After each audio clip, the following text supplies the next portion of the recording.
Alright, hello and welcome everyone. Good early hours morning. Gonna be starting up in just a minute, just need to set something up real quick, 1 second.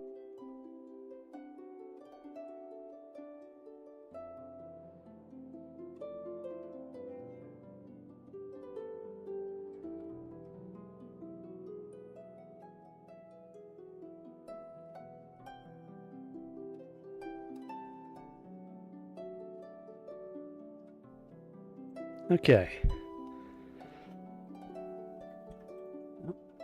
Why is that one? Yeah. It's late, or early to some people. It's like 10 past 4 in the morning. I couldn't sleep anyway, and I figured even if I did sleep, I'd sleep in too much and I got shit to do. So I figured I might as well stream now. Why not, right? Just in case, because knowing my luck, I'll wake up in the morning, I'll go on my phone, check out Twitter or something, and see a huge spoiler. I doubt it, but you never know. Ugh. Alright. I'm excited. I am so excited for this. This is a big patch. Big patch. Alright. Going to be doing local recording as well so that I can edit this into the usual videos.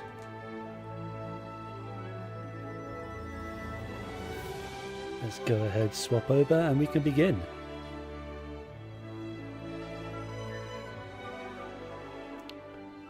Alright, flashbang in 3, 2. There we go. Alright, obviously I haven't got any music playing today because we are going to be watching and listening to the in-game music and all that. Okay, so... You know what? The Wimbledon Festival should be coming up. We haven't been to Mondstadt in a while. Come on, let's go check up on all our old friends. Alright. Let me do my dailies real quick though. Shit, I haven't spent my resin. I forgot to spend my resin. Oh, yeah, there's a Scopier.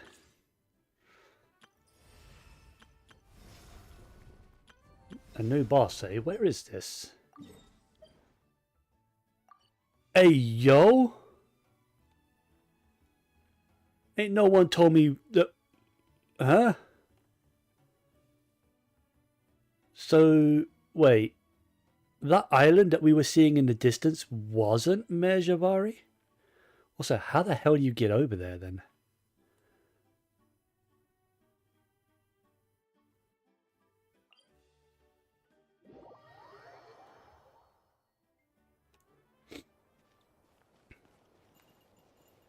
Yeah, so that wasn't Merjavari. Oh. Wait. It's not Merjavari, right? Well, there's no text there to tell me what it is. Wow. Okay. That took me by surprise. I was not expecting a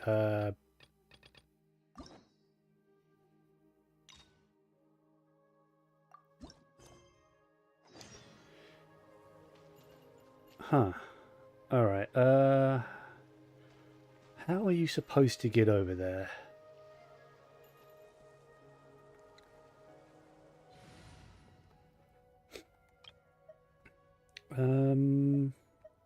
Well, I don't need this team anymore. My Varesa and Yansan got to friendship 10 yesterday, so... Let's bust out my Mualani for this. Hey guys. Watch there be an easier way. I don't go for no easy ways. How did I not know about this?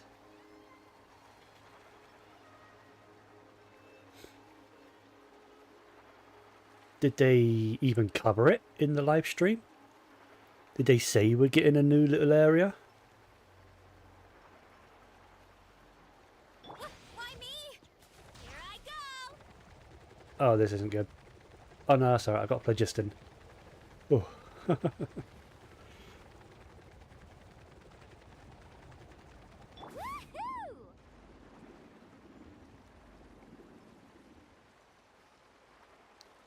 Surely there's another way over here though, right? Like an intended route?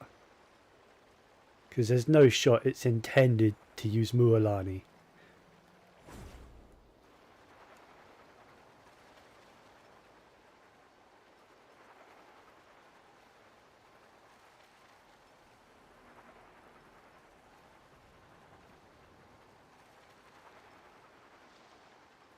Alright, well I'm here. Is there loot on this island? Probably not. It looks like it might only be for the new world boss.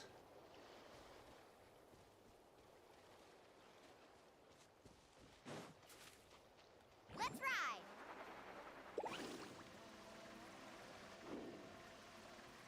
Let's ride.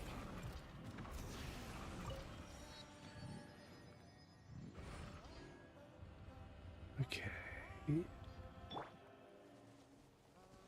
Should I... Let's test out the team I've been using for a while. Let's get started. Let's see what this boss is all about.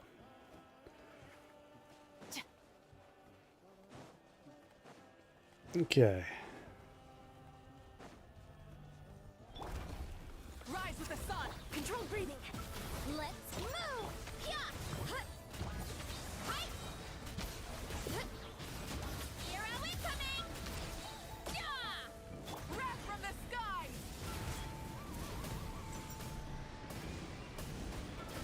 Incinerate. Okay, I wish I knew what that boss did.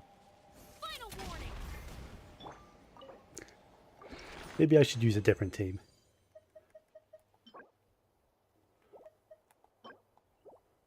Also, I have no idea who this is for. That could be for Escopier, but it's most likely for Aoife. Because it's a nat... Oh shit, I forgot they respawn so quick now. Faster. Stronger. Start the clock. I haven't had to kill a boss since they updated it. Guess that makes using my resin quite a bit quicker.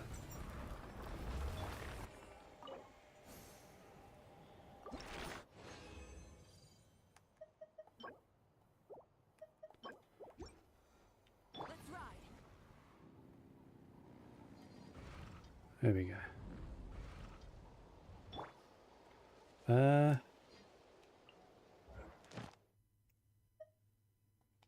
Wait, before I claim that, let's claim those. Check out what we got here. I'll do a temple because I think that's all I've got in Prima Gems. I think I could do a temple, but that's about it.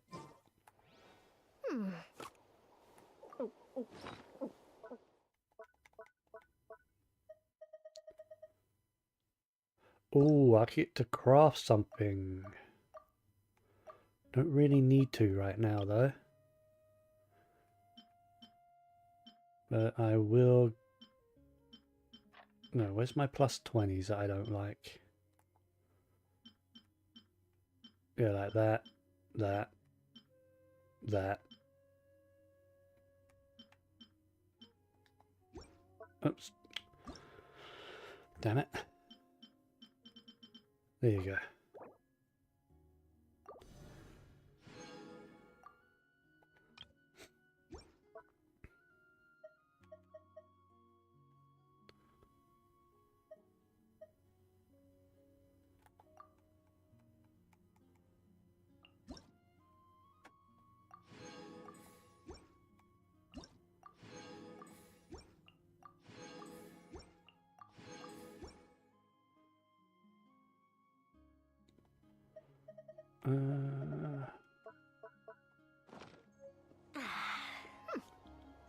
New battle pass. Awesome.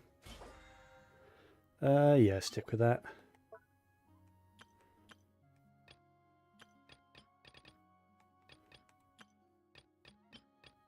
Really? I did that though.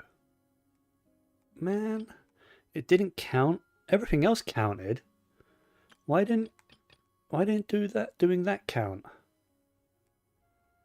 Everything else counted before the battle pass started.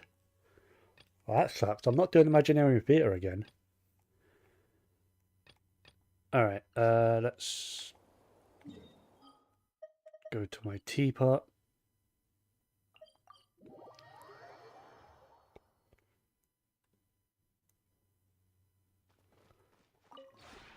This realm is... Claim that.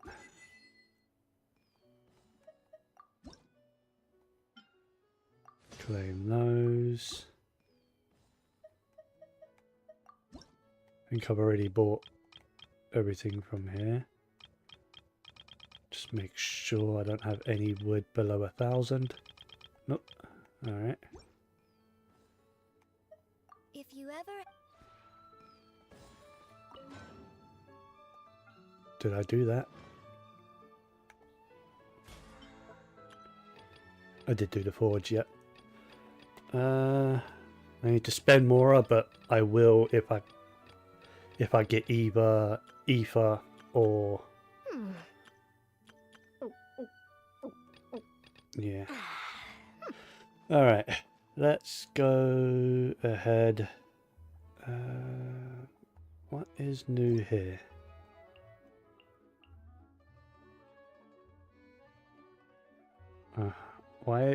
Why is it under new? Is it just a new entry that they didn't have before? Using consecutive cryo attacks, eh? Well, it just kind of fell over when I punched it with electro and a bit of pyro. So, and a counter strike mode. Didn't see that. I love it when bosses just fall over without you even trying. Alright, so I've got a single temple. I'm nowhere near pity. I think I'm on a 50-50 as well.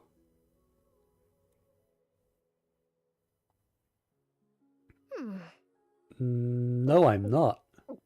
I'm on a guarantee, but I'm only 12 into pity, so... Can I get stupid lucky? That'd be nice. No, but can I at least get an ether?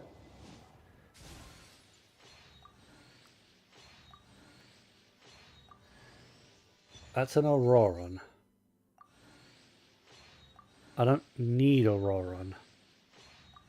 Pretty certain my Auroron on this account is C6. And that's it. Oh, he wasn't C6. Oh. I thought he was.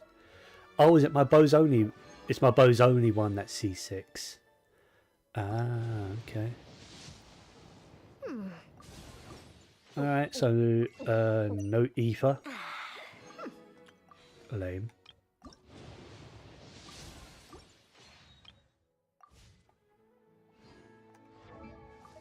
All I got was an Auroran constellation.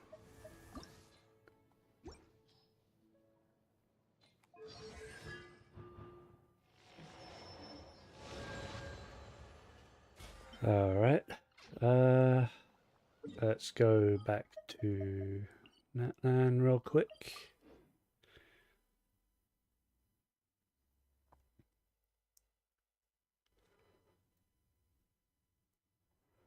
I just realised I'm still recording on my PlayStation. Probably shouldn't have bothered. It's fine, I'll end that now and I'll start a new one in a minute.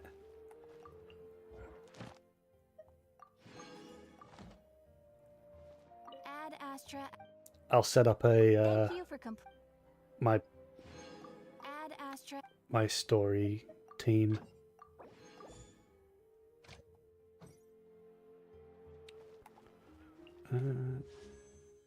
Oh, do have enough for one more. Ah. Oh well.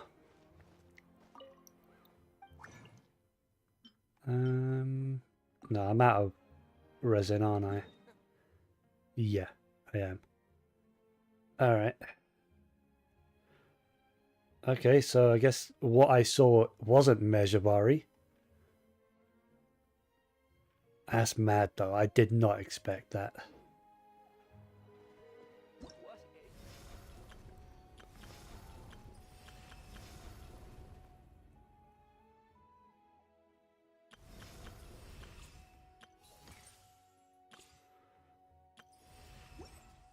Alright, yeah, just go ahead and claim everything.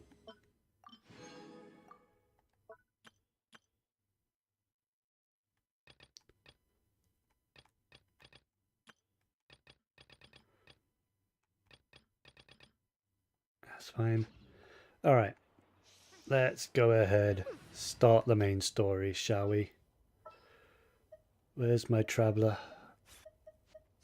Just Do I what want to will go we back come to across Animo this Traveller? time?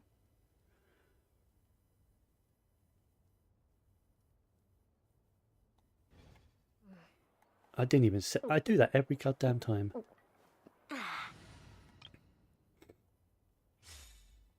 You know what? Let's go back to Animo Traveller. Does mean I need to change my entire build though.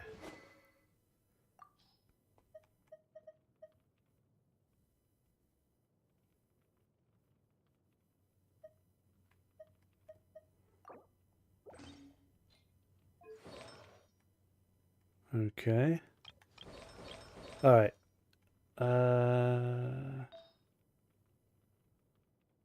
Why have you got stuff equipped? No idea. Okay, so what's best for Animo Traveller? Probably come on. Not when I Hello? Oh, there we go. Alright, so what would be best for Animo Traveller? Probably VV, right?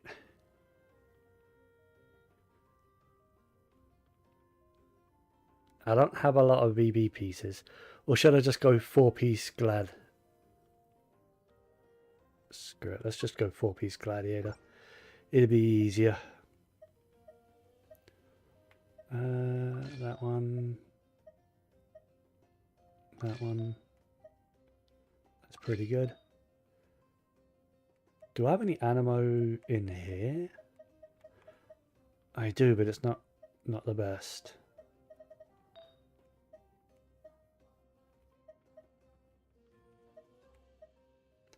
Crit rate with crit damage and attack. And then here I want Animo damage. Get rid of that. I don't have a lot of Animo damage pieces, do I? That are good. I've got that one.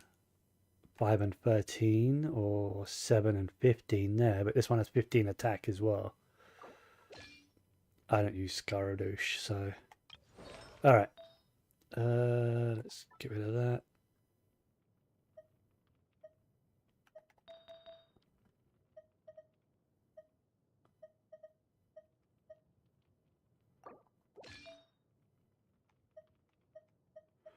If only there was a quick swap.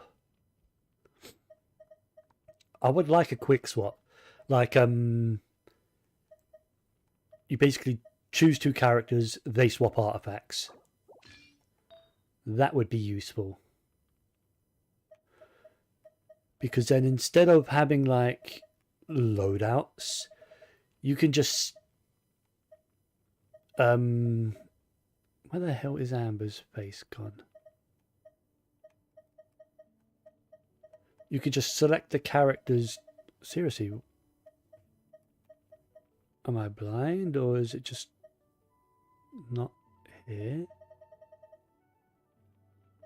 Oh, right, there's more further down. Um,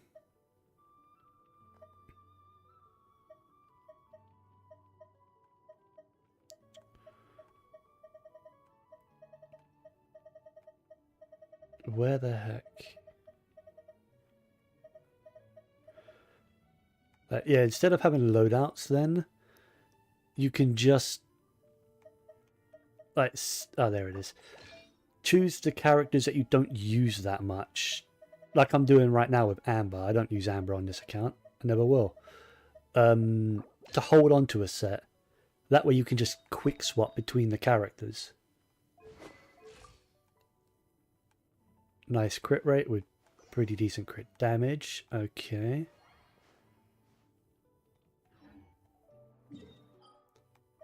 We go to Mondstadt. Statue of the 7. Man, when was the last time I used Animo Traveler?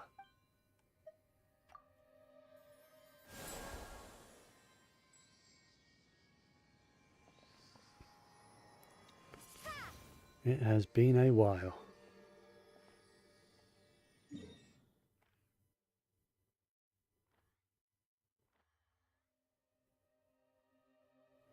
Take it this is the new Archon quest, so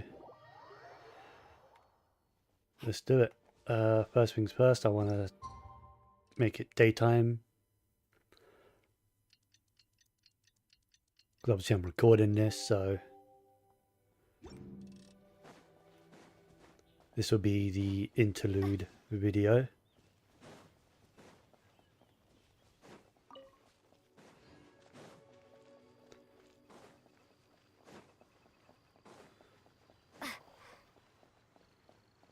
Alright, just in case it just starts a cutscene as I approach.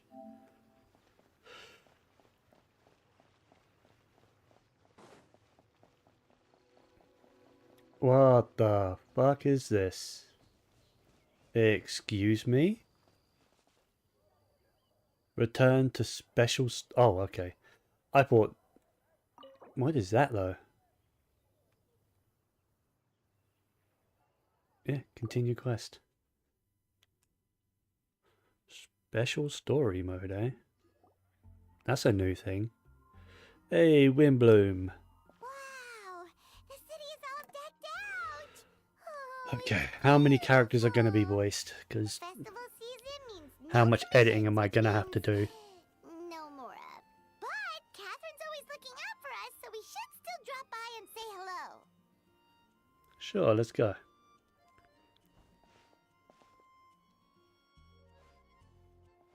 Greetings, traveler. Paimon. Hey, Catherine! Still doing the whole no commissions during Windbloom thing? In general, yes. The people of Mondstadt don't delegate their work to others this time of year. But...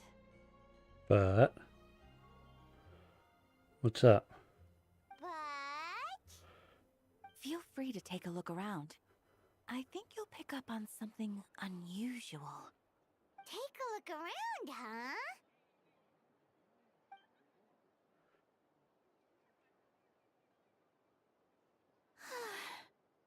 It's finally Windbloom. And here I am ruining everything. You're a bit tired. No big deal. Give it some time. How about doing something fun tonight? We could take a stroll or go stargazing. Stargazing? Like we'll find a spot. You know people start reserving places on Starsnatch Cliff the moment the sun goes down? Sorry, I'm just not in the mood. I should go. Whoa! Something's off with Beatrice. She would never give up a chance to talk to Quinn. This is weird. Oh, you're leaving? I can walk you home. No, it's okay. Thank you. I just need some time to myself. Besides, there's still something I need to do. The truth is, Quinn, not long ago, What is it? Is there something wrong? Never mind. It's nothing. Actually, Quinn, I think we should stop seeing each other for now. Hey, yo, what? Huh? He just broke up with him. Are you saying we can't be friends anymore? I thought we were best friends. Did you see that? Beatrice ran off without looking back. Oh, we go adventuring in other nations for a bit, and one of Mondstadt's best friendship stories is already over? Yes. So, Seems is weird. this what you meant by unusual, Catherine? This is just one example. Beatrice has been feeling down for days. But that's not all. Oh, it's the honorary knight in Paimon. Is something wrong? You don't look so good. I know a knight should be stronger than this, but I haven't been feeling right lately. I just can't focus. What I is started sleepwalking going out of on? nowhere. Sometimes I'd even wake up in the middle of the night standing in a random location outside. You should see a doctor. I did, but all the tests came back normal. The doctor said I'm fine. Strange. Yeah. I even consulted Miss Barbara at the church, but her conclusion was the same. In any case, she was kind enough to pray to Lord Barbados for me to get better. Yeah, I don't see Penty doing anything. Is it because I saw something I wasn't meant to see? Hey, yo, what'd you see? Sorry, this is for me to figure out. It is Windbloom after all. What did he Anyway, see? I have patrol to finish. Until next time, you two. What was it? What's under Kaya's eye Is it patch? something in the air, maybe? It appears Miss Donna is also out of sorts. Oh, where can I find a truly fascinating man? What? Wait, but Donna is the one who has a huge crush on D-Luke, right? Yeah. That's what I thought too. But she seems to have changed her mind. Okay, there's something definitely wrong going on in Mondstadt. Is that Captain Kaya? Huh. Now that I look at him, he's exactly my type. How come I never felt this way before? God damn it. Alright. Kaya's not voiced. Oh, no. Of course not. I'm Wait, sorry, my music- Captain. my Just in-game pretend I music didn't is do on, right? anything. And, have a I'm gonna happy have to winter. check. God damn it.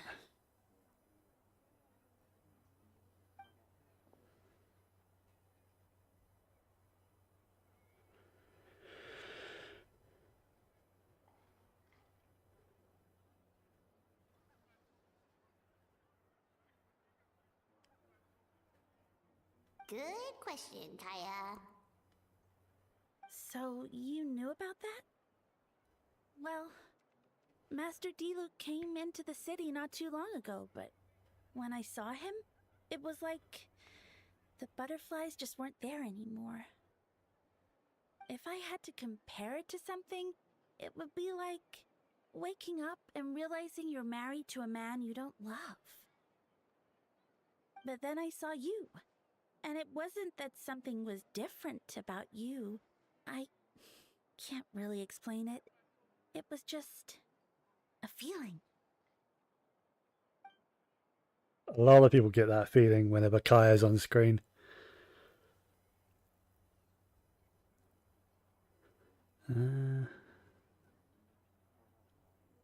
Just letting that text sit for a sec.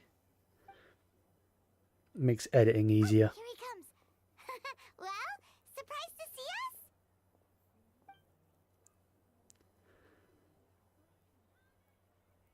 Oh, you've been trying to find me, eh? Yeah, how are the rest?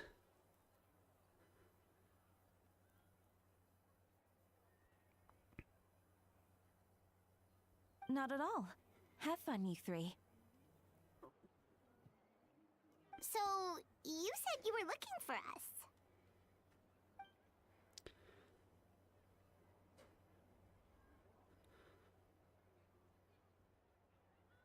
Okay.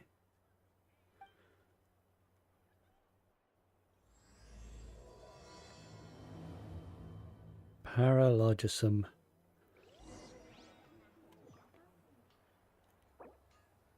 Wait. I can't pause it? Okay, no, my music is on. There was just no music in that. Like, I can't open my... I can't get into my settings. Okay.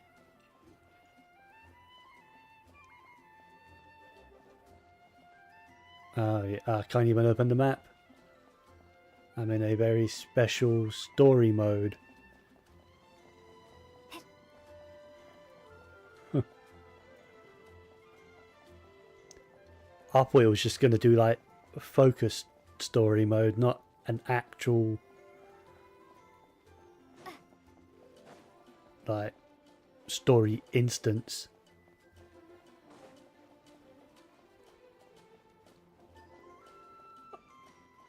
Like, because it hasn't done this before. Like, well, I mean, it does do special instances for quests decently often for like, but not usually for like what could just be a normal quest, like in the normal open world.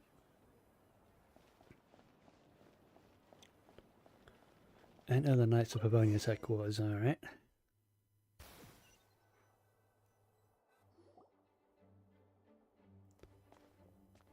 Hey, it's Eula. Kaya, you found them. Hey, and she's voiced. I managed to track them down. Good. With I what's might about as well to voice happen, Kaya. It's great to have you in town. Whoa, headquarters are packed. What's going on? Honorary Knight Paimon. Oh, it's an honor to meet you. I believe introductions are in order? I thought he called Paimon an honorary knight just then. Allow me. You have note, captain of the second company. Scaron, captain of the third company. Eula, captain of the fourth company. And of course, me, captain of the ninth company. Oh, you're all captains? That's right. Master Jean is waiting for you inside. She'll explain everything. Jean! Please be voiced, Jean. Damn it. Traveller, Paimon, thank you for coming. Is everything alright? Yes, that would be the captains. You know a few of them already, but I'm sure there are some new faces. There have been a number of incidents in Mondstadt. In order to wrap up the case, I gathered all the captains of the Knights of Pavonius together to hold a trial. A trial? But this is Mondstadt, not Fontaine. I can understand the confusion. You've never participated in one of our trials before. In truth, we haven't had to conduct one in quite some time. This is a nation of peace for the most part. The Knights of Pavonius oversee most matters of law and order in Mondstadt. Of course, in the interest of fairness, major cases are tried jointly with the Church. Under the guidance of Barbatos, the Knights uphold chivalric justice in the spirit of our order, and the Church carries blessings and goodwill wherever the wind can't reach. And today's case requires a joint trial by both parties. Which means it's a serious one. So, do you need our help? Hold on. The group of people we saw in the corridor just now. There was someone missing. Where's Albedo? Right. He's the captain of the investigation team. But we didn't see him out there. A keen observation, traveller. That happens to be exactly why I called you here. In the upcoming trial against Captain Albedo, we will do our utmost to understand the facts of this case and deliver a fair and impartial verdict. Okay? Albedo is the one on trial? Jean, it's time. Understood. Traveler, Paimon, come with me.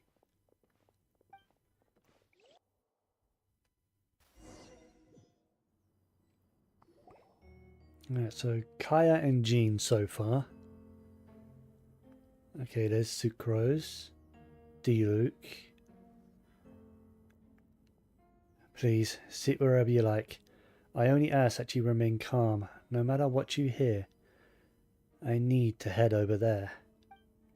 Don't worry, the trial will be fair.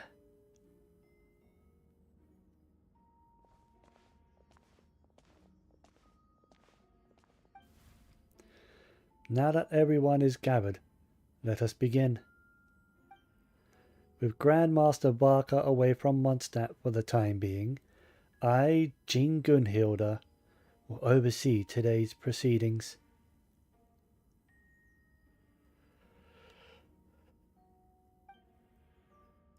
Mr. Dahlia, new character, new face, Deacon of the Church of Avonius, will serve as assessor. As representatives of our respective organizations, we will ensure a just verdict in this case. Oh, that's a new face. Deacon of the church. Does that mean he works with Barba and Rosaria? Yes, Paimon, now shush.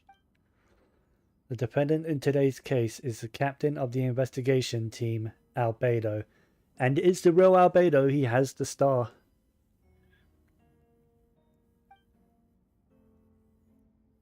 What did he do? Certain aspects of this case are classified, and it remains uncertain whether the alleged victims are citizens of Mondstadt. Oh, as such, this trial is not open to the public. Maybe the victims aren't actually people. Oh God, what if they're Hilly Charles? What if he's found a way to reverse it? That would be insane. If guilt is established in this case, all facts will be made public after the final verdict is delivered. Now, Captain of the Logistics Company, Miss Hertha, will present the charges. The court appoints Mr. Kaya to speak on Mr. Albedo's behalf. Are both parties ready to proceed? Yes. Ready to proceed. Miss Hertha, the floor is yours. Prior to this trial, the Knights of Favonius, in conjunction with the Church, launched an investigation into Mr. Albedo for suspected murder and unlawful disposal of human remains. Murder?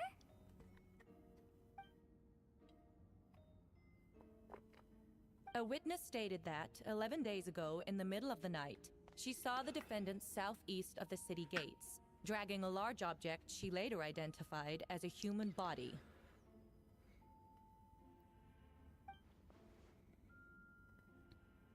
No. There's no way! We now call that witness to the stand. Beatrice, please tell us what you saw.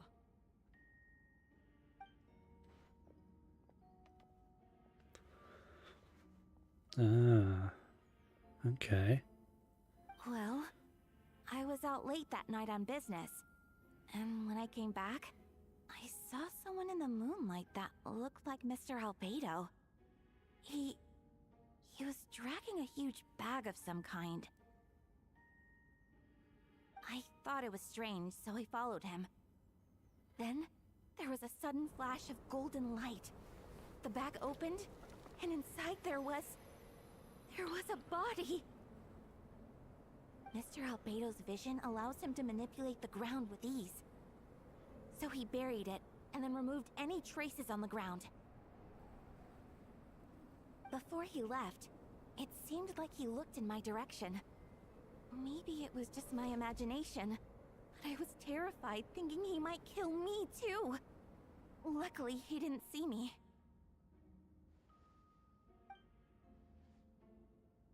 I now turn to the defendant. Describe your whereabouts that night. Damn it, Albedo. You lost your voice. I was working in the office on the second floor of the Knights of Abonius headquarters. That's right. The next day, the defendant submitted his latest environmental report on the Dragonspine region. Considering the length of the text, it must have taken a considerable amount of time to finish. Can anyone attest to the fact that the defendant was working in his office that night? Sucrose, maybe? No. Ah. Then the length of the report is not a sufficient alibi. True, he could have prepared it beforehand. This isn't looking good. If the crime did occur as you described, then what about the body? You mentioned a joint investigation. Well, was the body recovered? Not yet. Oh, then this is just hearsay. In other words, you dug up the location Miss Beatrice described and found nothing. You don't find that suspicious? I know what I saw. I'm telling the truth, Miss Hertha, I swear. Also, didn't you say that speaking out would help protect the people of Mondstadt? Otherwise, I'd never put myself out here like this. You're doing the right thing. Besides, the investigation wasn't fruitless. A single man's shoe and a torn piece of fabric were found in the bushes near the crime scene. The same location the witness described. If no crime occurred, then is all this just a coincidence? And yet no victim has been identified, correct? It's true. No one has been reported missing. However, Miss Beatrice harbors no ill will toward the defendant. Her testimony clearly points to a crime, and she has no reason to lie. Does the defendant wish to say anything in response? You may believe otherwise, Miss Hertha, but I did not kill a single person. As a knight and the captain of the investigation team, I have a duty to protect Mondstadt and its people. You accuse me of murder, but there's no body or motive. The defendant raises an important point. Motive. Yet, I must be frank, not all murders are premeditated.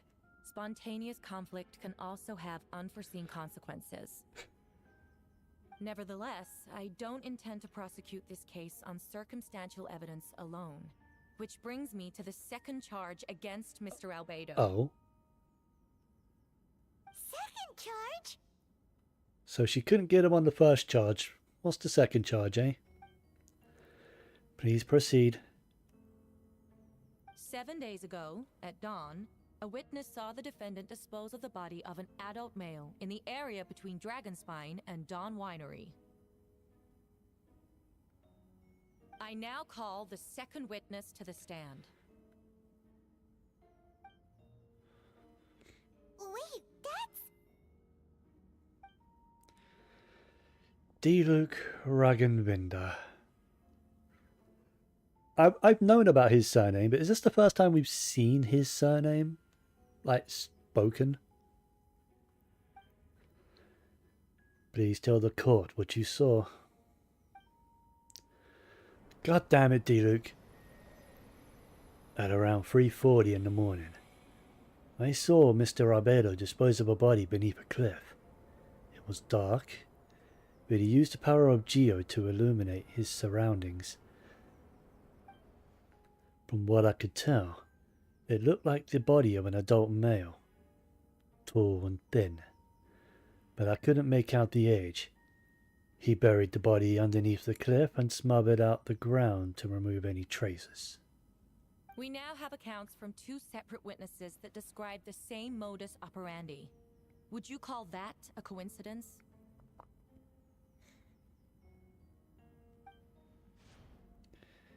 It would. I would only inquire as to what Mr. Diluc was doing in that area so early in the morning. Not the most opportune time for a stroll. Is there such a thing? Dawn Winery is my home. It's not unusual for me to take walks in the area. I just happen to be in the right place at the right time. That's all. Master Diluc is a well-respected figure in Mondstadt. I see no reason for him to frame Mr. Arbedo. Yet the question remains, where are the bodies? Before you suggest a lack of evidence, Mr. Kaya, you should know. After the defendant left that morning, the witness found this where the body was buried. A box. And this is what looks like the teeth and femur of a human. Now, it does beg the question, if the burial was fresh, why is this all that remains of the body? But I suppose Mr. Arbedo is the only one who can answer that. Careful now, Mr. Diluc. I do believe I hear a presumption of guilt in there somewhere. These remains suggest an accelerated rate of decomposition. Considering the defendant's profession, there's reason to suspect that alchemy is at play here. Both witnesses that would make saw sense. golden light, a known byproduct of alchemy. That's how the defendant destroyed the bodies.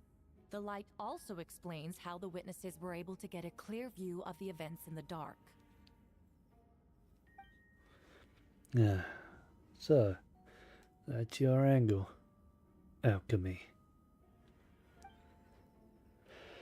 A logical assessment, but we have a witness of our own. The afternoon before the alleged second murder, Mr. Arbedo had a lengthy intellectual exchange with his student, Sucrose. The two were in the library until the next morning. Why did the discussion last so long? Miss Sucrose was presenting the results of her research. She noticed some flaws in the data and insisted on reviewing her calculations until the next morning, with Mr. Arbedo present. Damn it, Sucrose. Is anyone going to be voiced? Eula was, and Dahlia's new, so he makes sense. You're certain Mr. Arbedo was present the whole time?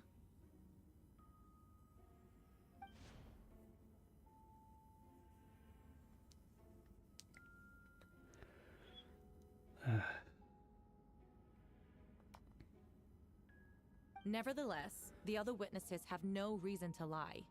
Tell me, Miss Sucrose, that meeting in the library, were you awake the whole time? Sounds like a considerable duration to go without sleep. This is Sucrose we're talking about.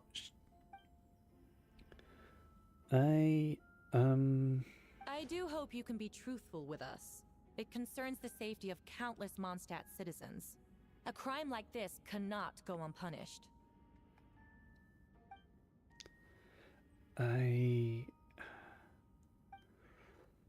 I'll take it from here. During our meeting, Sucrose did fall asleep not long after midnight.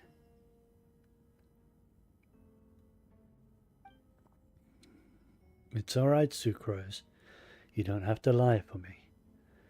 This is a sacred place of judgment. The truth is paramount.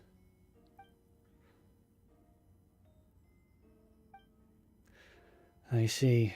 Then I'm afraid your alibi cannot be substantiated.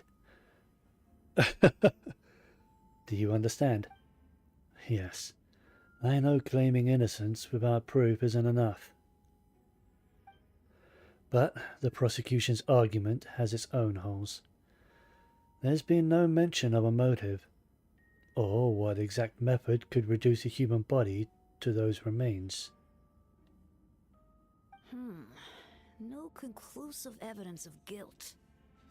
but the witness accounts do match to an extent that can't be dismissed. This is a tricky one. Allow me to submit another piece of evidence. The investigators intercepted one of Mr. Albedo's correspondences. I will now read the pertinent parts to the court.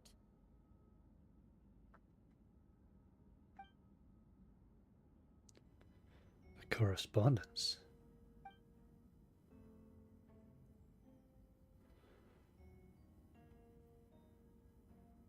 I have never abandoned the subject of human research.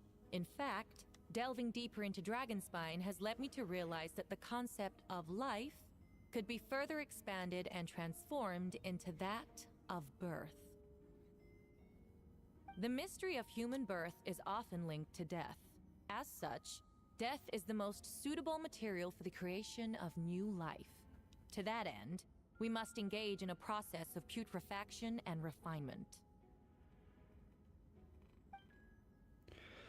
Putrefaction and refinement.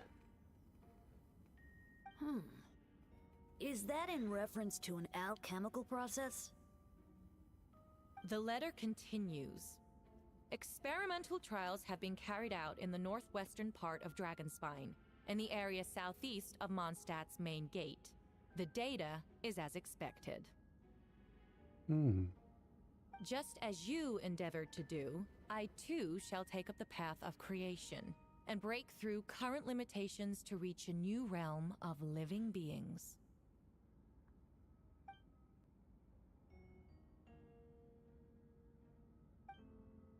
I trust the investigators have confirmed this to be the defendant's handwriting, and that letter makes more than passing mention of putrefaction and refinement. Correct. Not to mention, the locations indicated in the letter match both crime scenes. What more can we trust than the defendant's own words?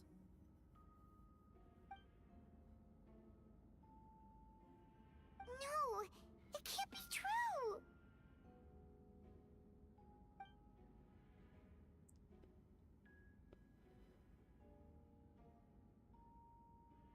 A guilty verdict cannot be delivered without sufficient evidence. In order to protect all parties involved, that is what our principles demand. My original assessment was that we lacked said evidence. But now, it seems the only remaining questions are the identities of the victims, and the specific alchemical process used in this case.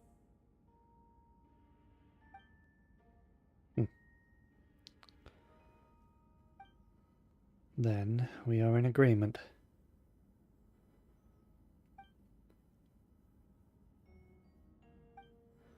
The evidence is conclusive on the charges of murder and unlawful disposal of human remains. The court finds the defendant guilty. Wow. Holy shit.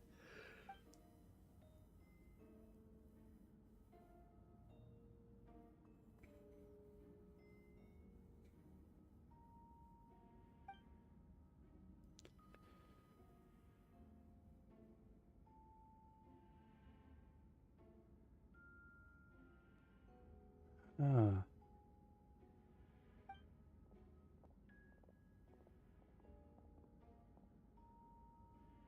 Something hidden is about to come to light. Oh boy.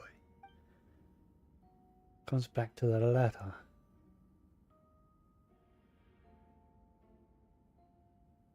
A secret that we and Albedo know.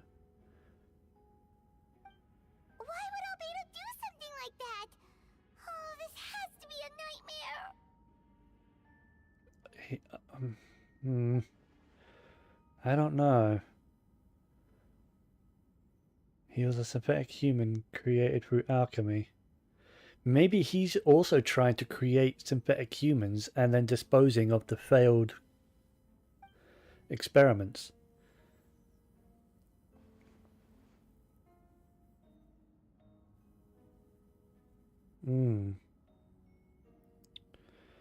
Is that what's going on? Damn it, Rosie.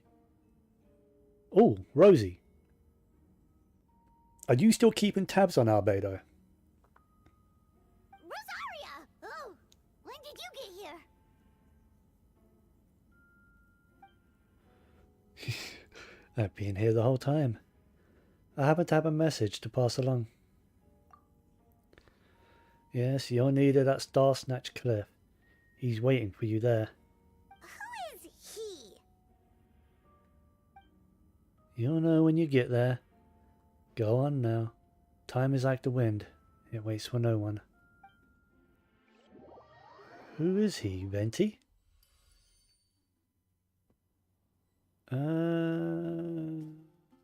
To past adventures? Nah, maybe later.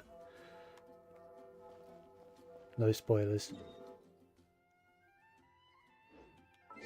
Alright. I just wanted to check my... Okay, yeah, my audio is good. Star Snatch Cliff, eh?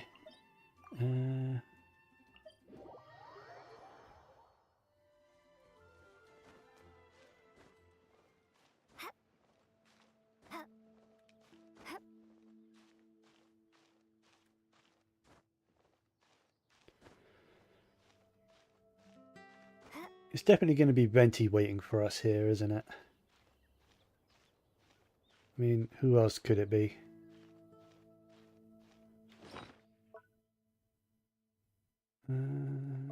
It's not going to be Varka. There's no shot.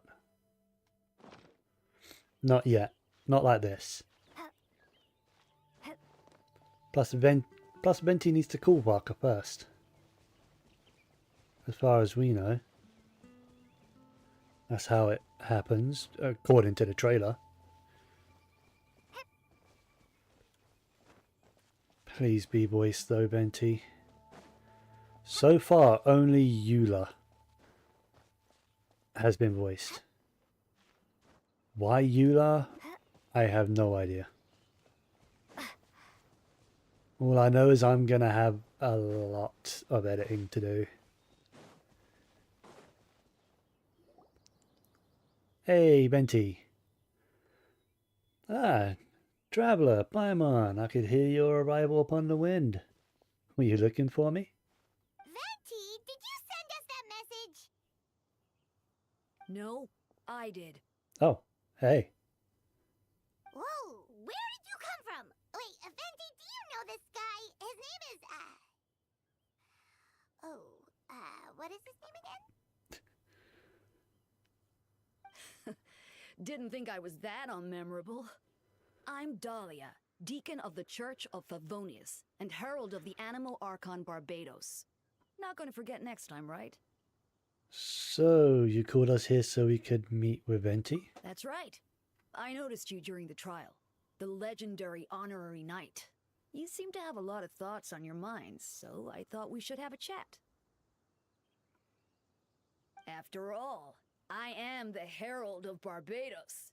If the people of Mondstadt are in danger, I should keep the Animal Archon in the loop. Also, he's... Okay, he knows Venti is Barbados, and... Wait then, you know about... About what? The fact that my tavern-hopping nomad of a friend is Barbados himself?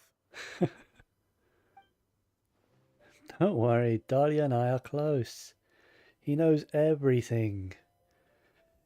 Everything. Just a couple of fanboys. Nothing to be concerned about.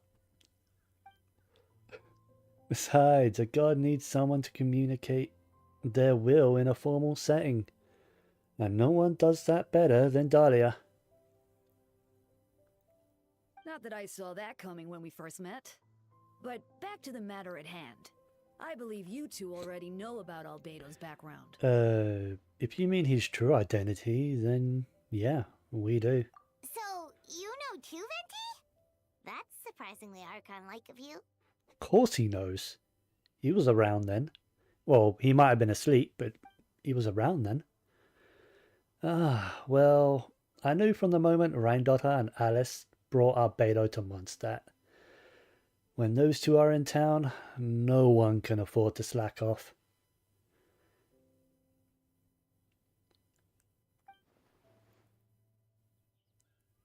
Ah, how do you pronounce that again?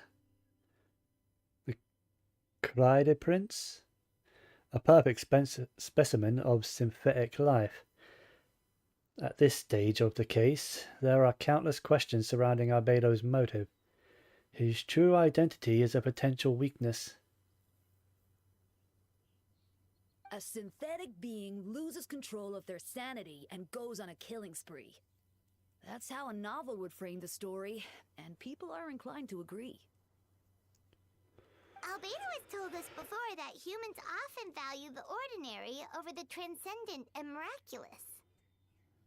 True. And the slightest difference is perceived as other. A very common phenomenon. Uh-huh. Which means we need to find a way to help your friend. What do you know about the sitch? Me? Well, I know that Arbedo's a synthetic being, and that a lot of strange things have been happening in Mondstadt, even though Windbloom should be about drinking and having fun. We noticed that too! The minute we got here, something was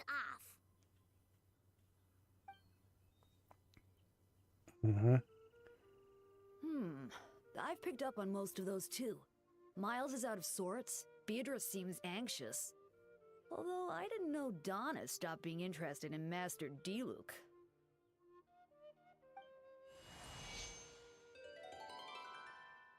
When no love remains for the songs to tell, the world becomes naught but an empty shell. Cruel is said fate, cruel it may be, were it not for a hero who could set us all free. What are you getting at, Tone Deaf Bard? Oh, just making a comment. There are always unavoidable trials in life. At least that's what Barbados would say. A certain someone is going to need to overcome a trial like that. In such cases, even the Seven know better than to temper with fate. If only there was a brave soul willing to aid their friend in his time of need. Should he meet a terrible fate, all of Mondstadt could be worse for it. If you wanted our help, you could have just asked, you know. Well, even if Albedo wasn't at the centre of this case, protecting Mondstadt is part of being an honorary knight, right? You'll still have help, of course, which is why I prepared a little surprise. Behold! Ooh! Paimon remembers that Jumpy Dumpty! Yeah, I do. It's been a while, though. Don't worry, I removed the fuse, so it's not going to explode. Say hello to the Dada communication device. So, this thing belongs to you now? Yeah. It's the one we used to speak to Alice back in, what, 1.6? During the summer vacation? We're old pals. Don't think she'd care if I borrowed it for a few days? Anyway, this investigation, with a little help from a trick of mine, will allow us to keep in touch. Just take it out and we can chat. That's all I ask. No matter what comes, you have the wind on your side.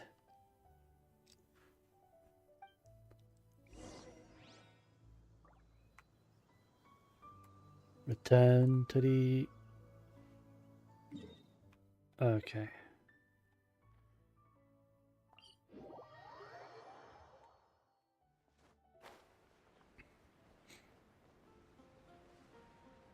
Oh, yeah. Okay, so this is new. This, like, having this to indicate special story mode. Okay. At least that's like warning us, essentially, that, hey, you're entering a special story setting here. I know you all must be shocked, but the evidence is solid. Albedo's situation, it's not looking good.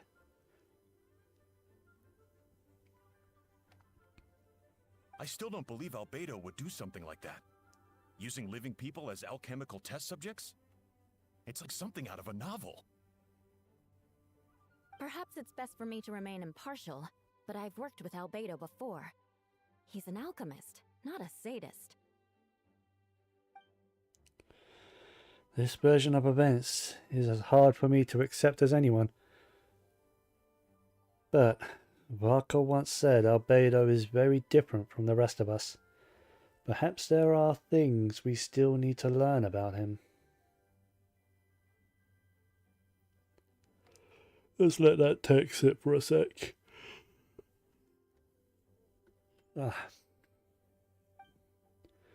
Let's see what Albedo has to say for himself first. Would you mind giving me a moment, everyone? A private matter requires my attention.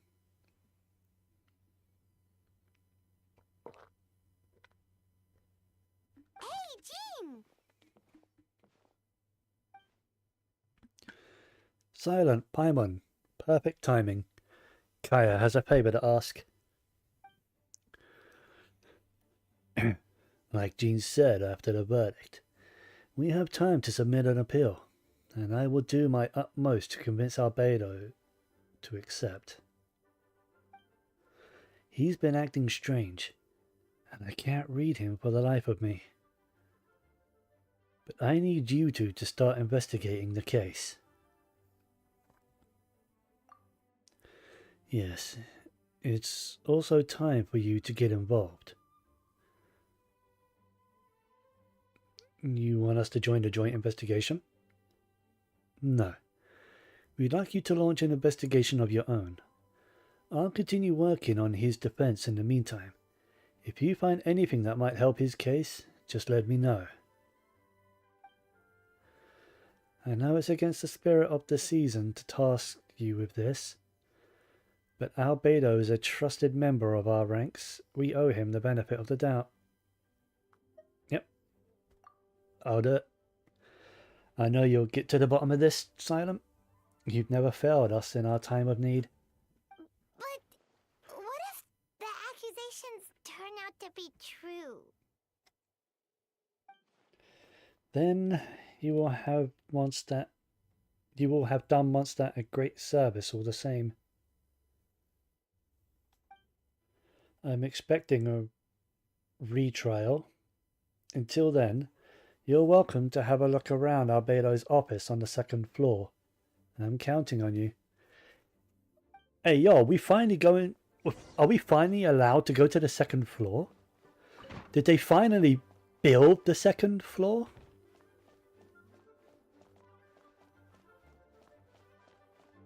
Oh my god. They actually built the second floor. This has been an empty thing for a very long... Yeah, it's been like this. You couldn't go up before. And it still looks like the stairs lead into the roof. Okay. They've never... Captain Kaya! I wonder if Surely that's I permanent. can't I wonder if just- that's like a full thing, or if it's only for this event or this quest. These two are here on Jean's orders. She asked him to investigate Albedo's office. Oh, in that case, head on in.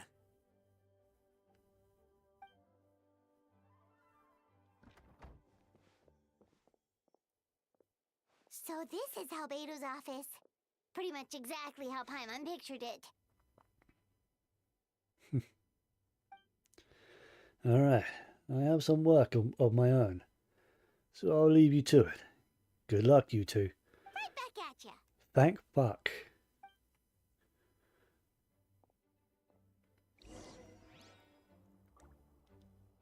So now I won't be doing voicing for a while, hopefully.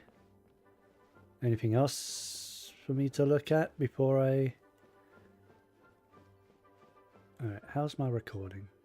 47 minutes. That's fine. Alright, let's see what we can find.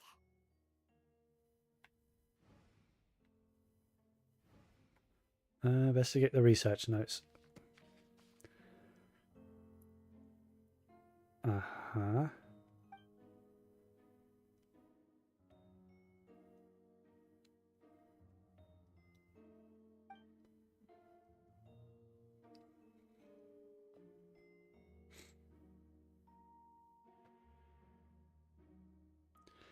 And destructive spell of rot. Ooh. Upon use, the target will decay within an extremely short period of time, turning into dust that is nearly invisible to the naked eye before dissipating into the air. Well, that's pretty damning. Okay. With some black powder residue at the bottom. Chalk. The next stage after soil.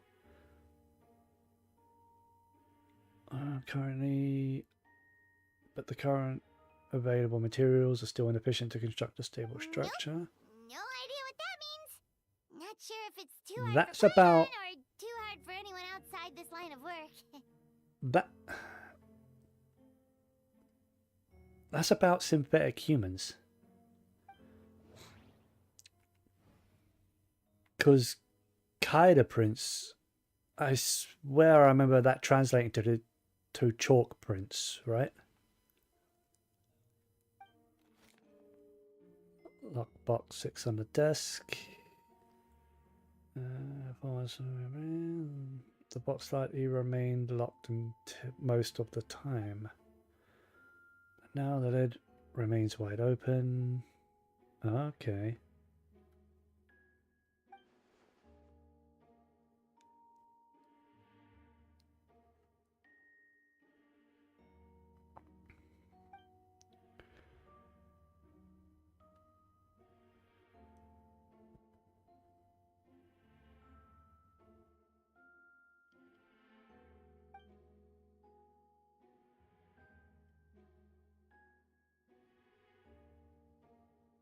Originate from the Cambrian art of Kema.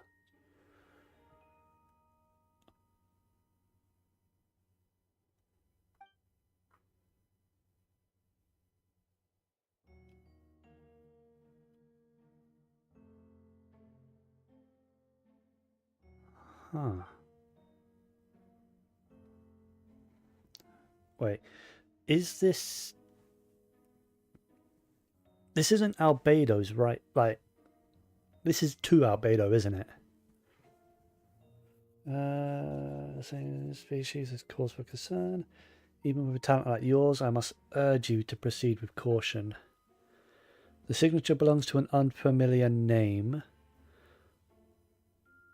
One that also appears on an alchemy book nearby. Learn that the author is an old and accomplished alchemist.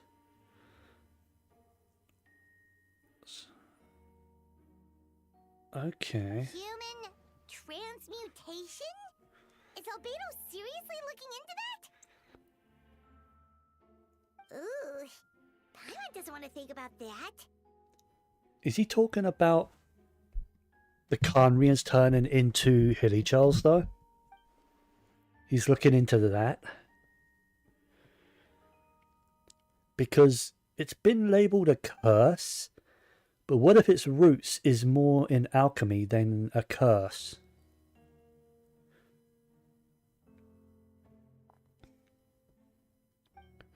Maybe he's investigating that to see if it was like a potion or a spell or alchemy sort of related.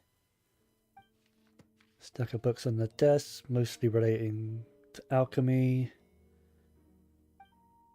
Some of the pages have been marked with alchemical symbols. Others have S-shape or triangular symbols drawn in them. Wow, these books are so fancy. Albedo must have gone to great lengths to get them.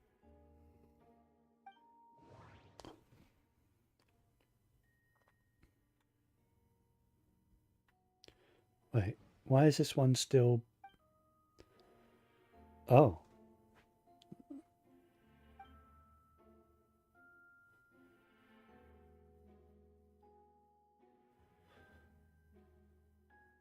Uh-huh. Compartment. Okay. Wait, it looks like there's a hidden compartment under the desk.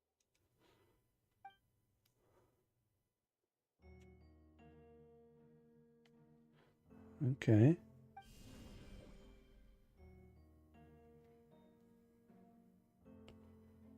Use the power of Geo. Well, it's a good thing we have almost all elements.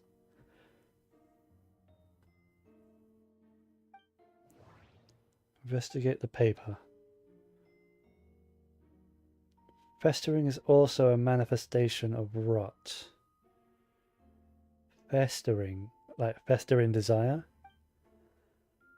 When festering forces and a sufficient amount of life energy collide, the two will repel each other, triggering a powerful side effect. When I tested this in an alchemical experiment, the results of the refinement were startling. Breaking through the shackles of life, the stimulation of the blank project, I must take advantage of this opportunity. The name of the project is blotted out in ink. What could it be? Festering forces. The dragon spine could be involved, yeah. If this has something to do with creating synthetic life. Durin, maybe? Durin was a synthetic life. Amid the notes is a map. He wasn't a synthetic human, but it was a synthetic being. Cloud appears to be in dragon spine. Oh. Okay. Can I remember all of those locations? Yeah.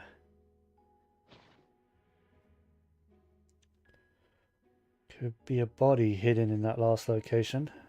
The remains of one. What does this mean? Hmm. Oh, do you think something might also be buried at the last location? Alright, that seems to be it for this place. We should go tell Jean what we found. Should we? Why don't we go investigate first and then report back? Dodo, Dodo, Dodo, Co.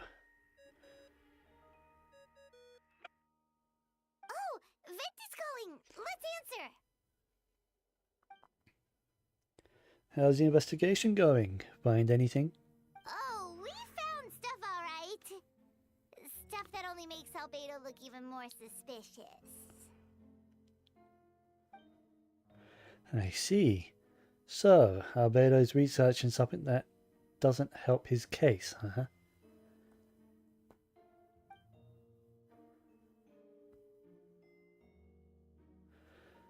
Not promising. We should be grateful Albedo's true identity remains hidden. If it gets out that he's one of Rheindott's creations, there'd be no separating him from her past. As we both know, Rheindott's approach to alchemy and ethics was pure madness, and the evidence you just found, let's just say it could convince even those closest to him of his guilt, perhaps even you. Then it comes down to trust. Do I trust Albedo? I don't know. Yeah, he's our I friend. want to. We should keep the faith. And if he really is the culprit, he must have had a reason, right? I don't think they were real humans to begin with, so... Maybe he's just not allowed to talk about it. Yeah, that must be it.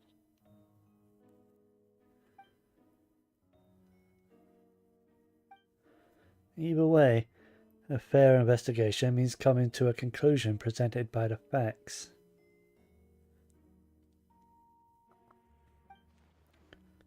Does that mean that Venti will no longer believe in him? No longer believes in him, rather.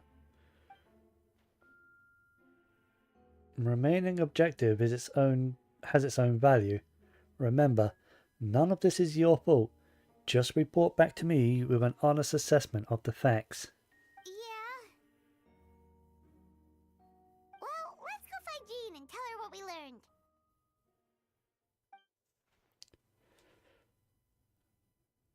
Wait, that's Miles. What's he doing here? Uh-oh, did he overhear everything? Oh, sorry. I heard voices and wasn't sure if I should check who was inside. Uh-oh. It's okay. We're here on Jean's orders. Ah, I see. I'll, leave you to it then. Hold on. You didn't hear what we were saying, did you? Oh, not really. Nothing that made sense anyway. Well, do us a favor and just forget anything you might have heard, okay? For now, at least. Oh, sure. Him You got it. being an alchemical creation is gonna get out. Maybe not to That map we found in the hidden general compartment seems public, important. We should check out the marked locations. but at least the rest of the Knights of Pavonius, right? You know, like Jean and Kaya and Eula and that lot. They're gonna learn he's not a real boy.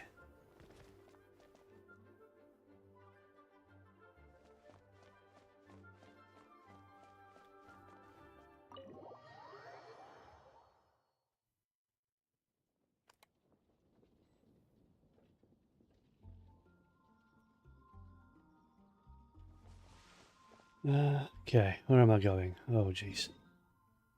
All the way to Dragonspine. Alright.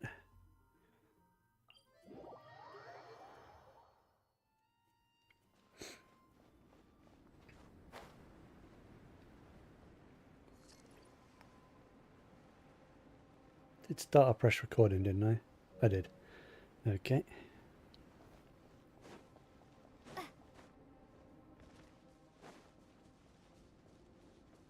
Alright. What am I looking for?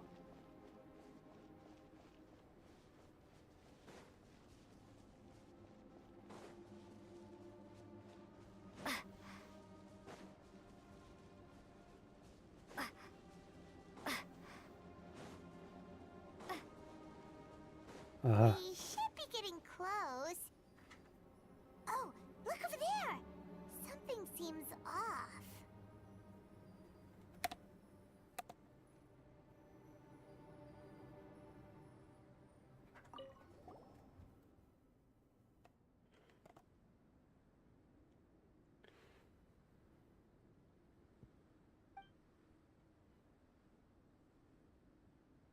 Large enough to fit a human body, eh? Something was dug up.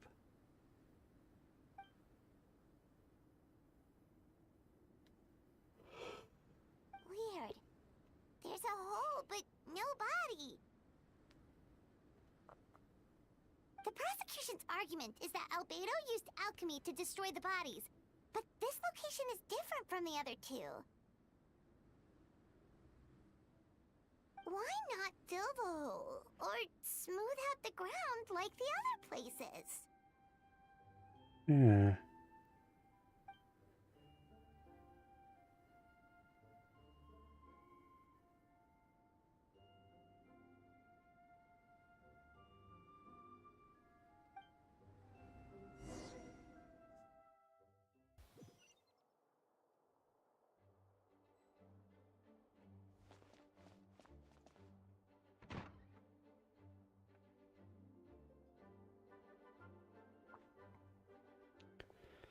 You're back. Did you find anything? Yeah, but none of it helps Albedo's case. Unfortunately.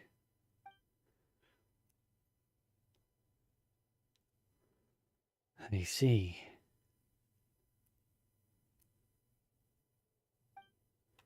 A complicated result, but your efforts are appreciated. So, did he submit an appeal? Yes, he asked for a retrial.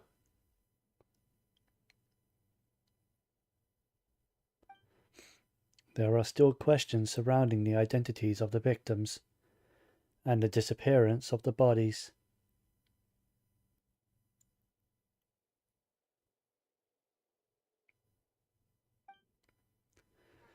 The minimal remains that were uncovered have been sent for forensic analysis, which should provide some answers. It's just... What's wrong?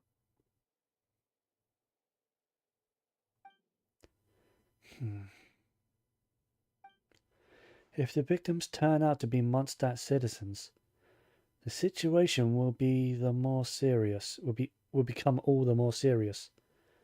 The second trial will likely have to be opened to the public. And I doubt public sentiment will be in Albedo's favor. Yeah, not when the charges are so serious. Oh.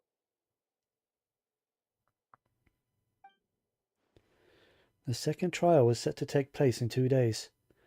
I hope you consider attending this one as well. Of course, we'll be there. In the meantime, we should all just stay positive. I hope. Well said. When the time comes, I'll carry out my duty to the best of my abilities.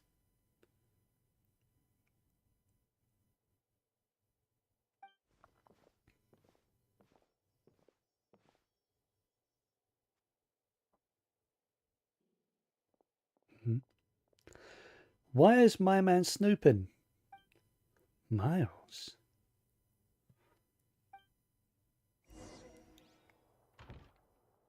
Why is he being a big old snoop? Am I in the... Alright, I'm in the overworld now. They actually built this. Like, is this here to stay now?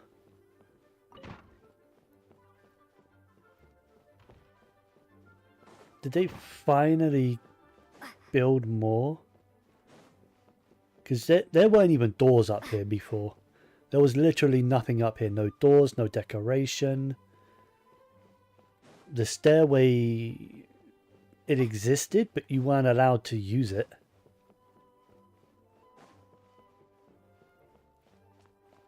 You were able to climb up using, like, Geo-Traveler and any sort of other mobility. Many characters can probably do that now. Wait for 2 days. Alright.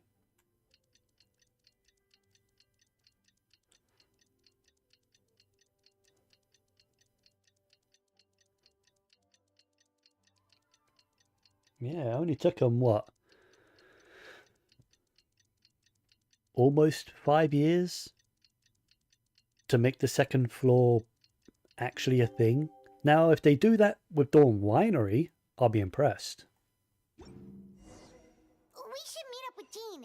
It's about time for the second trial.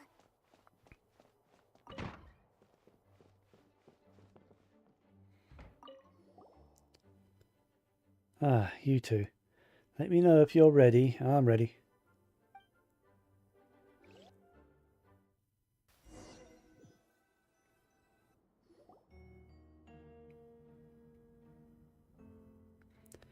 Ladies and gentlemen, we now convene for the second trial against Mr. Albedo. I, Jean Gunhilda, will once again oversee the proceedings. Representative on both sides remain unchanged, and Mr. Dahlia will continue to serve as assessor. Miss Hertha represents the prosecution, and Mr. Kaya speaks on behalf of the defense.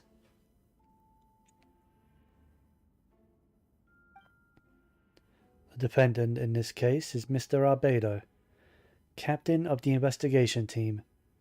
With that, I now bring this trial to order.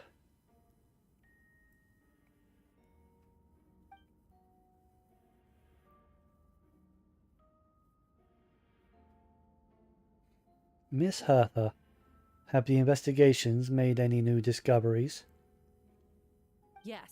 We sent the teeth and the femur bone found at the scene to the church's medical office, and were able to conclude that these are, in fact, human remains.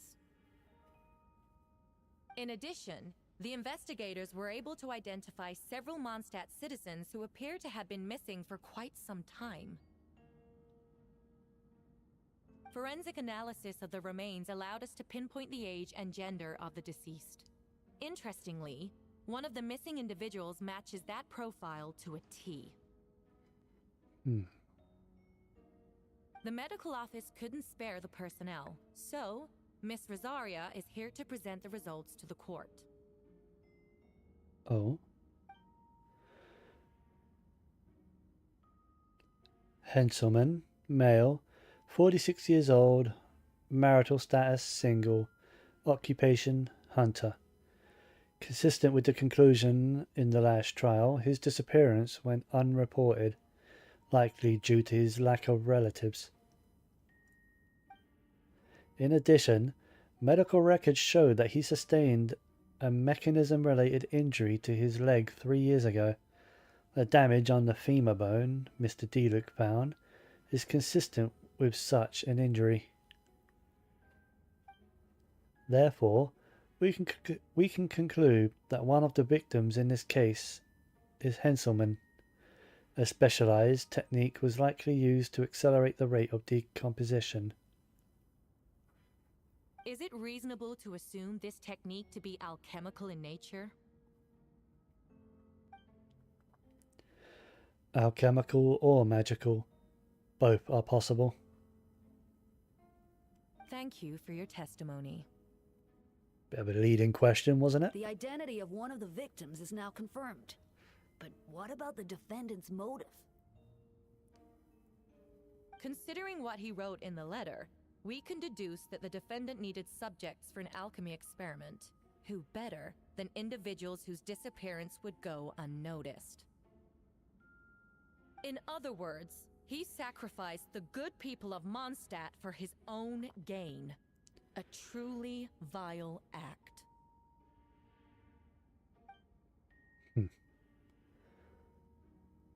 In addition, another witness has agreed to testify. Miss Donna, if you would. Miss Donna saw something? Another one, huh? Wait, Donna from the flower shop? I'm sorry it took so long for me to come forward. But the night Master Deluc saw Mr. Albedo, I was there too. Stalking, of course.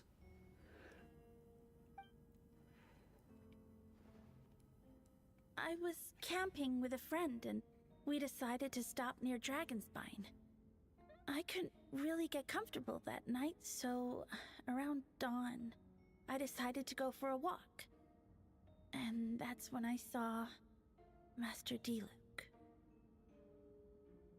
I thought it might be nice to, chat. So I headed in his direction and then I saw it. Someone at the bottom of the cliff was getting rid of a body. I was terrified the person might see me. Even after I fled, I couldn't shake that fear, and I started to wish I never had a crush on Master Deluc in the first place. If I hadn't wanted to talk to him, I would never have been in that situation. I didn't want to come forward because I was scared. But Miss Hertha convinced me it was the right thing to do. I'm sorry it took me so long.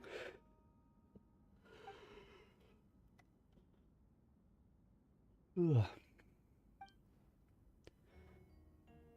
Just stepping forward was brave enough, Miss Donna.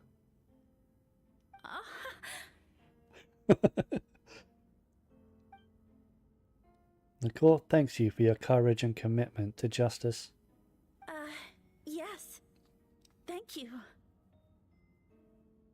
The two witnesses corroborate the same sequence of events. That just leaves the question of how the defendant disposed of the bodies. I believe the answer lies in the alchemical technique mentioned in the letter. The defendant is the most accomplished alchemist in Mondstadt. He has the skill, no question.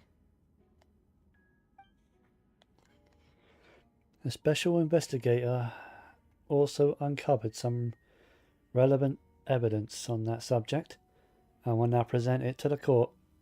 Wait, does she mean Yeah, was what we found. Uh-huh. The following are pieces of evidence uncovered in Mr. Arbedo's office, the most important of which is this map.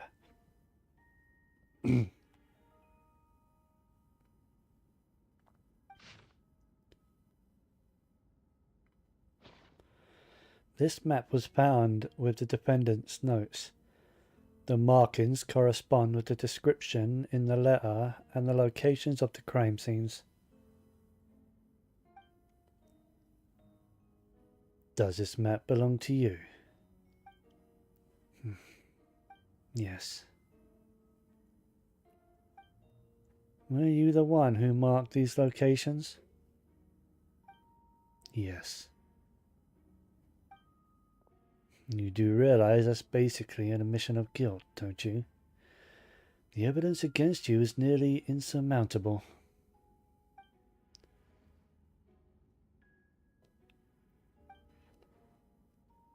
Since you uncovered that compartment, I might as well expound on the matter. We have witnesses and physical evidence. What could you possibly say in your defense? My feet don't reach the floor.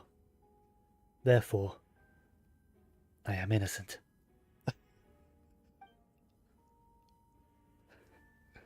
What I always have. I never killed a single person. Ugh, you have some nerve. Saying that when the evidence is stacked against you? Miss Hertha, you presented a meticulous and convincing case. I'll give you that. But I will not admit to something I didn't do.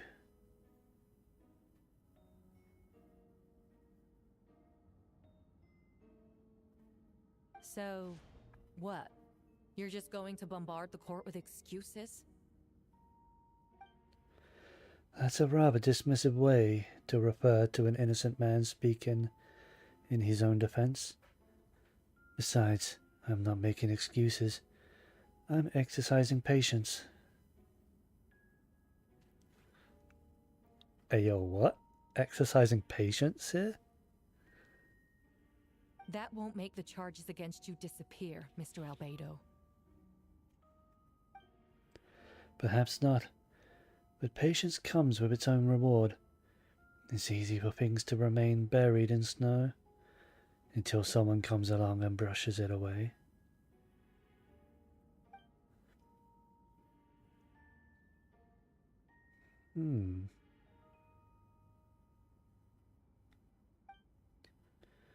Brushing off the snow. Is that supposed to be a hint? Yeah.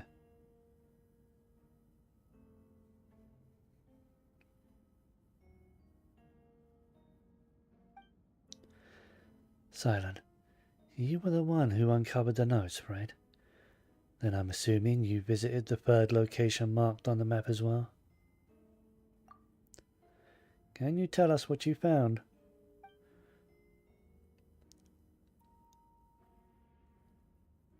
Uh-huh. I found a hole.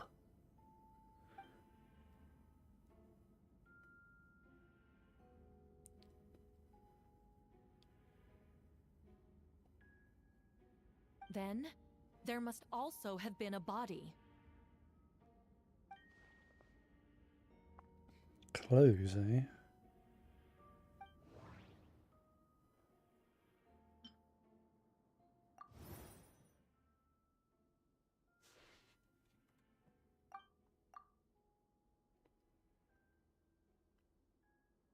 Claw marks around the outside.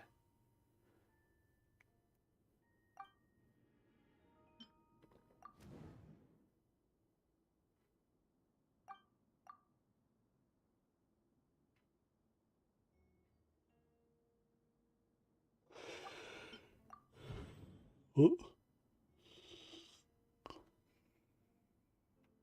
Uh-huh.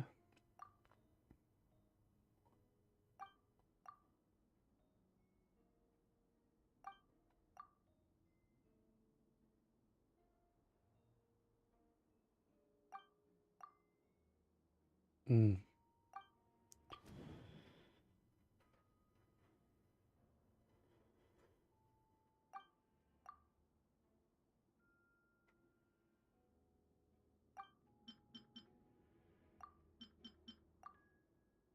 Oh, it doesn't.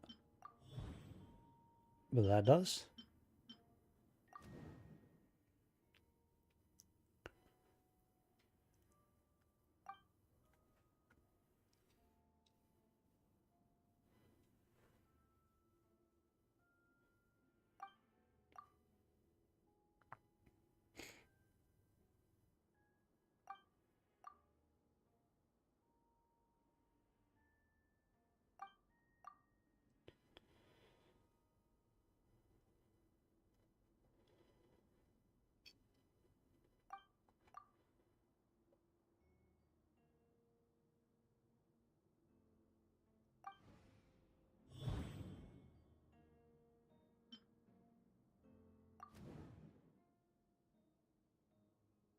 Maybe because of the cold, the body didn't dissolve super quickly.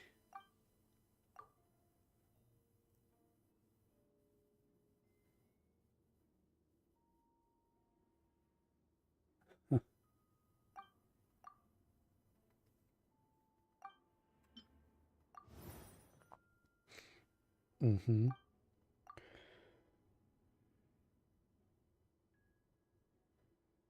By one of the 5 sinners.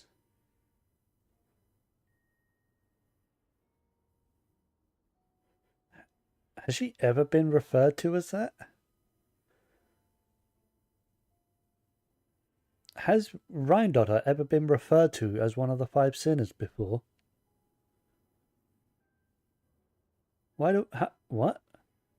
I know she's a Hexen Circle, but I never knew she was considered one of the 5 sinners. But apparently the Traveller knows this.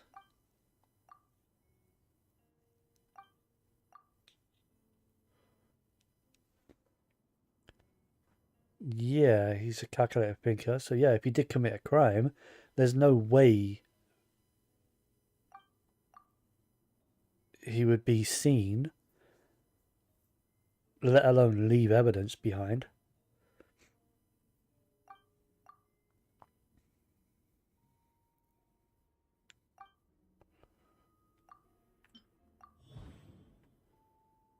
Encounters on Dragonspine, eh?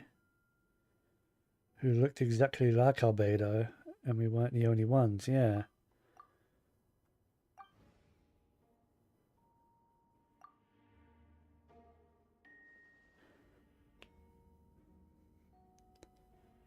Yeah, the oh, what was it again? It was a whopper flower, wasn't it? But it was like a special breed or something, and it could shapeshift, and it took the form of Albedo.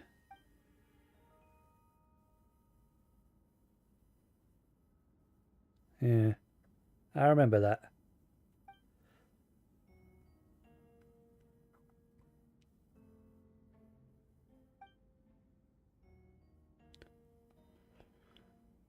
I'd like to address the court, if I may. I was the one who investigated the office, and I believe the results raise a few questions.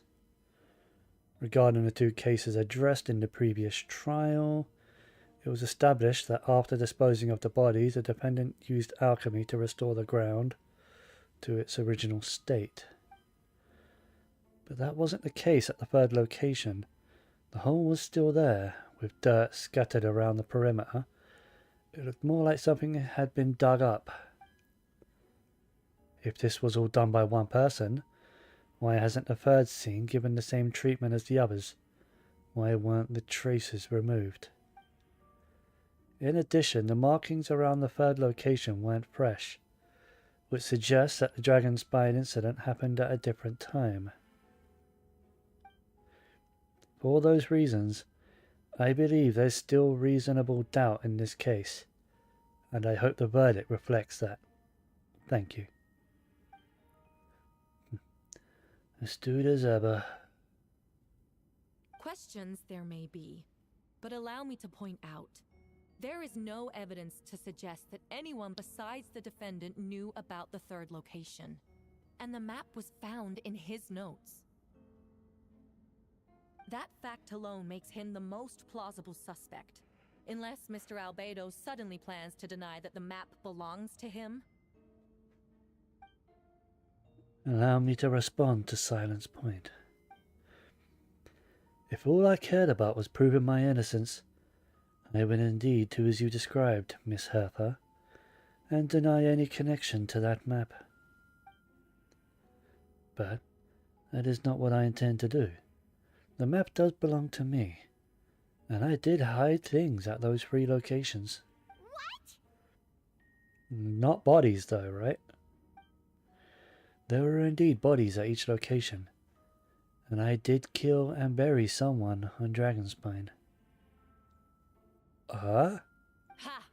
So you admit it. Let the record reflect that the defendant has confessed to his crimes. He only said he killed and buried someone in Dragonspine. You're mistaken, Miss Hertha. The story doesn't end there.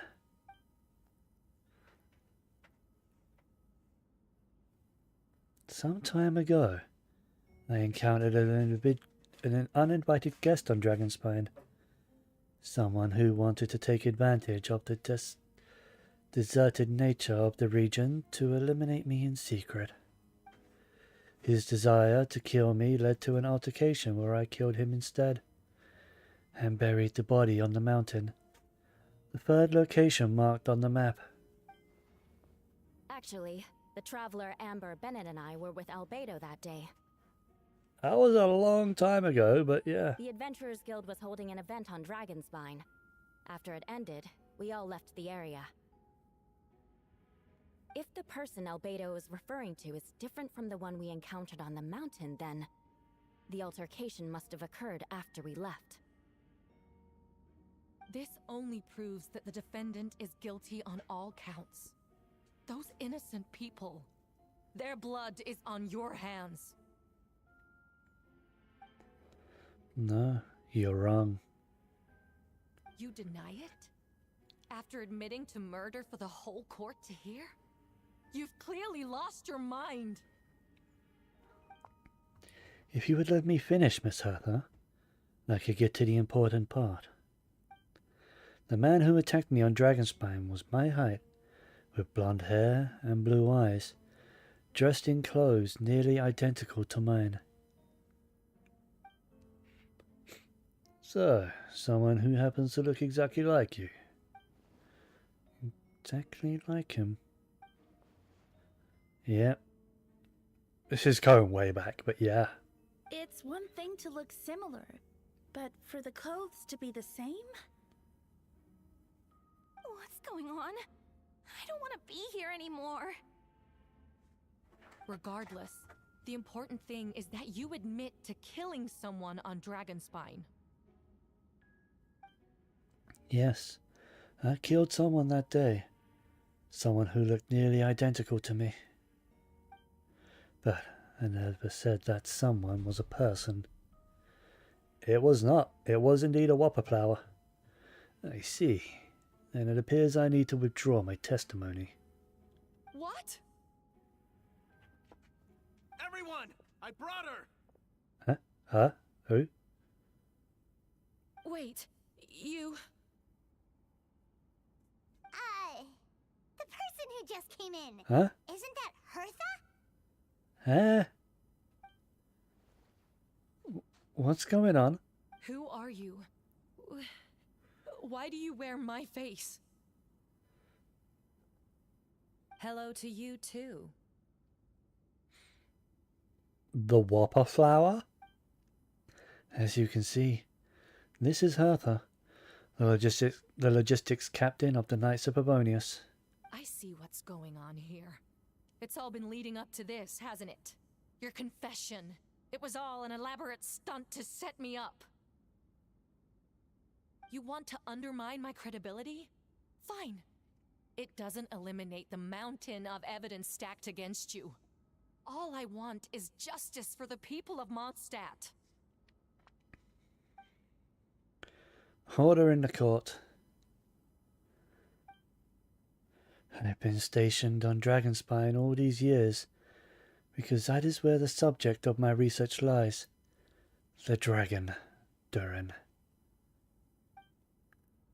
Several hundred years ago, the dragon of the east, Dvalin, defeated Durin in battle, and, with help from Barbatos, sealed his remains on Dragonspine.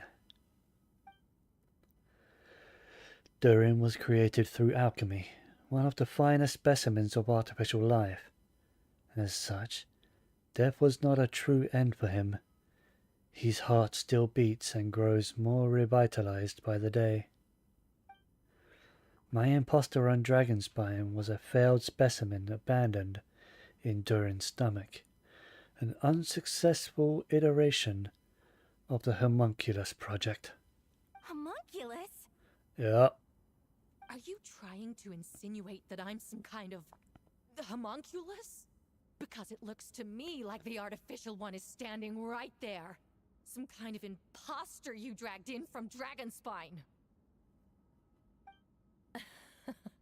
So this is what I look like when I fly off the handle. You know, they say imitation is the best form of flattery, but your impersonation has overstayed its welcome. Master Jean, what are you waiting for? We've known each other for so long. You recognize the real me, don't you?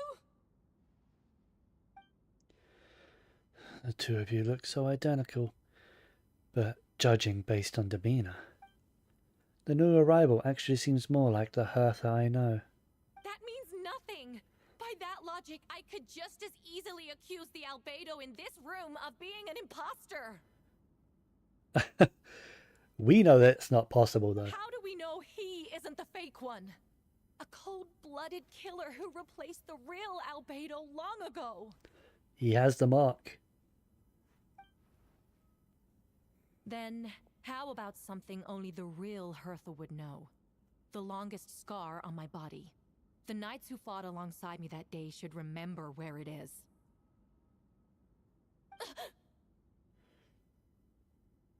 I remember.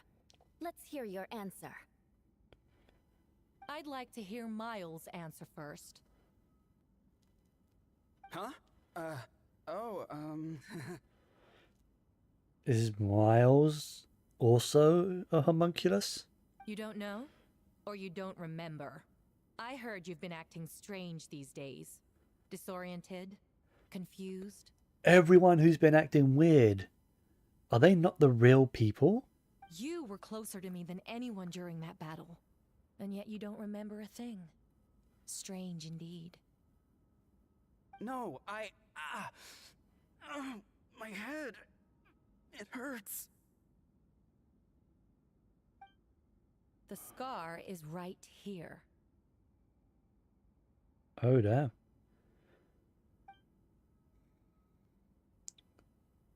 Why the nerves?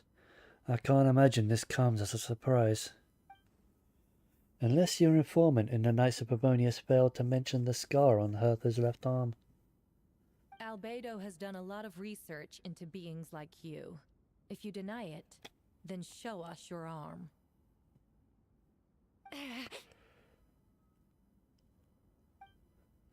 No need to panic.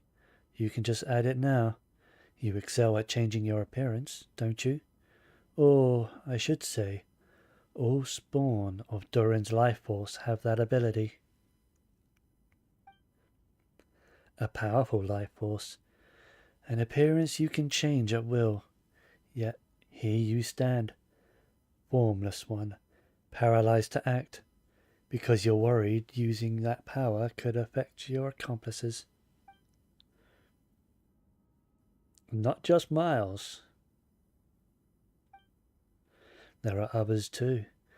Most of the beings under the influence of Durin's life force have gathered here.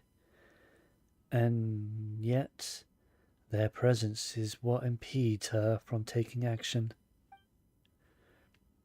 Once you attempt to transform, all who surround you will be affected by your power. You can't control it. Because in this network of living beings, you serve as the core.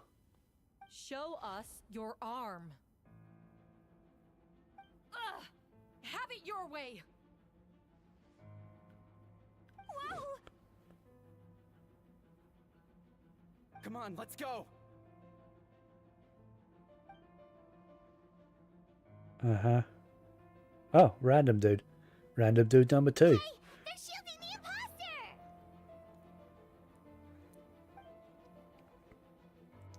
She's trying to get away. Stop her. Don't let anyone stand in your way. There are others trying to get in.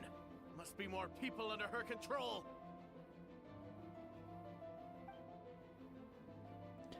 Time to get moving, everyone. Whoa! She just leaped across the room! She did. After her!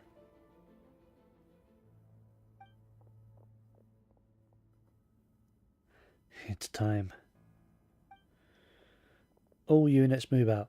Third company, keep on the imposter's trail. We finally have a chance to talk. But before I explain the events of the past few days, I'd like to make a few things clear. First, I never killed any of my fellow citizens, and I never used human remains as part of an alchemical experiment. Second, the events of the past few days were all part of a plan. Most of the members of our order were in on it. Okay, that makes sense now.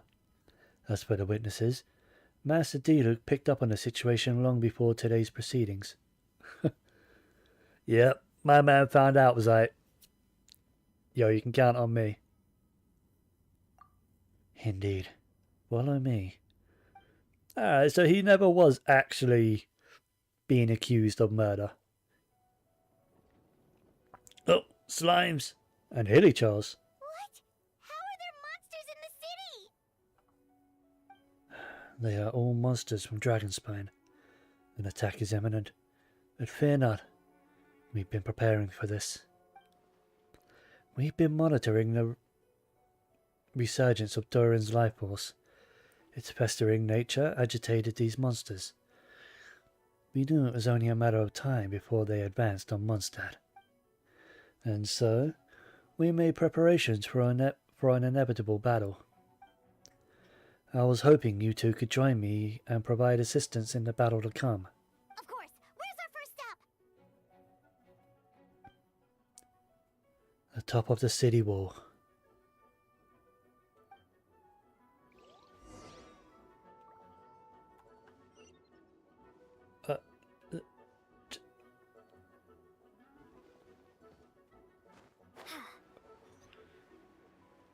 I'm in a special area, aren't I? Yep. A special story mode. No map. Does it also mean, yep, no party as well. Alright. Traveller only, let's go. Oh, is this gonna suck, or am I gonna get trial? I'm gonna get trial characters, aren't I?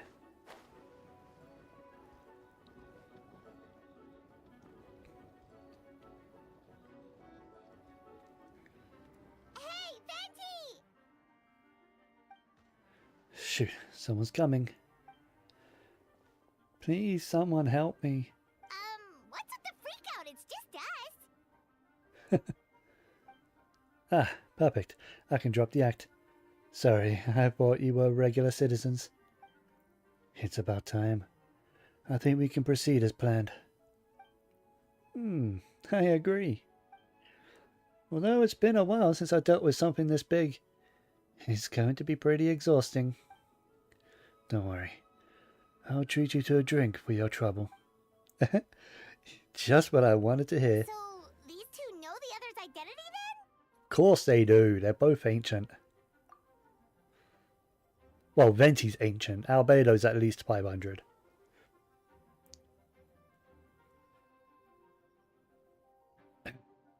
They two became agitated, likely in response to the core coming under pressure.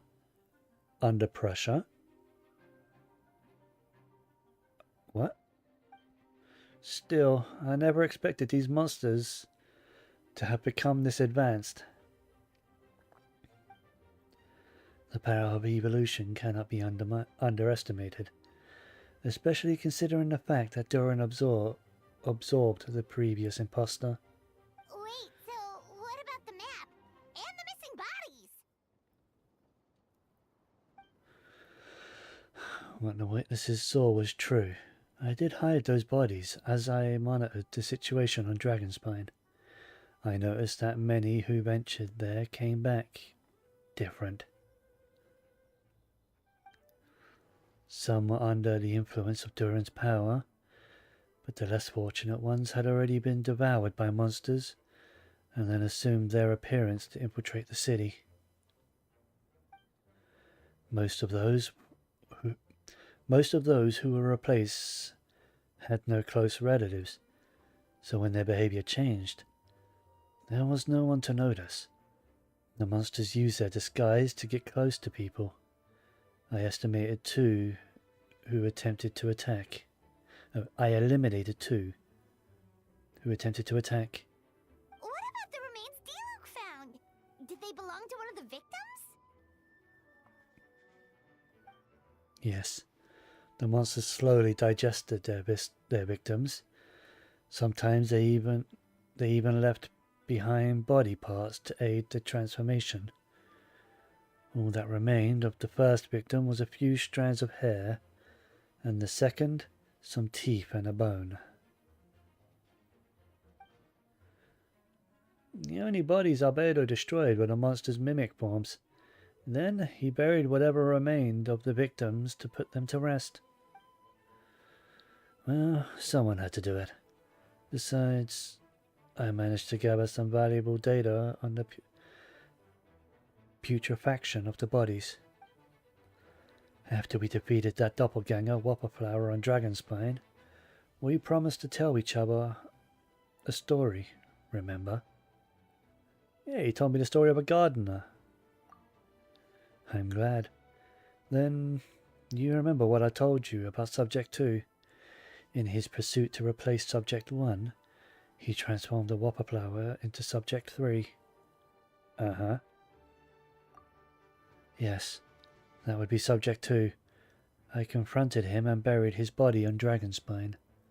So, you see, at one point, there was something hidden in that hole you found.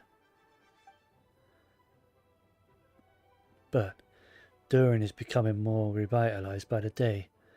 Under the influence of his power, the monsters dug up the Subject 2's body and returned it to Durin's stomach. Durin absorbed the failed creation along with his knowledge and way of thinking. Ever since then, all creatures spawned from his power had the ability to transform their appearance.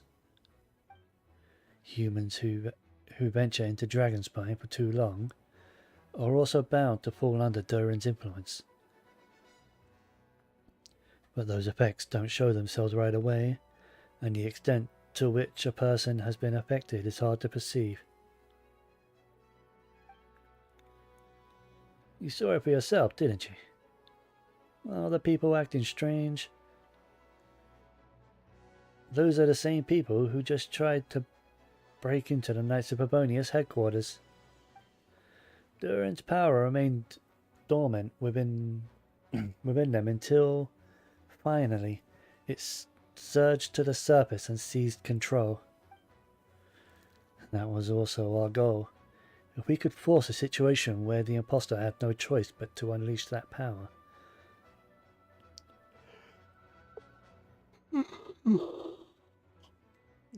All those under its influence would become violent, and thus we would know who was affected. Wait, so what do? We can't go around hurting innocent people. They're not people. That's why I'm here. It would make me look bad if I just lazed around after promising to help. We'll use the power of Animo to restrain them for now. That should give the knights a chance to subdue them without harm. A specialized team will deal with them later. Different person speaking, had to change the voice.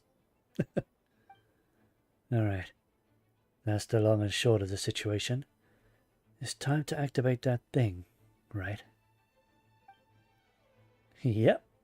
So, if there are little secrets that other people shouldn't know, my identity, for example, keep it to yourself, okay? Alright, this should do it.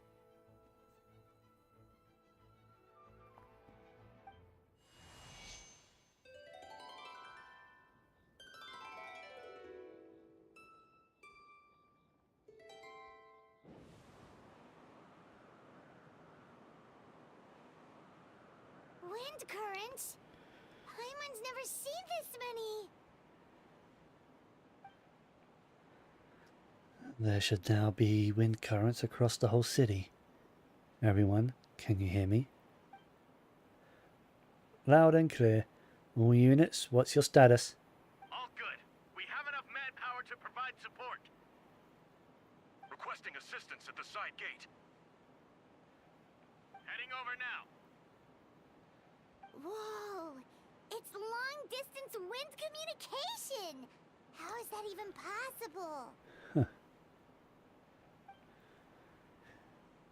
It's all thanks to Lord Barbados. With this blessing, we will succeed in defending our city. Actually, if you face away from the current and whisper like this, no one can hear you. No wonder you're crouching down there like you have something to hide.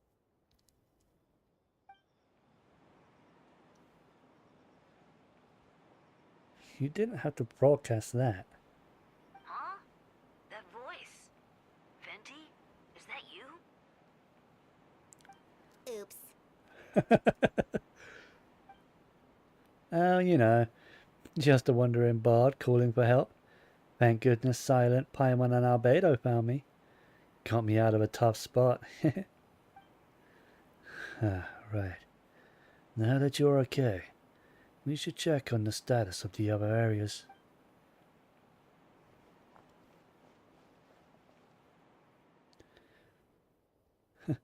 Thanks, friend. May the Animo Archon protect you.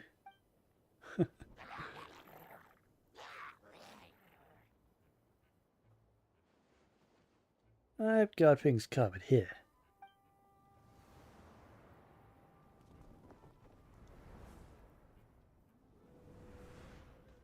There's Sucrose. Kaya. I don't like being in the middle like this, especially on a bridge. Oh, look who it is.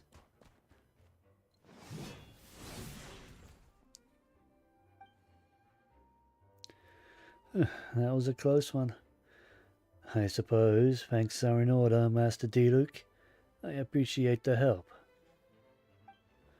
No need. I didn't intervene to save you. It was for my own convenience. You were in my way.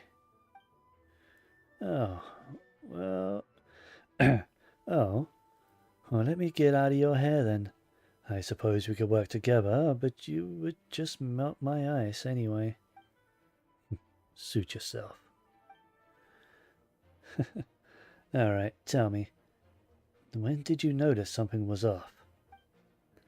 The first trial. Because of the fake Hertha? No, because of you. Oh? Me? What did I do? My defense wasn't passionate enough? No, you weren't nervous enough.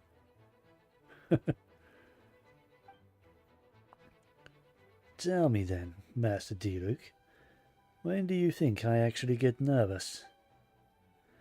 I suppose we'll see, won't we? Monsters incoming. On second thought, best not to think about it. Hey, trial characters. Time for retribution! Don't get frostbite.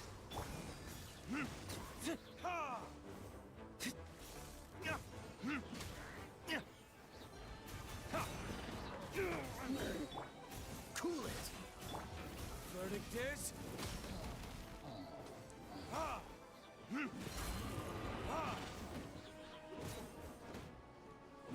Oh, so sorry.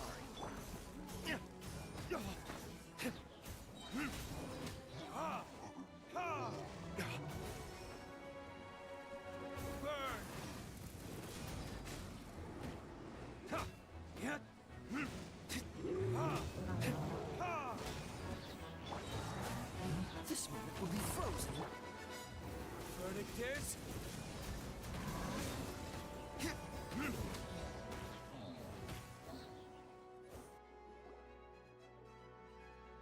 They're over there!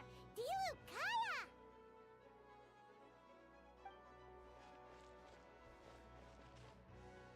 If you had time to make it out here, I'm guessing the other areas are secure. What? We can't be here because we care? Maybe this was just the closest spot to the city gate. Maintaining control over the main road means maintaining control over the battles as a whole. You made the right choice. So what's the status over here? All under control, don't worry. My trusty civilian volunteer and I have this area covered. I think you mean the man who held the title of cavalry captain before you. Hey yo! I never knew that. Diluc was the cavalry captain? I knew he was a member of the Knights of Ammonius. I didn't know he was a cavalry captain. We don't have to bring that up. Well, keep up the good work. We'll go check on the status of the other locations. Good luck. Oh, and I wanted to thank you for what you said in court. If I'm not mistaken, you're on my side by the end. Believe me, he's had his suspicions since the first trial. I suppose it just didn't feel right to believe that someone who helped me in the past could be a cold-blooded killer. Aw, that's so sweet. Thank you for trusting me and choosing to fight alongside us. As for you, Kaya, good work as always. Yep, we'll see you soon. Of course, stay safe.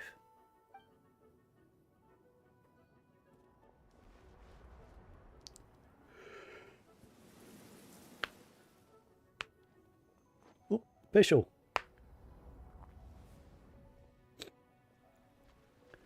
I have to congratulate Fischl on her first Archon quest appearance.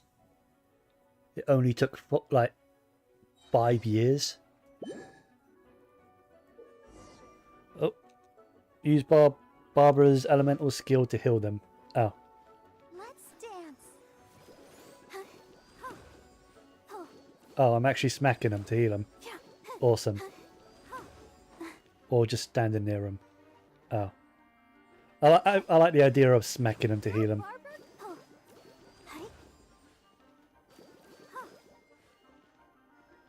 Huffman. Alright, now I have to wait. I'll protect us. There you go.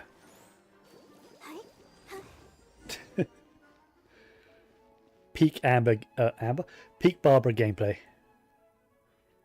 Alright, you should be on the mend. Thank you so much, Miss Barbara. Things are still quite chaotic outside. It's best if you all remain inside the cathedral for now. You're not rushing back out to the front line, are you? You're still injured. Don't worry, Miss Barbara. I'll try not to put myself in harm's way. I can help with the logistics from the back. Ugh. Well, maybe we can give you a hand. As you said, the situation outside is chaotic. Injured parties should not be left unattended. There are others who need to get back to the front lines, so I'll escort you all myself. Of course. Thank you, Miss Rosaria.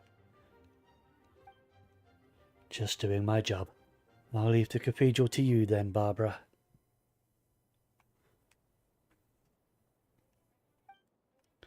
You can count on me. I don't really know how all this started, but I do know that Jean and the others have been preparing for this for a really long time. So I think everything will be alright. No, it has to be. Did I catch you at a bad time, Barbara? No, not at all. Did you need something? Well, I just wanted to tell you that over the next few days, a lot of things are going to happen in Mondstadt. Attacks and fighting. So I need you to take care of yourself. How do you know? Albedo warned us in advance. It has something to do with Dragonspine, and he's our authority on that region. So we should take him at his word. God damn it. My timer just started. Hopefully this cutscene will be over in a sec.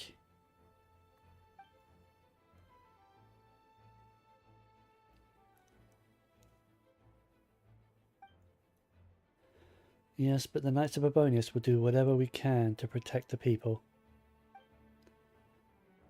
Who will protect you?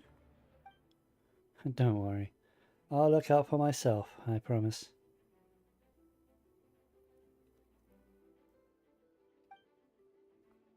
Please let them be okay out there. Grace isn't voiced? Wow. I think this is the first NPC that isn't voiced. Interesting.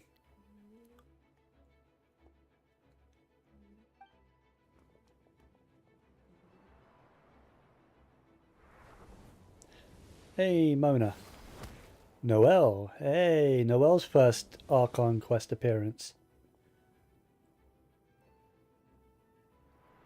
And Bennett's?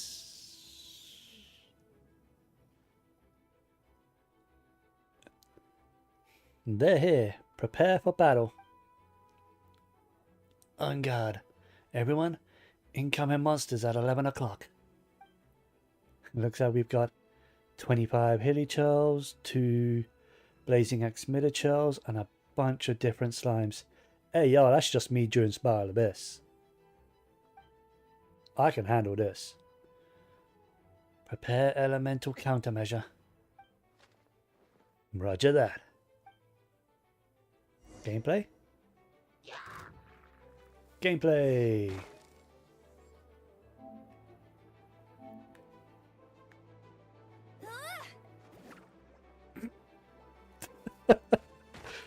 Excellent throw.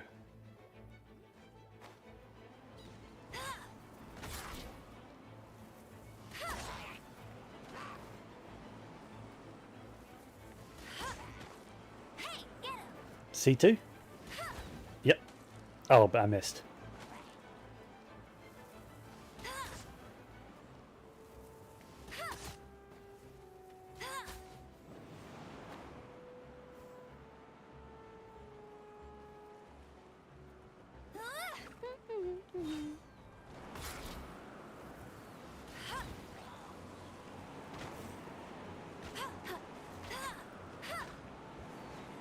Yeah, at least it's an accurate kind of Amber experience.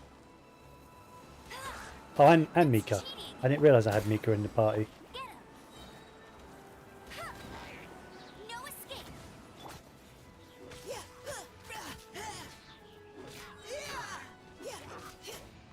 Now's our chance.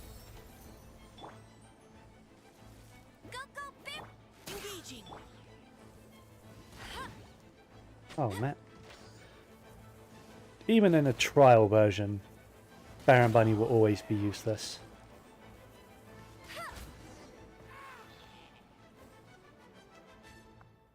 All units are now in position. Hertha! Oh, jeez, your voice scared me just now. What? Still caught up in the imposter incident? I thought you knew about the plan. Well, After you up and disappeared one day, all Master Jean told me was that you'd be gone for a while on an important mission, and that it'd be better if people thought you were dead. And then, what do you know? Someone who looks exactly like you appears out of nowhere 2 days later. If Master Jean hadn't told me about your mission, I would have fallen for it hook, line, and sinker. Oh. Yeah, that's quite a scary thought. I get chills just thinking about it. A monster replacing someone close to you, and you're none the wiser. Don't worry. Once this is over, those monsters won't be a threat to us again. Albedo, are you okay? The trial wasn't too hard on you, was it? I'm sorry I couldn't be there. I was so worried. Same here. I thought it was all real at one point. I was in complete shock. So, you didn't know, Amber? Then it seems Eula did an excellent job at keeping the situation under wraps. And no need to worry, you two. I'm no worse for wear. That sounds like you're alright. She's an impenetrable wall, that one. You're not getting a secret out of her. Yeah, for sure. She's someone you can really count on. Wait, so how did you decide Hertha should disappear again? After all this fighting, I can't seem to get it straight. It was Kaya's suggestion. He said the plan would work best with someone well known and reputable without being too high profile. Naturally, Miss Hertha was the perfect choice. We needed to leave a hole in our organization, so she came up with the idea that she should disappear. So that explains the rumor that someone had fallen during a mission. Of course, it didn't take long for that to get resolved. No, because the imposter fell right into our trap. It was all part of the plan. First, we spread the rumor that Hertha was missing in action after some kind of incident. The news came from Kaya and Hertha's direct subordinates, which was important because we needed it to be credible. The imposter saw the gap in our ranks and couldn't help but take the bait. It didn't take long for the fake Hertha to appear on the night's patrol route, claiming to have survived her mission. When did that happen? Over 6 months ago. Whoa! Whoa, so this has been a long time in the making. 6 months, wow. Yes, and our enemy was more meticulous than we expected. Monsters have been searching for Hertha's body in order to protect the imposter's identity, which is a more advanced way of thinking than Subject 2. So we had to wait long enough to convince the fake Hertha that she had our trust. Furthermore, we needed to give her time to gather evidence against me and convince herself she had enough to strike. But how did the Knight's internal information even reach Durin and his monsters?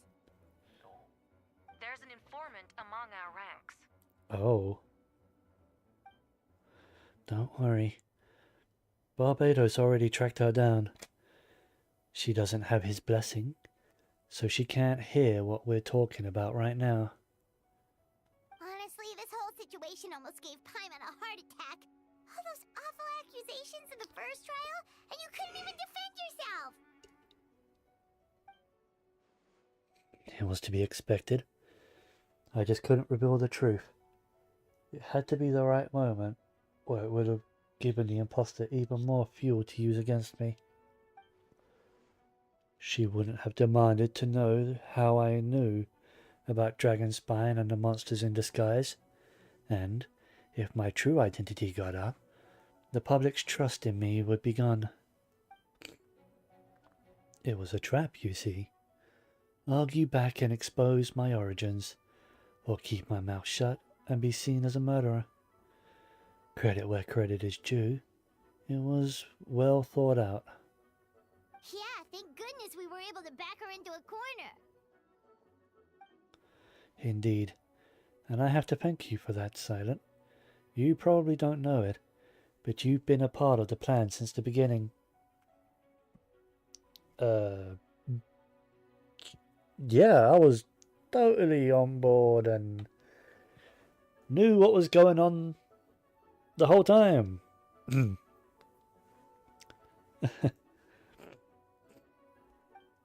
This might not sound intuitive, but I did it to make the plan even stronger.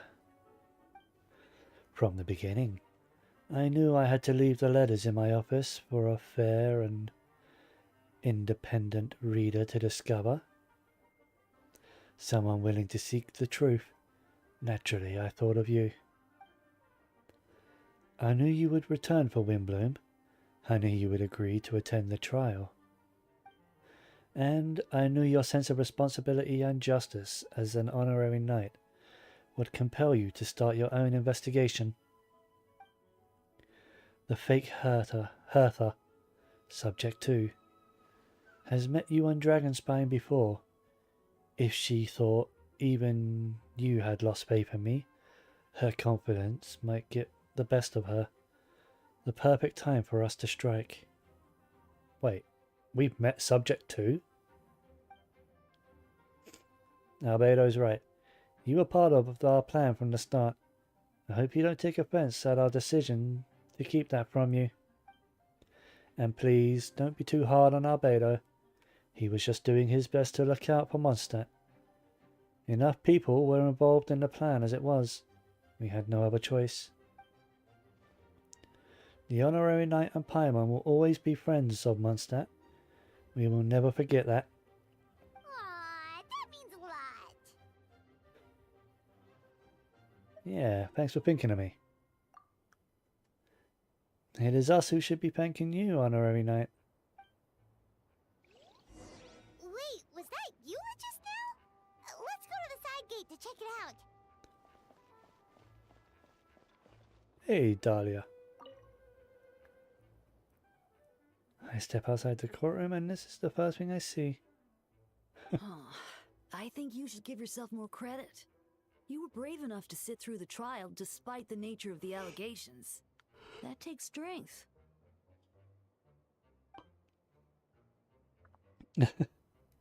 Apologies. Rosaria asked me to come. With Albedo running around protecting the city, she was worried you might be alone.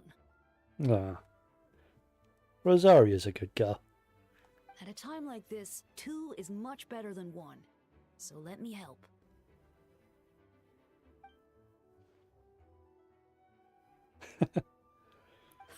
Of course she does. She spent all that time monitoring Albedo. True. It's only natural that she remembers his most dedicated student.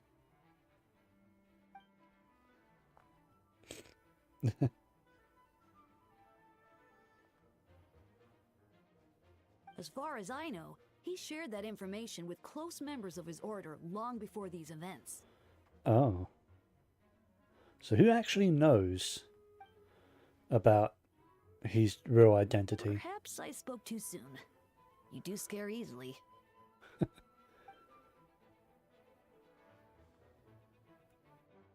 I'm sure he felt the time was right. Besides, you know the truth. I know the truth. It doesn't change anything, right? Nope.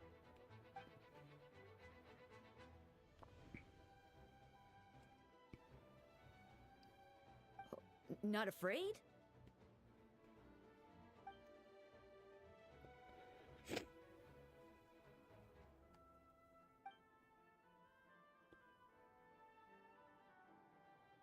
We lucked out on that front. Otherwise, that conversation would have been for the whole city to hear.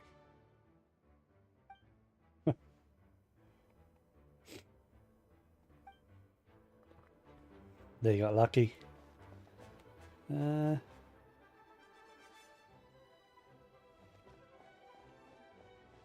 Who's over here?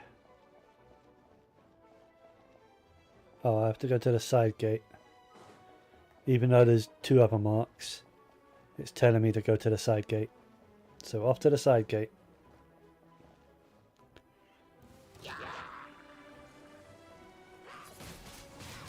Supercall, it's you. Oh, I have a whole team. Oh shit, yeah, Lisa. Where the hell has Lisa been? Burst forth.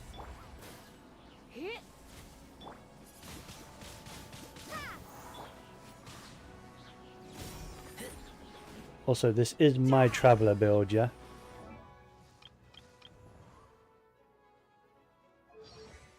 Yeah.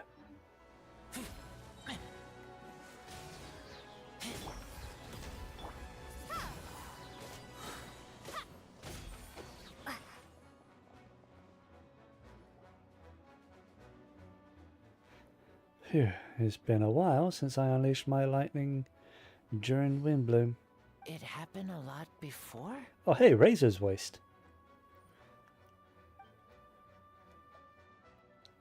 I can't do a Lisa voice like her sultry voice. There's no shot. Unleashing lightning on people? No. Once in a while, maybe. It sure feels good to let loose though. My old professor even wrote to me about that a few days ago. Of course, I made sure to emphasize that I always treat others with kindness. It's only natural for a student to inherit their teacher's ways. After all, and mine was a gentle old man from the Spontamard school. So you see, this time I only used gentle methods of electrocution. So gentle, even Jean would have no reason to intervene. Huh. Gentle electrocution. You seem to be in good spirits, Miss Lisa. Ah, well, it's good to move about every once in a while. Yeah, get out of the library every now and then and, you know, stretch your legs. Oh, that's not what I wanted to do. I wanted to go down. Hey, Eula. Sup?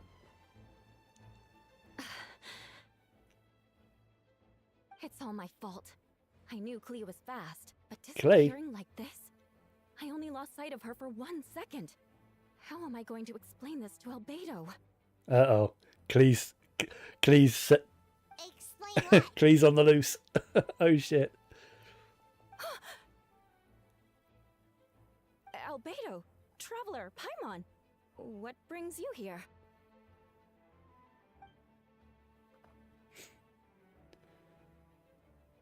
We're providing mobile support across the region. Was there something you needed to explain?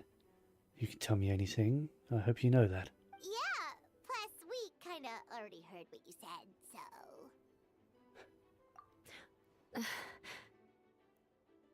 Klee, she disappeared right under my nose. I'm sorry. I'm doing all I can to find her.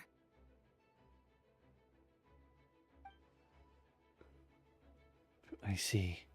Please don't beat yourself up. Klee is... Wait! Something's coming this way, and it doesn't look pretty! Is it running away from Klee? Alright. Fighting first, conversation later.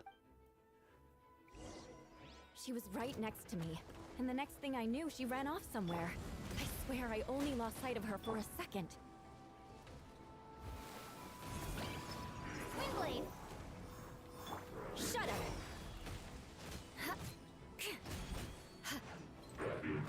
Crush!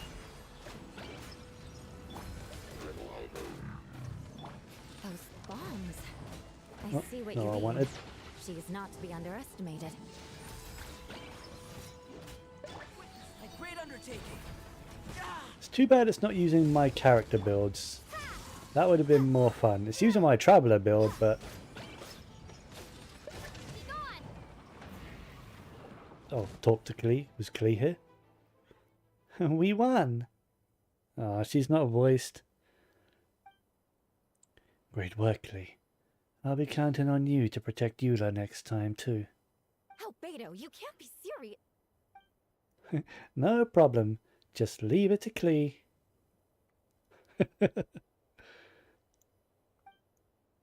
Are you going on patrol, Mr. Arbedo?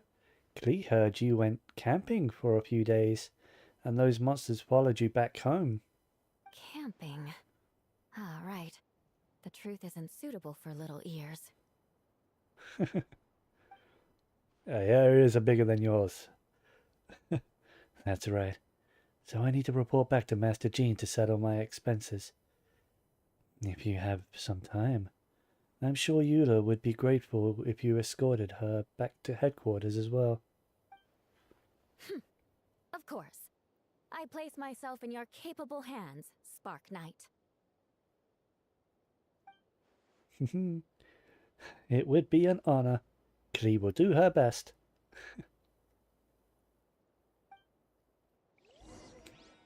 You know what? Eula's actually had a surprising amount of voice lines. And she has not once said that she will get her revenge, or vengeance shall be hers. So I guess that's some progress. Oh, hey Jean.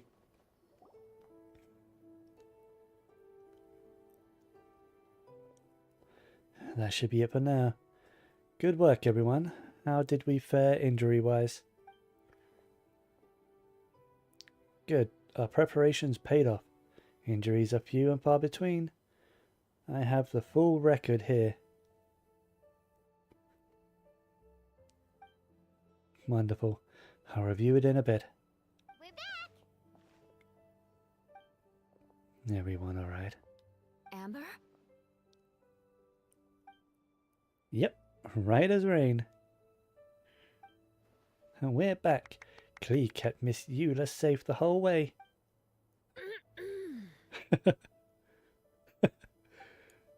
That's amazing, Clee. Eula was lucky to have you. They're all entertaining her, and it's embarrassing Eula.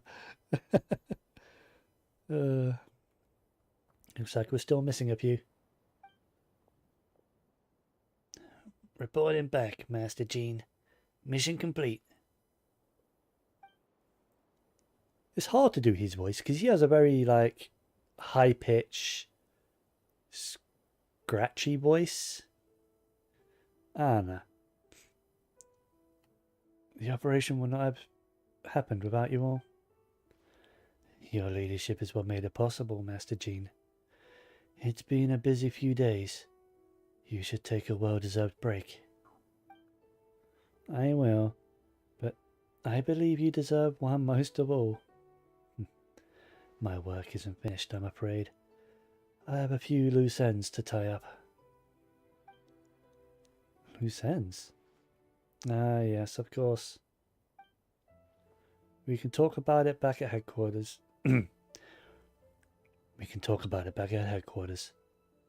Silent and Paimon should be there too. Alright, everyone who has finished their work should head back to their quarters or to the church to get some rest. Want to come with us, Clee? We can drink some tea and eat some freshly baked moon pies. Ah, she's so innocent, so happy.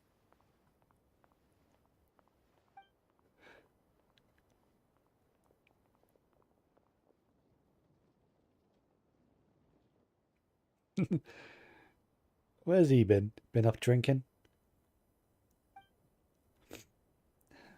Thank you for coming. I know there were difficult moments along the way. Oh well. Oh, wait, does that mean you saw me running for my life? No apologies. Just forget I said anything. It was tough out there. I almost lost my hat to the wind several times. Any notable information on the wind?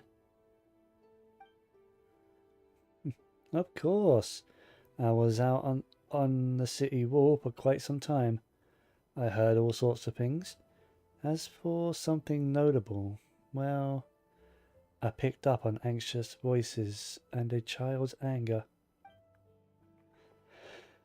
Durin has been isolated for centuries, but absorbing Subject 2's emotions allowed him to understand certain truths about this world and his existence, including the fact that he's no longer Mother's only child. Or her most perfect creation. It's obvious he found that fact difficult to accept.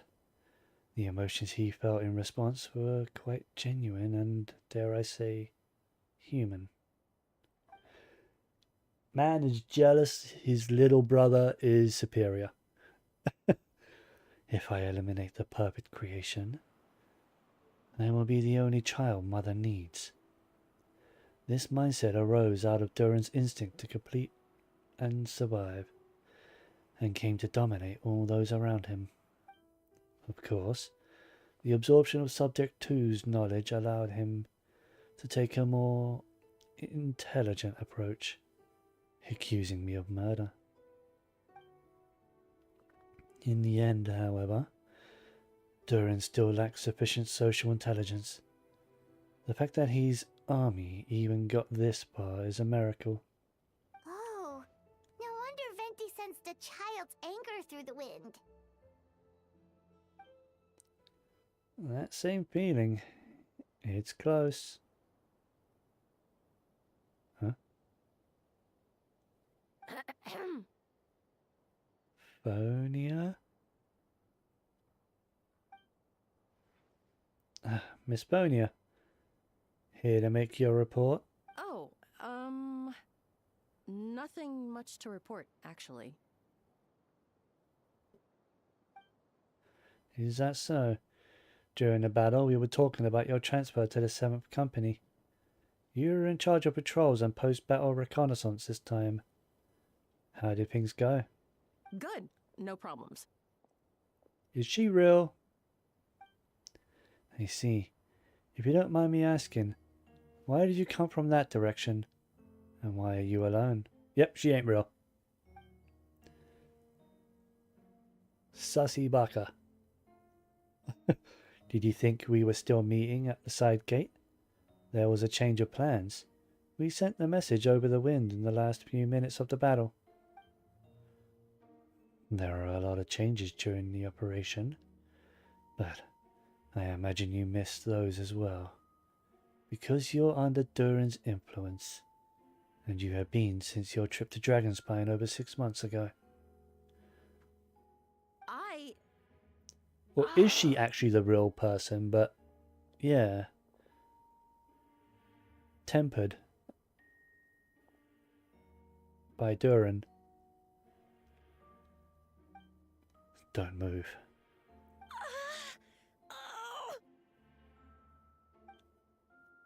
Let's continue this discussion back at headquarters. Don't be scared. I'll figure out a way to free you from his power soon. They're straight up tempering from Final Fantasy XIV. She got tempered by the primal Durin. How's my timer? That's fine.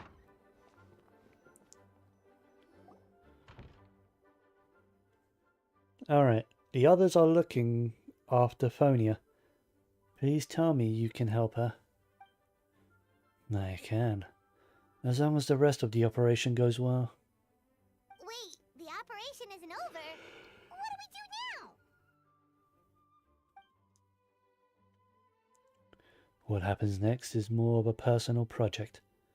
I've consulted Venti about the possibility of calling a tripartite? What the hell kind of word is that? Ah yes, that's a relatively new tradition. Grandmaster Varka came up with the idea a few years ago.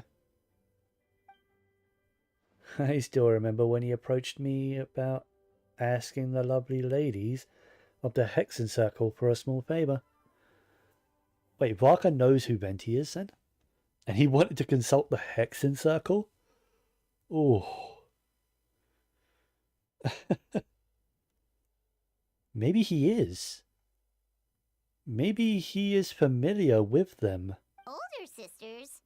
Is Varka really young or something? No shot. I wouldn't exactly call him young, but he's not old either.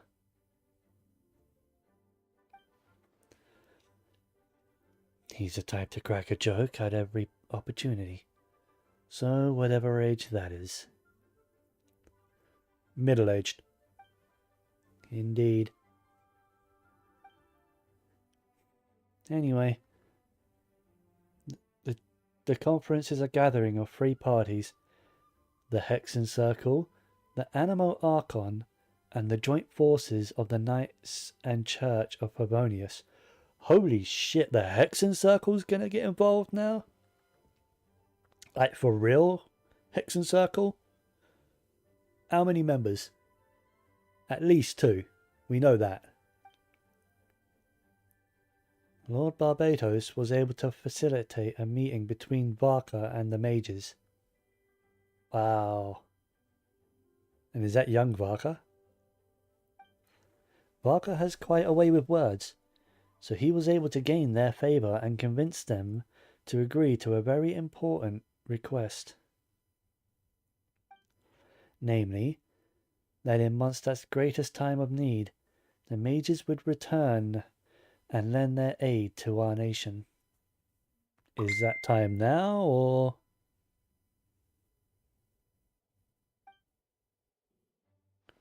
Yes, and now I have a request of my own.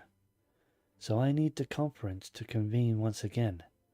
Venti, if you would. Of course.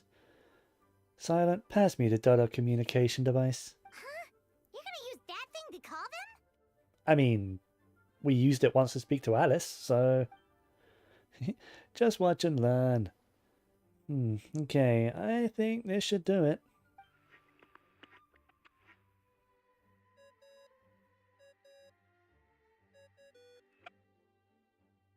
What's that ringing? Is it the wind or something? Huh? Hold on. That's not the right voice. Wait. Barbados? Varka? Yeah. Grandmaster? Oops, I put in the wrong number. Sorry, Varka, you're probably busy right now. But considering I'm surrounded on both sides with a group on my tail looking to turn me into mincemeat, yeah, I'd say so. What? Yes. Well, have fun with that. We can talk some other time. All right, pass along my regards. Oh, and I still owe you for those drinks, don't I? Just take it from my stash. I keep it in... That's such a random first, introduction to Varka. Hey! He was just about to tell us where to find his secret stash!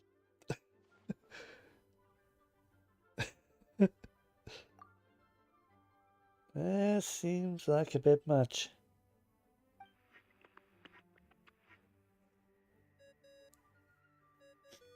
Are we gonna speak to Alice now? Hello? Who is this? Alice! Let's go! And she's voiced. Greetings, Miss Alice. It's Venti. Venti? Nope, it doesn't ring a bell. You're really gonna tease me like this? Fine, it's Barbatos. Apologies, just a bit of fun. What can I do for you, dear Barbatos? Oh, I love Alice. But wait, is this Alice's first appearance in an Archon quest? Oh? And which brave soul is it this time? It's me, Aunt Alice. Albedo, captain of the Knights of Favonius investigation team, requests a formal meeting with the Hexen Circle. And what is your wish, dear Albedo? I want to suppress something unprecedented. I want to accomplish something unprecedented. Sorry. How unprecedented. Something even your mother Rhine-daughter never accomplished? In terms of technique, no. But in terms of location and materials, yes. Okay, that makes no sense. You've piqued my interest. I'll be right there. Really? Are you right? Where? Here? As in this office? Hello again, everyone. Ah. So she's not appearing in person. Hello, Aunt Alice. I see you've turned yourself into a giant dolicho. Darling, isn't it? It even has its own hat. This is the closest thing we've ever met with Alice, though. Wow, the attention to detail. Pleasure to see you all again. It's been a while. On behalf of the Hexen Circle, I hereby grant Albedo's request. I'm guessing you still need to prepare? Take your time. Just come find me at the long table when you're ready. Long table. Oh. Aw, that's nice. The Imaginarium Theatre. I suppose it's just my nature, darling. Thank you, Aunt Alice. Before we set out, there's someone you need to meet. Head to my office. He's waiting for you there. Oh, where'd she go? Oh. Where'd Alice go? That's upsetting. I wonder if we'll ever actually meet Alice, like, in person. Hey, have you ever wondered why Albedo always keeps his office closed? Paimon bets there's a secret snack stash hidden around here somewhere. Oh, Durin! Hi. Hey, not so loud. Mini Durin? What are you doing here? Well, actually, I've kind of been helping you guys in secret this whole time. I tried tapping Paimon on the shoulder during the battle, but you floated away too fast. Yeah, I've been in Mondstadt for a few days now, but I've kept myself out of sight. I thought people might be scared of me. Oh, don't worry. We aren't scared of you. Thanks. So, what brings you here? Oh, is it Windbloom? There are a ton of fun games this time of year. Obviously not. I did sneak off to the festival for a bit. Even though I couldn't play the games because of all the people, I still had a lot of fun. But that's not why I'm here. Albedo and I made a promise to accomplish something great together. What do you mean? I'm gonna replace the Durin on Dragonspine. What? Replace the Durin on Dragonspine? I'm gonna be the one who is revived and brought into this world. Wait, didn't that already happen? You left the storybook world, and now you're here. But it's not like a real body, if that makes sense. It's different. Sorry. I should be more specific. Albedo said he can use alchemy to turn me into a human. Oh. What? Human transmutation. So you're Albedo's intended subject. Yeah, he's been working on it for a long time. And that's what you want, Mini Durin? To become human? I don't know if want is the right word. I don't even know if there's a right answer in a situation like this. But I do know this. I have just as much of a right to this name. I don't want to lose it to the other Durin. Yeah, it isn't as simple. I know. Albedo talked to me about it. He said the Durin on Dragonspine is a lot more aggressive and primitive. Almost like a beast. But Mom created me in the storybook. The pure parts of me that can balance out the evil parts of him. If I'm honest, I don't know what that will look like.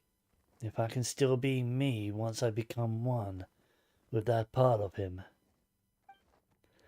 Maybe without a complete soul.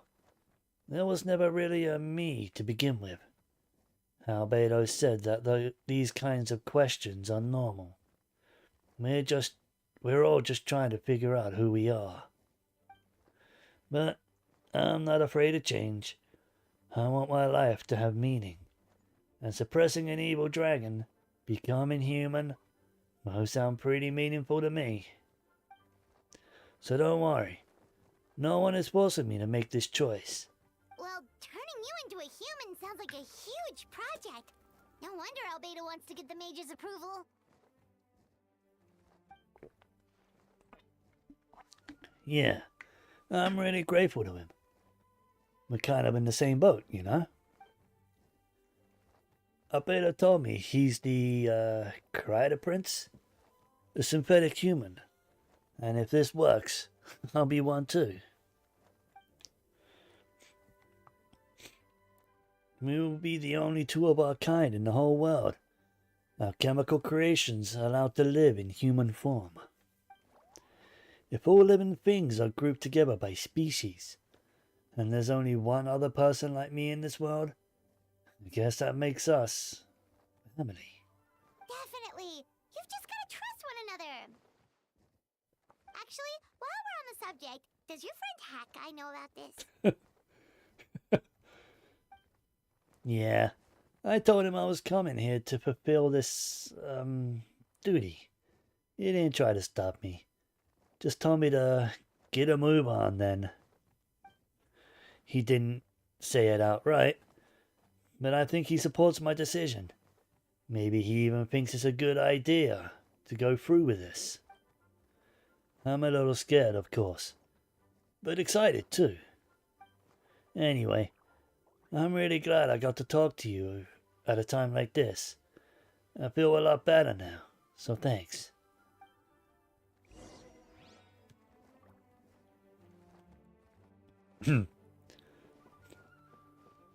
That kind of scratchiness itch, ish. It's a little rough on the throat, not gonna lie. To the long table.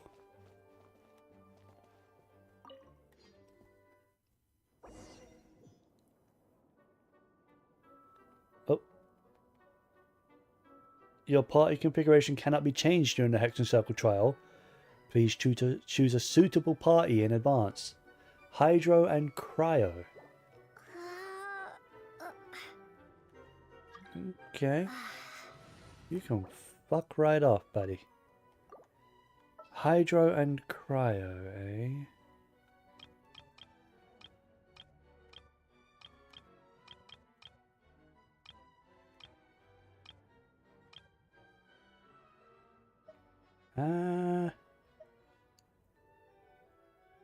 Maybe I can go with Mualani, but instead of Lanyan, let's go with... Yeah, she's easier to use. Get this over with. Maybe this?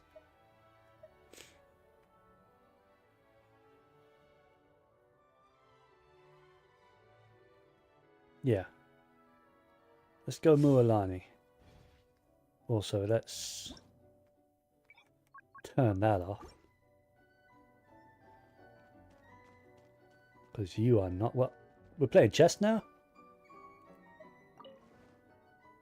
I'll play chess. I like chess. Welcome, one Wait, and all. how's my recording timer? Please sit wherever you like. It's fine. So, no unspoken rules to be aware of? I don't want to unwittingly park myself down in some important lady's chair. I highly doubt anyone's going to mind where you sit, Lord Barbados. But thank you for being so considerate. Jean didn't fancy tagging along? A lot happened in the city today. If she left, there really would be no one to lead the Knights of Avonius. All right, never mind. I was just hoping to treat her to some tea. Oh. So, tell me, Albedo, what is this outrageous and audacious plan of yours that I've been hearing murmurings about? I'll get right to the point. I intend to kill the evil Durin in Dragonspine. The evil Durin in Dragonspine. Oh? And I'd also like to request some alchemical regents from the Hexen Circle. Which ones? I'm all ears. First would be the flesh of that immortal monster from the Mejabari. Excuse me? What immortal monster from the Mejabari? Interesting. What else? The other is a portion of the embryo left by my mother, granddaughter. Ah, the raw material from which she created her monsters in the past. There's not much of it left. Dragon blood, monster flesh, and embryo. Sounds to me like a formula for creating life. Correct. Durin's heart has continued to beat ever since the day he died. That means it's just a matter of time before he eventually returns. It could be centuries away or millennia, but the day will come. I've spent years investigating in Dragonspine, so I'm well aware of the danger he poses. He has already posed a considerable threat to Mondstadt at less than half of his original strength. There's no telling how dire the consequences could be if he ever regained his full life force. Hence, if we want to be free of the dangers posed by his blood and limitless vitality, we must find a way to eliminate Durin entirely. Unfortunately, Durin is a special entity. Even after death, he could reawaken at any moment. So the solution is to kill him and then resurrect him in a different form. Upon resurrection, he will no longer be the creature he once was. In fact, he will no longer be a monster at all, because I intend to transform him into a human-like being. During the summer, Klee and I visited a fairy tale world called Simulanka. It was created by mages from the Hexen Circle, so I'm sure you know about it. Yup. Of course. It was even the home of one of M's children the other day. Oh, I see. Alice clocked that quick. It was during that journey that I learned with certainty that Durin would return to life one day.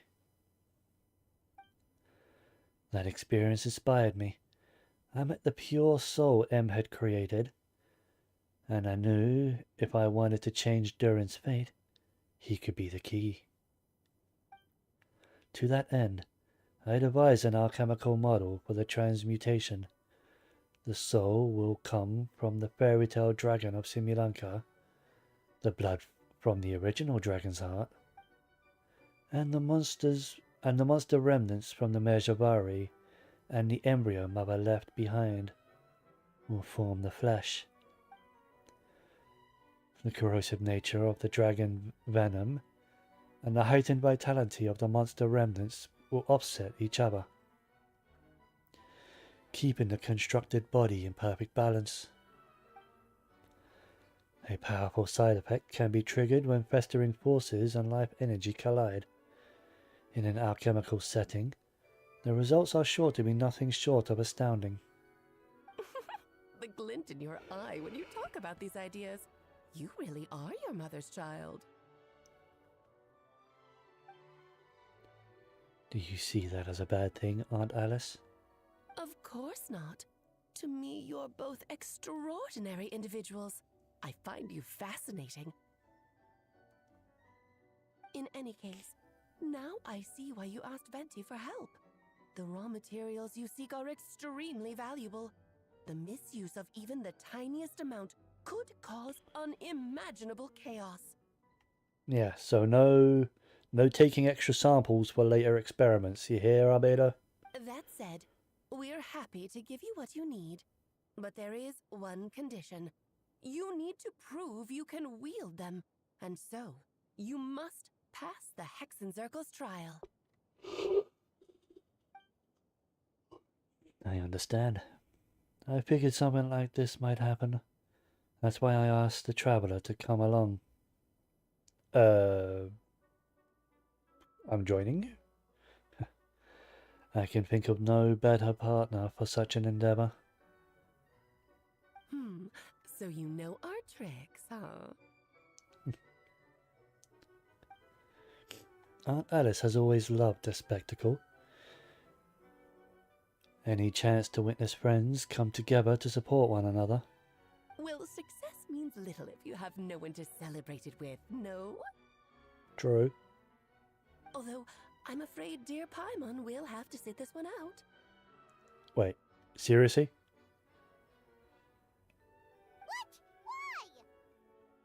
I get to go without Paimon? The Hexenzirkel trials are no walk in the park, my dear. Besides, I already decided on the structure. There's only room for 2 participants, I'm afraid. No more, no less. You understand, don't you, Paimon? Oh, don't be too angry with your dear aunt. Ah, shit, I was gonna go in with 4. Okay, you can turn off the charm. Paimon will stay behind. Oh, poor Paimon. Thank you for being so understanding. Then, whenever you two are ready, interact with the chessboard on the table. It will guide you through the trial. We're about to play chess? Nice. Then let me make a formal request. Will you go through this trial with me? Of course. Are you ready? Just about. Then, my dear children, get ready for a taste of the Dodo King's magic. Huh? Oh. Shrinking us down?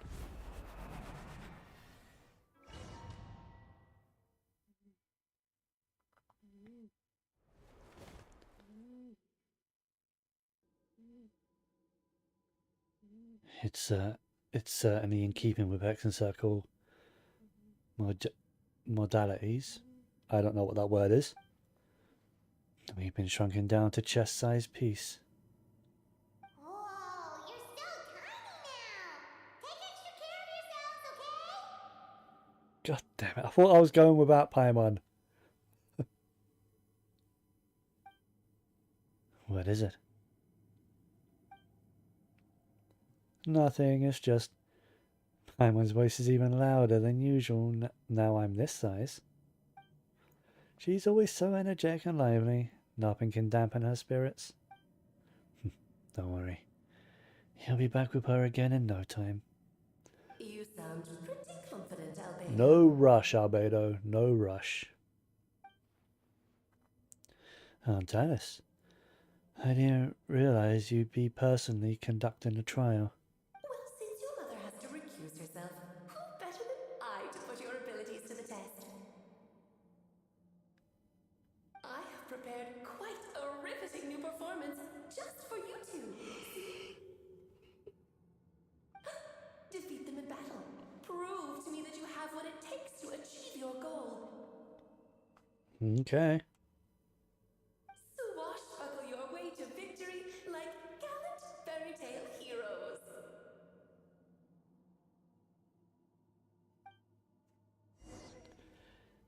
I mean... Get to work. Light it up. Oh, here I was prepared to go up against multiple enemies. Damn it. Let's shred, Sharky. Feel this ancient power. Burst forth. I'm flying. Huh? You can't get me up here. Moment of birth. Coming to be.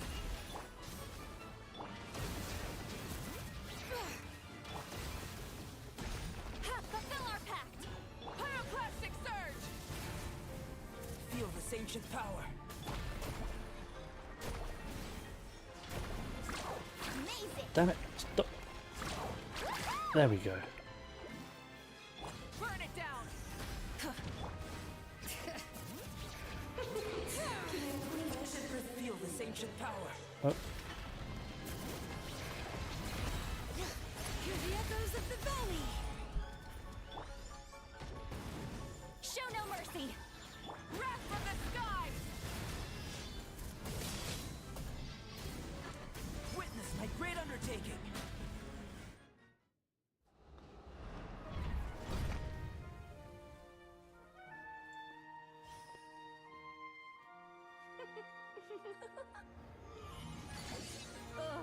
It had to be this form? A toy really doesn't suit me. huh? Well That's done. not But Alice. this isn't over. I will now preside over the second trial. Stare straight ahead, Wait. and you will see things as they appear. That symbol on the hat. Change your perspective, and you will see them Is that as M? they are.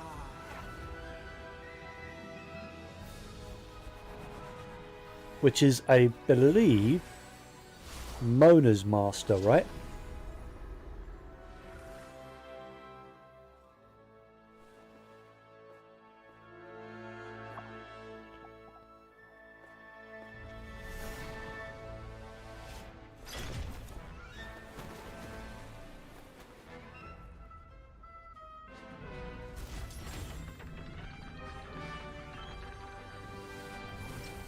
I take it this is the king and queen.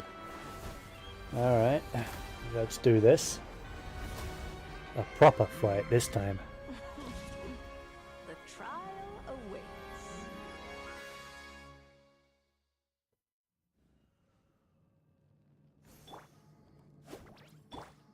Only by turning the world on its head. Damn it, can we see my its timer. true colors. So it begs the question: what do you see Oh. on the other side of this chest? That was 600k and it Earns true didn't freedom, take that much of his health. legs with which to run. So, in the spirit of Rhine-daughter, I prepare. Oh, this is Barbara.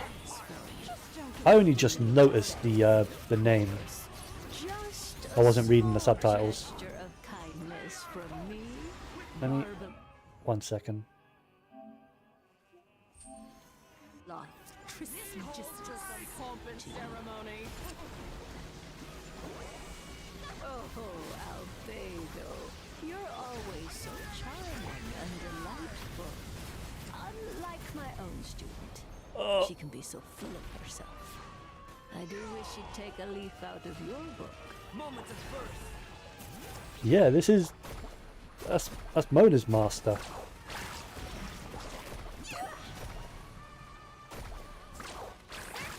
I know her name's Barbara, but is that M? Quite enough. Live. Our performance has yet to conclude. Oh, one down. Oh, but... Okay.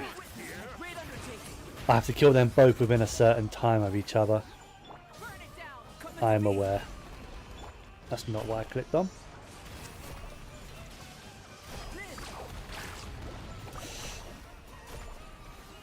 Where's the woman? Damn it.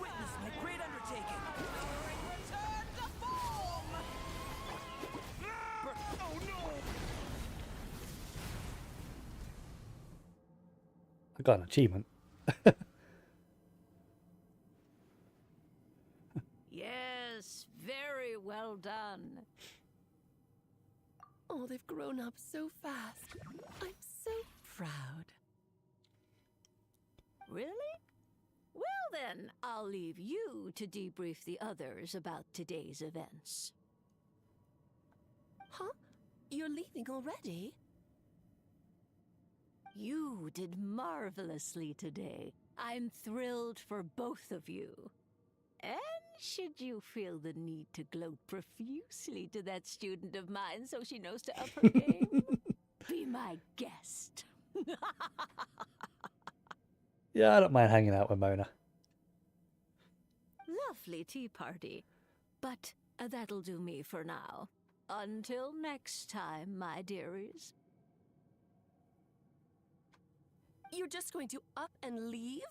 Barbie? Barbie. You'll have to forgive Barbalov. She's always on the move. And she never says where she's going either. I think she enjoys the mystique. But if I had to guess, she's probably going for a walk. She's a very health-conscious individual. Barbie was satisfied with your victory, and so am I. Congratulations to you both. You can come back now. Oh, whoops. I need to turn you back to normal first, don't I?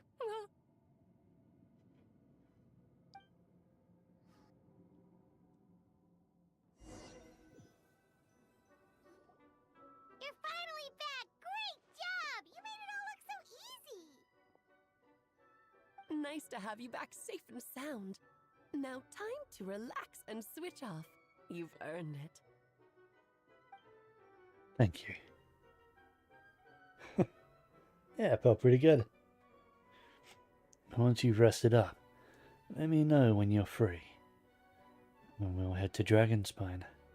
To deal with the Dragon of Dragonspine, right? Indeed. The sooner we deal with Durin, the better. How are we going to deal with Durin exactly?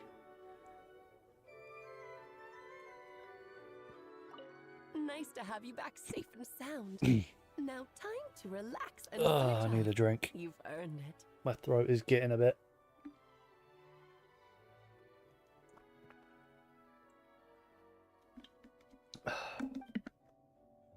Alright. The Dragonspine.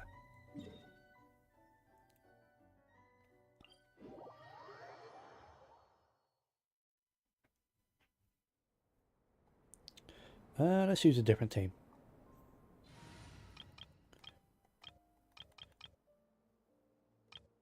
Should I go with Arlecchino?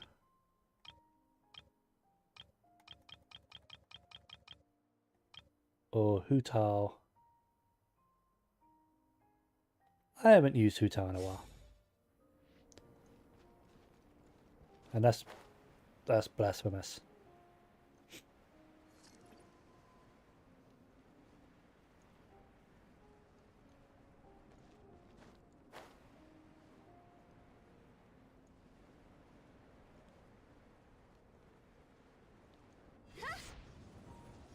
Alright.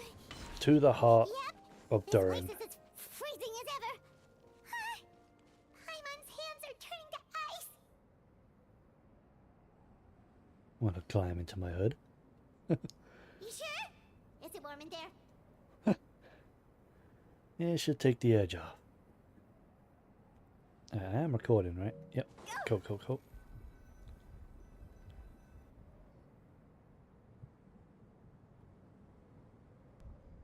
We've arrived. Sorry, Paimon. I have to get to work now. Still beating away after all this time. Yeah, it's been 5 years. Still kicking. Leave it to me. You two, stay on guard.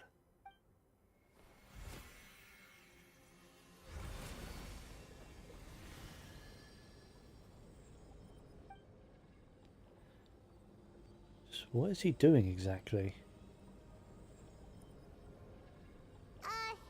May Paimon ask a question? You may. Who is to you. Do you think of him as one of your kind? Kind of an older brother. Is he a dragon, person, animal, or monster? He was a dragon, right? From an alchemical perspective, we're both artificial creations, but biologically speaking, we have no relation whatsoever. So to say we are kin would be categorically incorrect. Sounds like you prefer humans to dragons then. It's not so much a matter of preference. Rather, as things stand, I would say I belong to the class of human, albeit a unique category thereof. But then again, most forms of life in this world possess some unique traits. I am perhaps the most unique among humans, in that I'm the only one of my kind. But soon there will be another just like me, assuming this alchemical project proves successful. I believe Mini Durin already told you of his intent to replace the Durin of Dragonspine. After my conversation with him, he also expressed a strong interest in becoming human. It's a fascinating prospect, not to mention an extremely challenging one, but I understand why he came to that decision. Well, understood in the broadest sense. This project deals with both the past and future, and stands to profoundly impact many lives. That, primarily, is what makes it worthwhile. Helping Mini Durin become who he wants to be is a secondary consideration, though still a meaningful one. By contrast, my personal motivations are nothing so grand and meaningful. I am just pursuing something I believe in. In my view, to cultivate life which the world cannot generate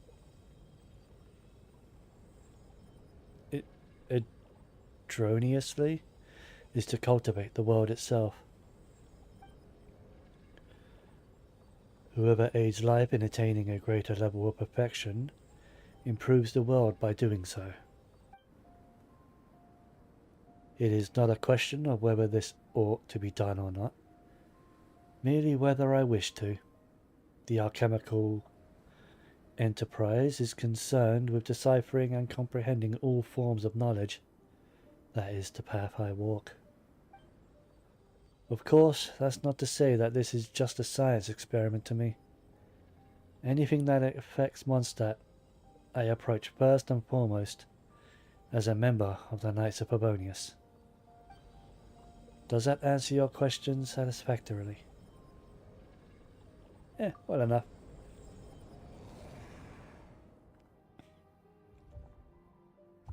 Finished. So, what did he do? Just suck out Durin's soul? Looks like a golden energy has encased the dragon's heart. The whole heart would be too big. I don't need that much. Instead, I've just removed the core. The rest will soon lose its vitality completely.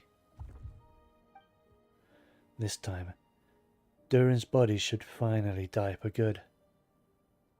Wait, but in that case, what's gonna happen to the fake Hertha? And what about the people who fell under Durin's influence? The fake should probably disappear, and the people affected should recover then, right? The Knights will keep an eye on them, but as far as I'm concerned, eliminating Durin's influence on the citizenry and creating a new Durin through alchemy are one and the same thing. Armed with his heart, I'll be able to complete the alchemical array and deal with all these issues in one go.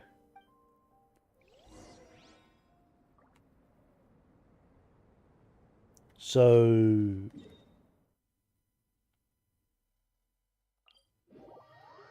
Durin the dragon is now dead.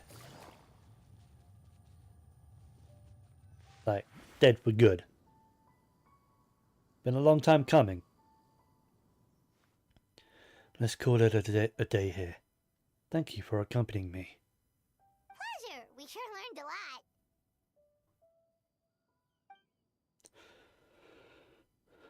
Mondstadt's a lively place during the Windbloom Festival. You should take a look around and pick out some nice souvenirs for yourself. Oh yeah, the festival! Wonder who the Windbloom Star is gonna be this time. At this rate, it's probably going to be Albedo. Well, we've been too busy dealing with this situation the entire time. Who else would be free to work during the Windbloom Festival? I'm sure we'll find a way. I'm sure we'll find out on the day of. Wait 2 more days. Alright.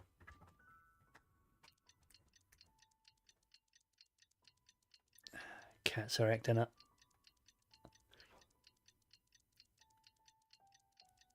Yeah, it's 7:30 in the morning, so...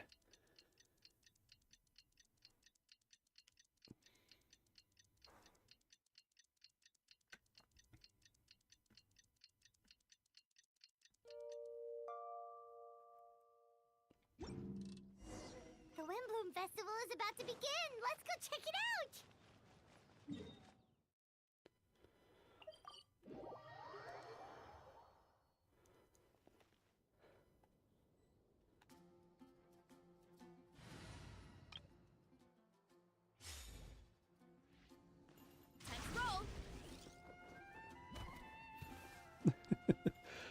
Oh yeah, she takes full damage when I'm not in Mondstadt.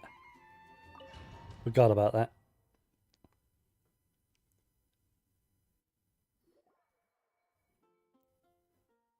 As you all know, during this year's Windbloom Festival, the people of Mondstadt have banded together to defeat several waves of monsters that tried to invade our city.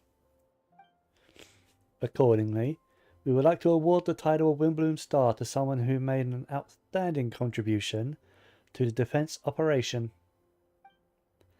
This is someone who may not look like a strong warrior, but whose keen insights played a vital role in gaining control over the conflict. His words and songs always have a way of lifting people's spirits, and they were a great support to us all. They're seriously giving Venti the award?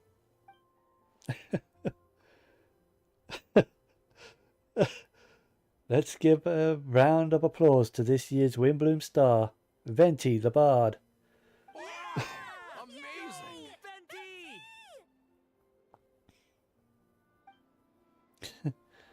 No way. You're really gonna pick me? Why not? You're the perfect person for the job. Alright. Does that mean I get unlimited free drinks at the tavern? I'm sure they'll be more than happy to support this year's Windbloom Star.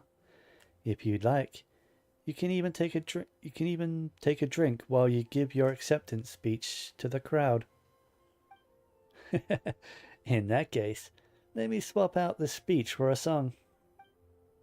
Everyone, the best bard in the land is about to begin his performance, so don't go away. Gather round and lend me your ears.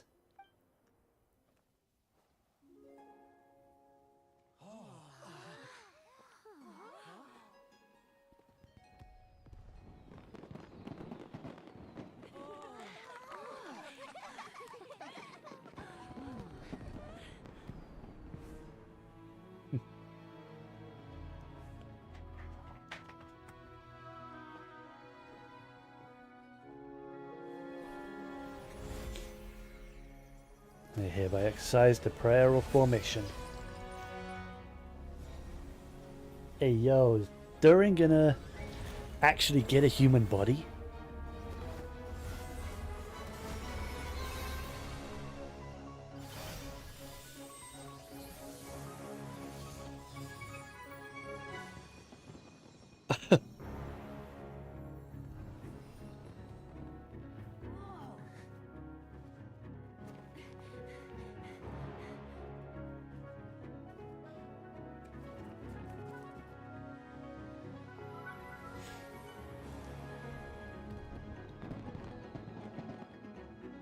Yeah, this is not a small thing he's doing.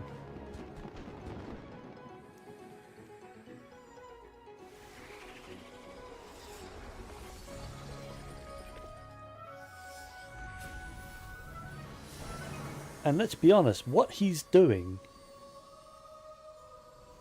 might even get Celestia's attention. We've seen what Celestia has done to people that create life.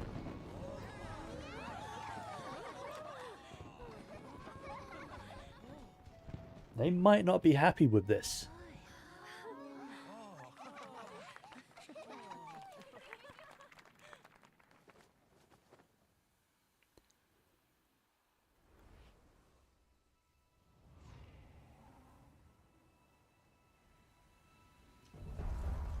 Hey, yo, what?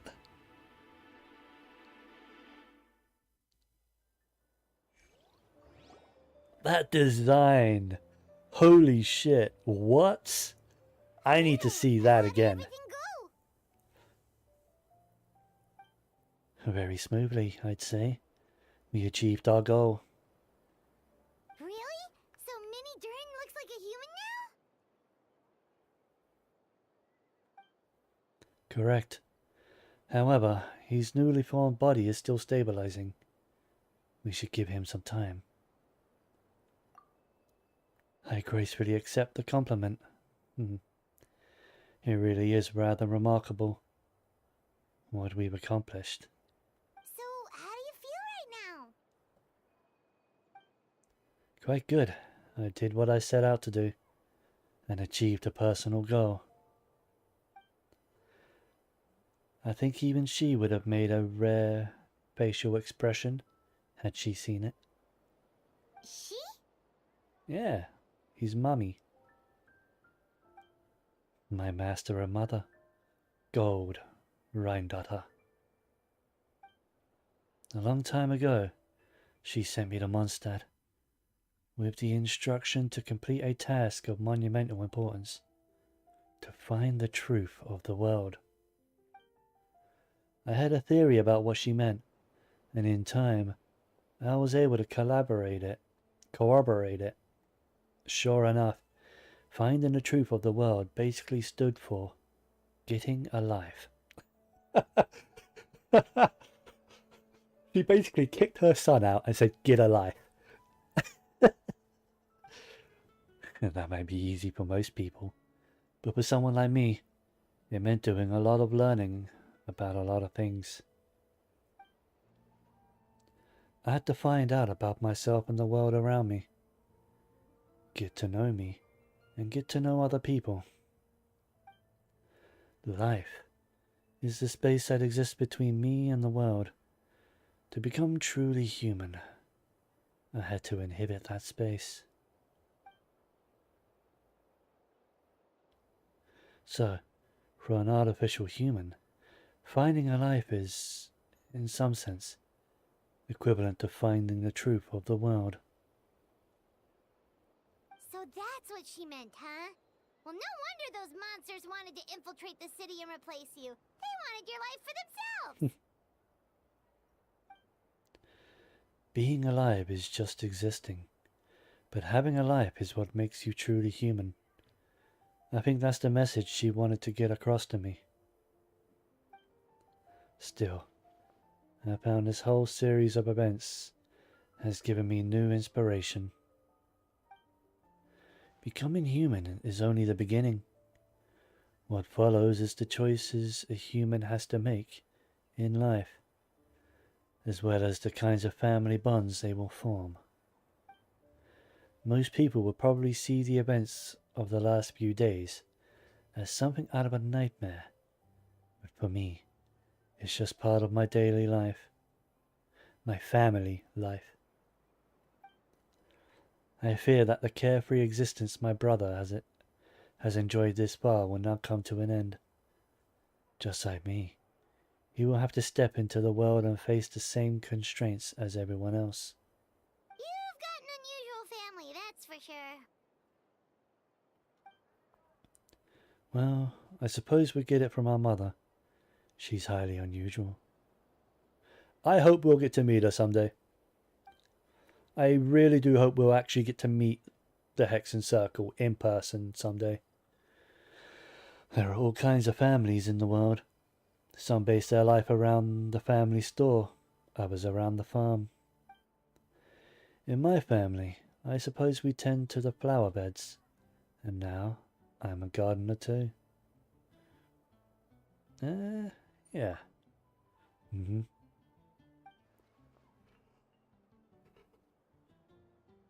Ugh, Master never showed her face. But if the Hexen Circle knows what I've done, that means she knows as well, and gave her approval. Since devouring Nabarius? What? It seems she has finally found a modicum of peace. She devoured someone?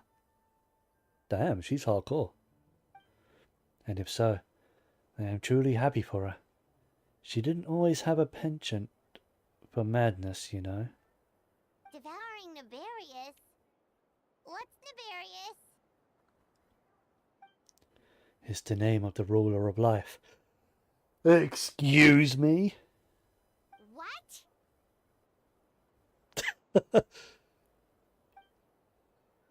Aunt Alice told me about it not too long ago. But it came as no surprise. I knew Master would do it sooner or later.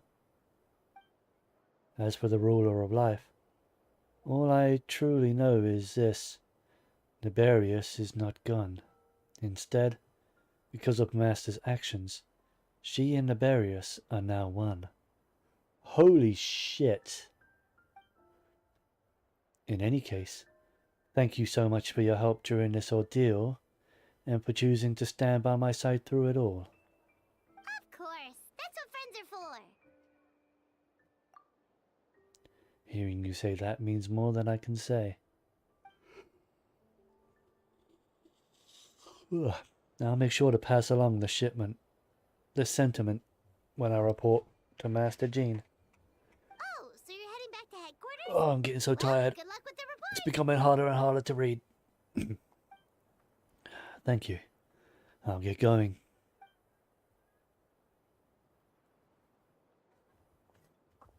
Wow, this Windbloom Festival turned out to be a special one. It feels like we really made a difference. Oh, I almost forgot. If the Windbloom star has already been chosen, what is this year's Windbloom gonna be? Oh, yeah. Wanna take a guess? Probably a Windmill Asta.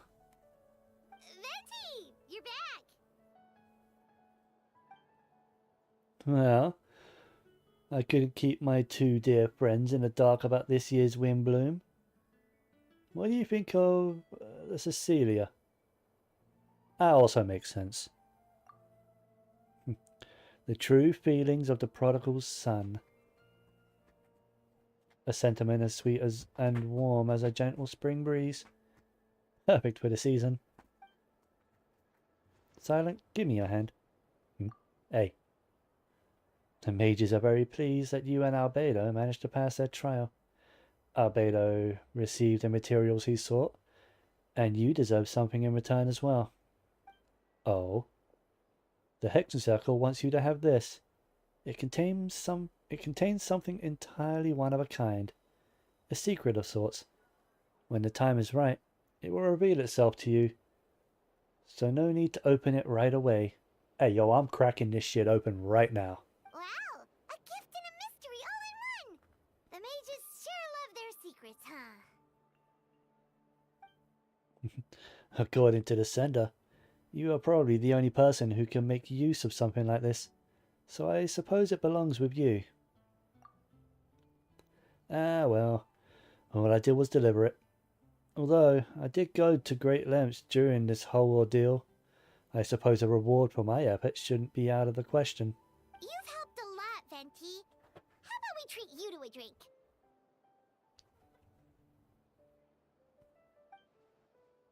Really? I'll hold you to that, you know. No going back on your word. Paimon, I don't know if we can afford that. Let's go to Music to my ears. I'm so happy I could fly. It's like this festival was made for me or something. When no love remains for the songs to tell, the world becomes naught but an empty shell. Cruel is said fate, cruel it may be, were it not for a hero who could set us all free. Through shadows so cold he sought wisdom untold, chasing a fragrance the wind only knows. Thus wistfulness waned and faded into night, as he stepped from the darkness and into the light. Interlude chapter act 4 complete. Holy shit, that was good. So, Durin's dead now, right? Like, properly dead?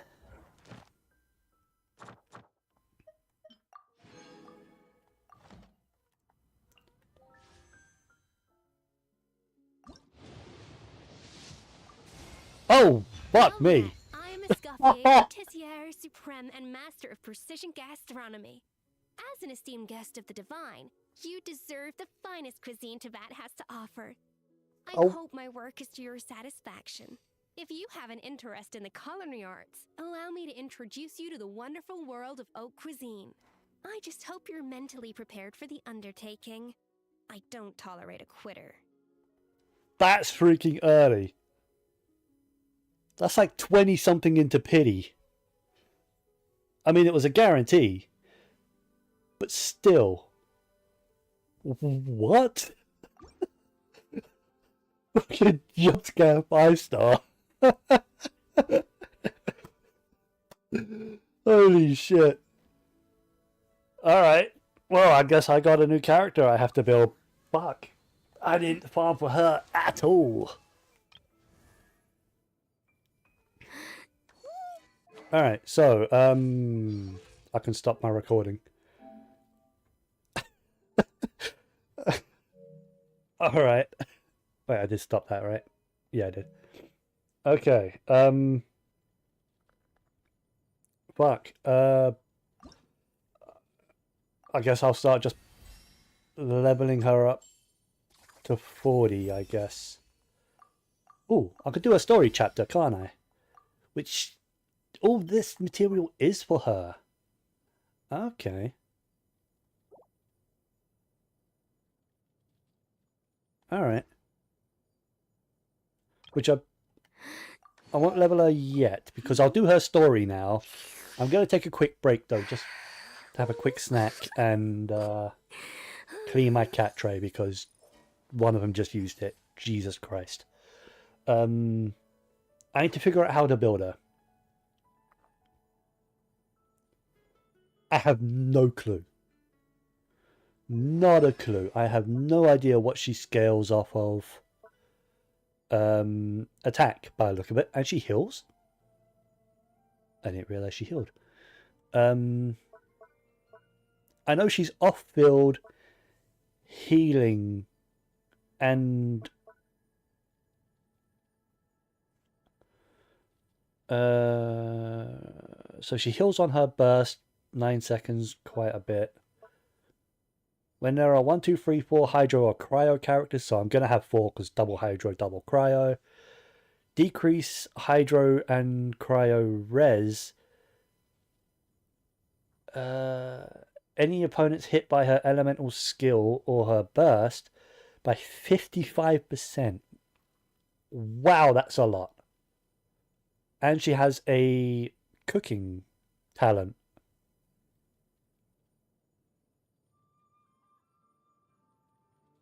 Wait a minute. Oh, she has a weekly cooking talent. What? How many times can she cook then?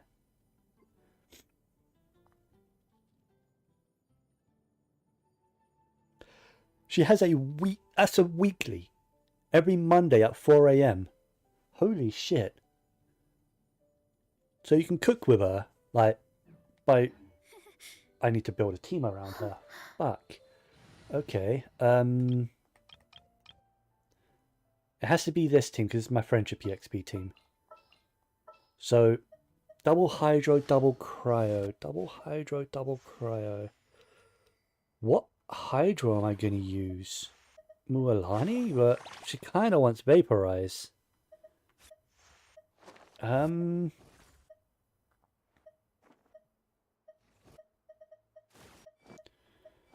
when it comes to cryo DPS, I don't really like many of them. Maybe I can go Ayaka, but I don't really like Ayaka much.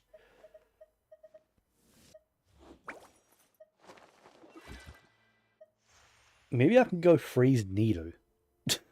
Sounds stupid. That sounds really bad.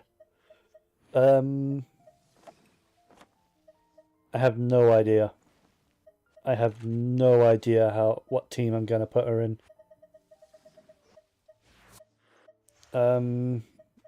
Screw it. Mualani's my strongest. Let's go! Witness my magnificence! Where's my Sitlali gone? There she is. Leave me alone. And then Never mind. Let's go. Utensils at the ready. Escopia. Yeah, so her cooking thing, I know you're supposed, it says to attack it to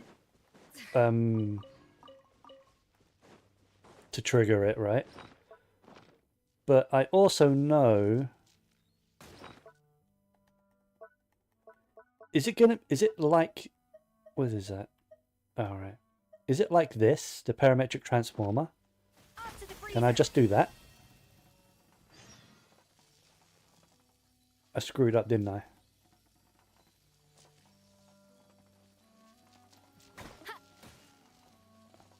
Am I supposed to hold it down? No recipe, no problem. Yeah. Ah, yeah, you could just do that. That's a new item. Escopia is... Okay, so that's... What is that? Her, Wait, are they all specialties?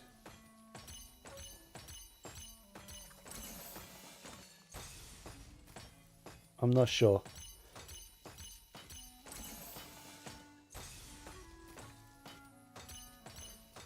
How many times can this proc? What's that? 4? This would be 5. An important part of cooking is making sure the ingredients absorb the flavors in the dish. To that end, a chef must be able to wield a knife with the same level of precision as a surgeon. Practice makes perfect.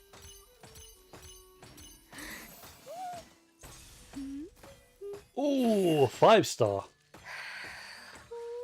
That's a new 5-star. What does it do? Attack and crit damage. Ooh, okay. Well, this one's attack and crit rate. This one's attack and crit damage. That's cool. Is it only obtainable by a Scopier though? All of these are. Wait, no. You can get that by cooking.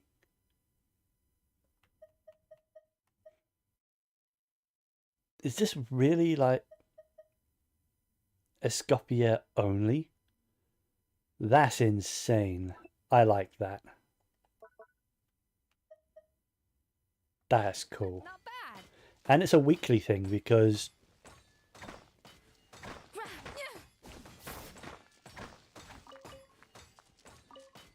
yeah.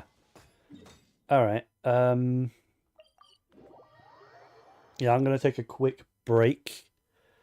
I'll be back in what, 5 minutes? Alright. I won't be long.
Alright, I'm back.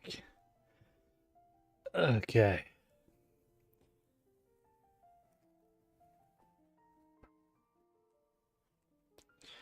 I just had something quick to eat. Just a couple of sandwiches, just to... Well, not... Well, a single chocolate sandwich, just enough to keep me going. And cat trays have been cleaned, so got rid of that smell. Alright, let us go ahead and continue. So, Archon quest is done. I will not be discussing too much of it in detail because spoilers. If you haven't done it, please do it. It's really good. If you're a lore lover, oh my god, it's good. This is a lore lover's patch.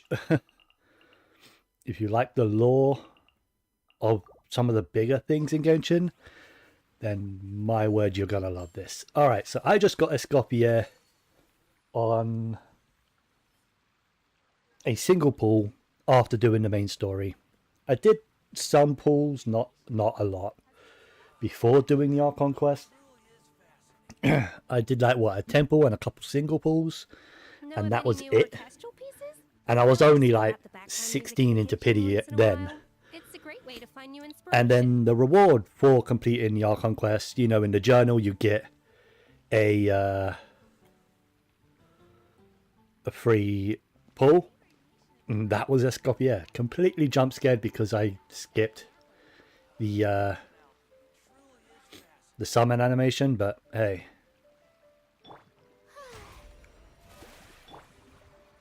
Alright. A little amuse-bouche. Carving waves. Oh. What? Oh. That's actually pretty frequent, isn't it?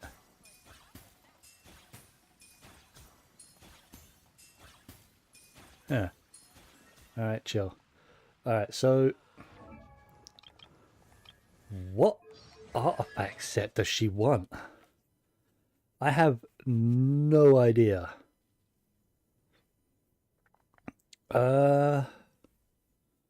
Obviously, there would be no info on that. But I genuinely have no idea how to build Escoffier. So, you know what I'm going to do? I'm going to look it up on YouTube. What is other people saying to do with this woman? On YouTube, not on Twitter, because I will get very different answers. Escoffier. Yeah, that's short. You know, how to build Escoffier in under 60 seconds. Right, so yeah, we know what she does. But what kind of build does she want? So artifacts, Golden Troop. Oh, of course. Tenacity for supportive.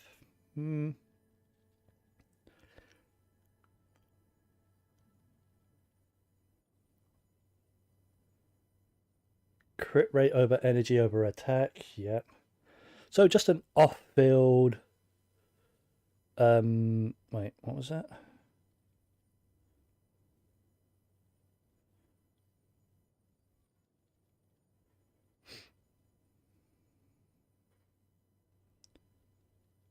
Is that energy recharge? Do you need around 120? Alright, yeah. Talent priorities, skill, alt, normal attack. You can ignore the normal attack. I'll take it to 6, but that's about it. Weapons. Obviously, you have her signature weapon. I'm probably not getting that. But I can give her the Staff of Homer, the Skyward Spine, the Fab Lance, the Death Match, or the Tama Yurate no Ohanashi.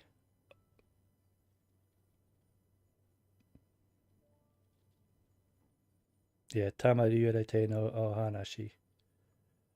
Okay. Right. So, artifacts. I want to go with the Golden Troop. Oh boy, I don't have a great set. Well, I mean I do, but people are using my sets, so I've got a 3-piece there.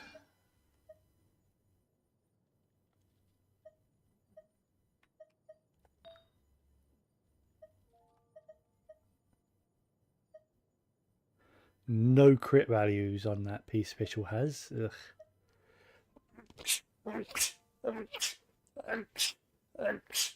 I might have to go ER on the sands then. Because if I'm not getting much ER from substats, then kinda need it. Or let's see, what does this roll? Sorry, yeah.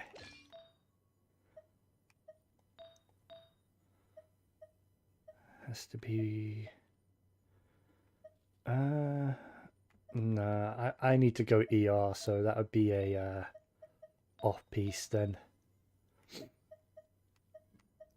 Or not, this has to be off-piece? Ooh, that's not good.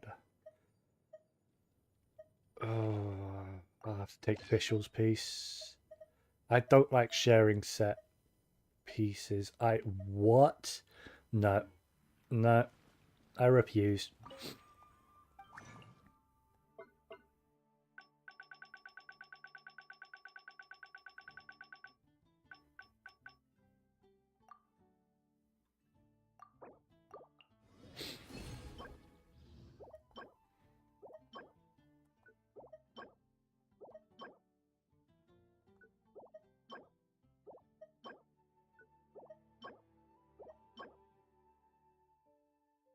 Maybe.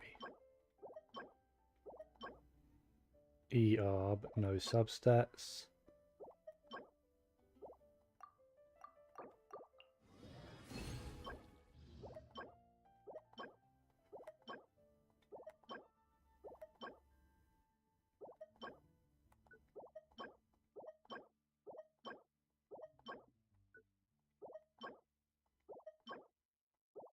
Absolutely nothing.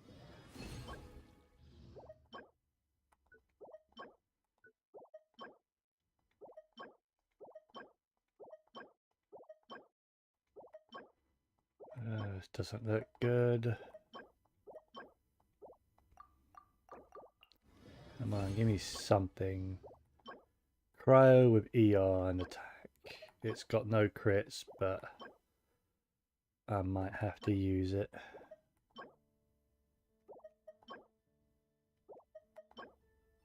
Is that the exact same piece?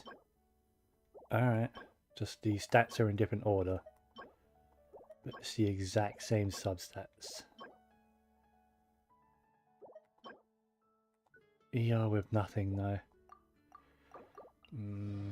This is getting to be difficult. I've got 2 locked headpieces there. Hopefully they're good. HP. Crit rate with nothing. Wow, that's about the worst you can possibly get.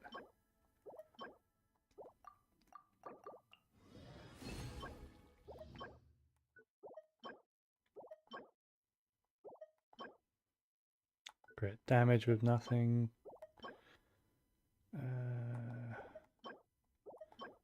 I only really bother if they're double crit on the flowers. Attack double crit ER. Hey yo, let's go.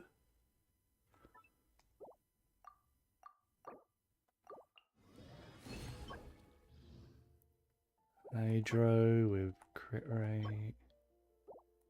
Cryo with crit damage.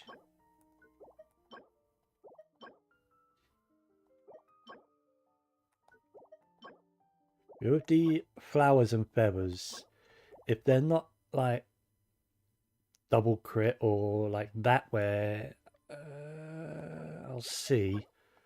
If it can roll crit rate, then it's good. HP double crit, I'll keep it. Come on. Nope. Nope. Double crit EM. Okay. Crit damage with crit rate and ER. Okay. Let me do that.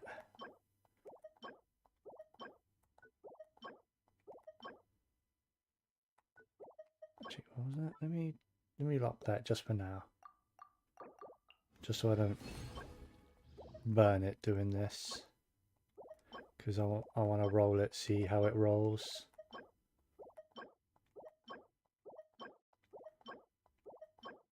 Well, I want to see what the fourth substat is. Because if it's the other crit, then that's could be quite nice.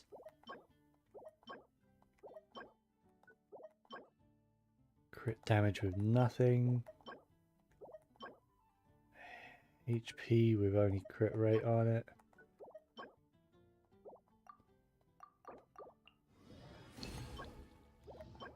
No. No. Nah.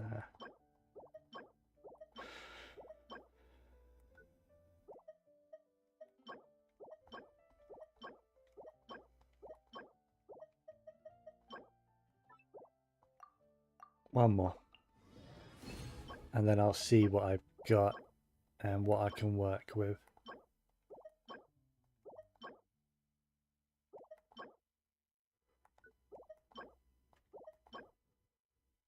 Energy recharge. Oh, that could be good.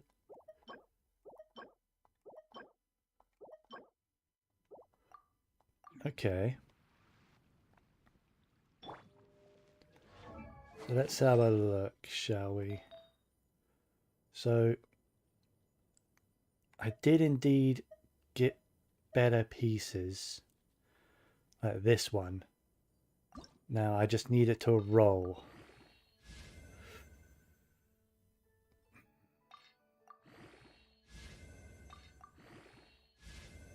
Come on! Are you kidding me?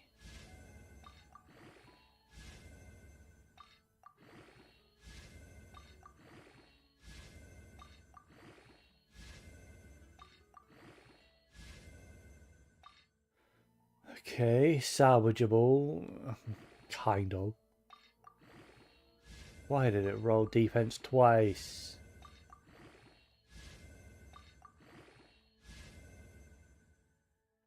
Six over 16 isn't the worst. It's actually probably my best piece. Not gonna lie.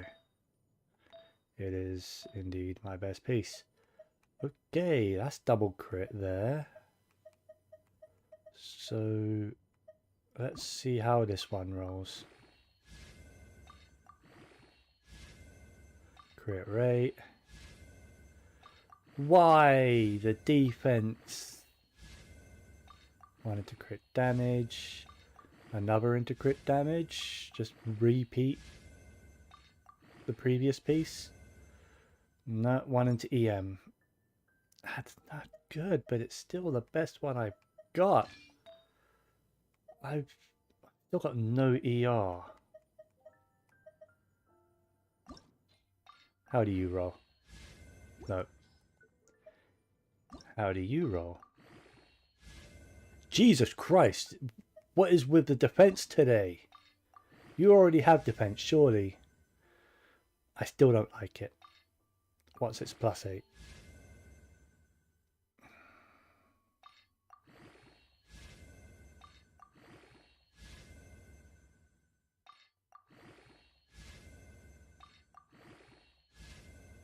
No.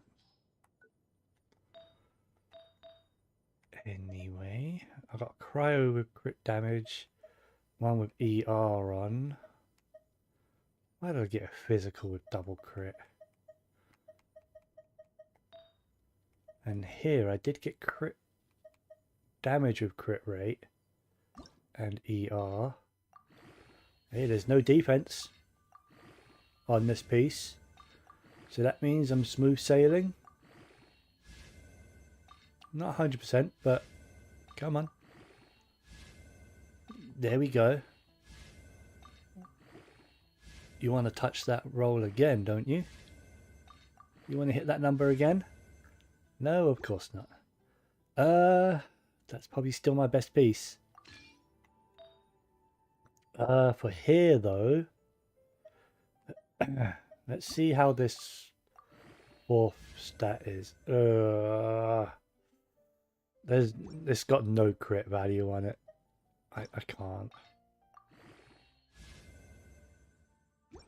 And that's got defense.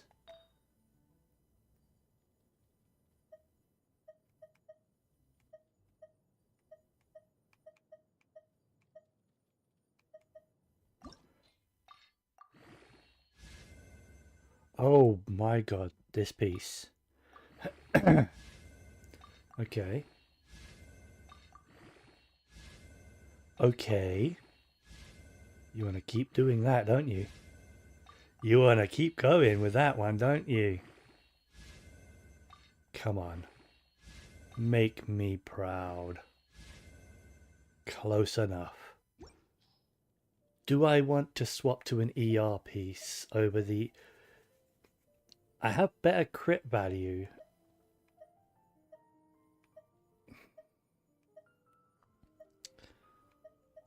I might have to go with the ER piece. Because I think I need the extra energy recharge. What I'll do, before I do that, let me have a look at all my cryo goblets first. That's 5/17. No ER. 9/18. With some attack, no ER. Because I'm not getting ER from like anything I have. Like at all. So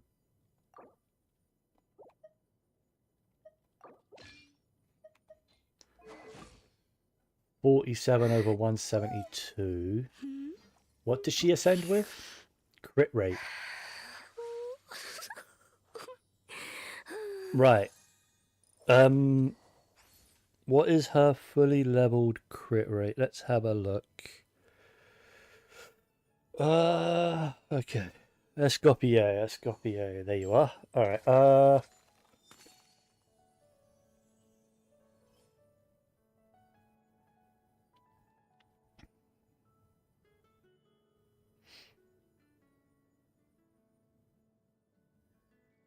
at the moment, she's getting a fat 0 crit rate buff.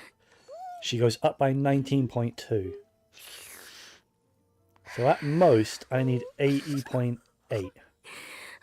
At the very most. Okay. It's good to know, though. So in terms of weapon...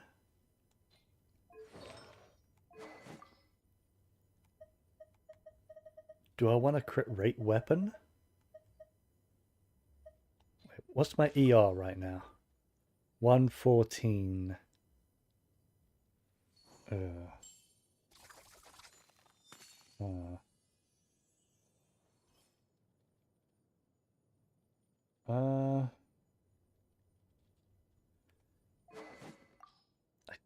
I don't know. You know what? Let me get an idea by looking at her weapon and figuring out.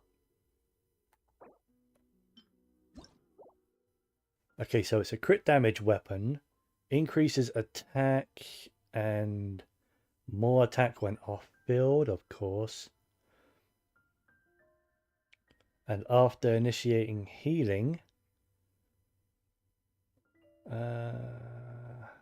Griffin character and the characters they have healed obtain sweet echoes, which just boosts attack even more. Jesus Christ. That's so much extra attack stacked on top of that. Not gonna lie, kind of tempted to roll for that. But I need a copy of Aether. I don't have a copy of Aether yet. Oh, hello.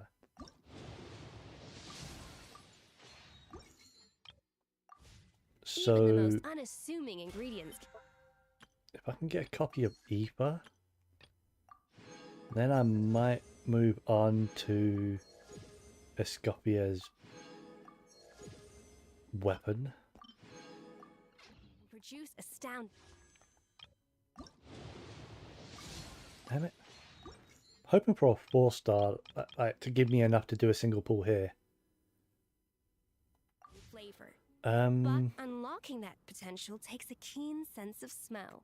Right, so weapon.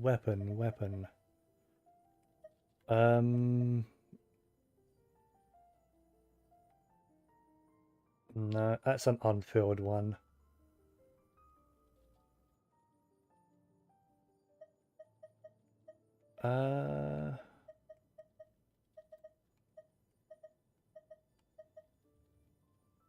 Fab could be alright.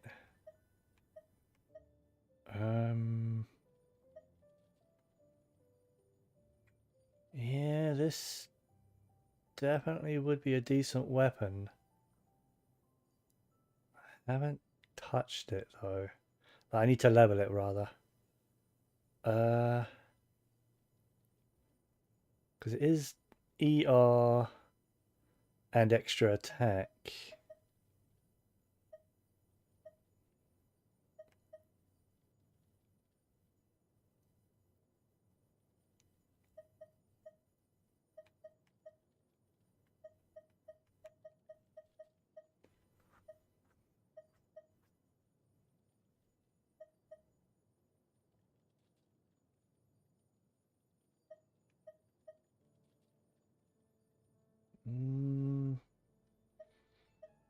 Deathmatch could be alright. Don't know if I really needed a crit though.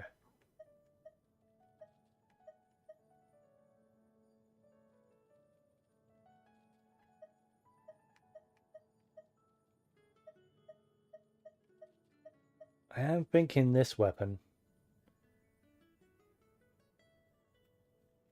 The Tamayurete.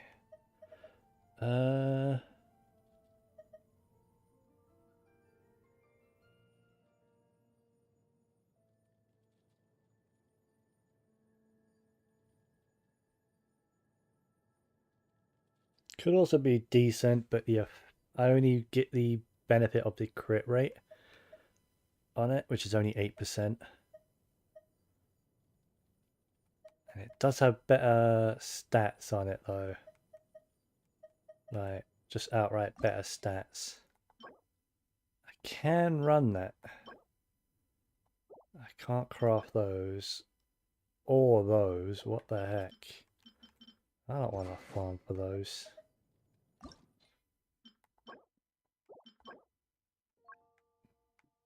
I can craft those.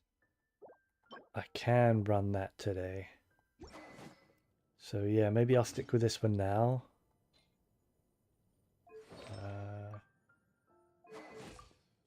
Currently at 47. I'll gain a plus 19, so what's that?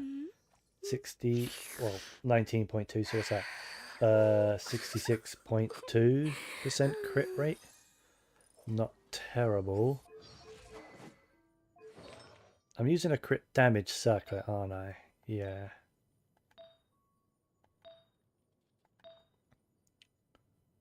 Yeah.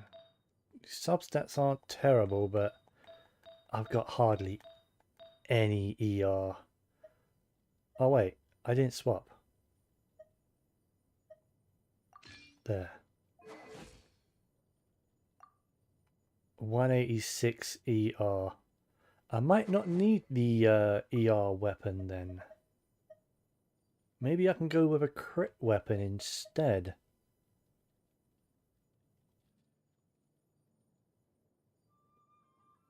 Maybe deathmatch might be good then.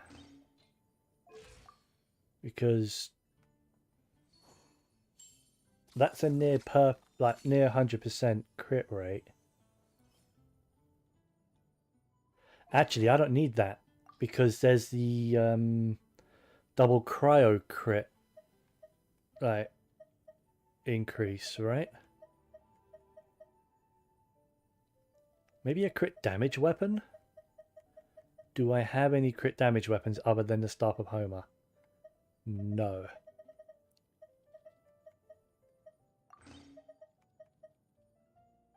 I don't want to take it off of Yansan, but I might have to for now.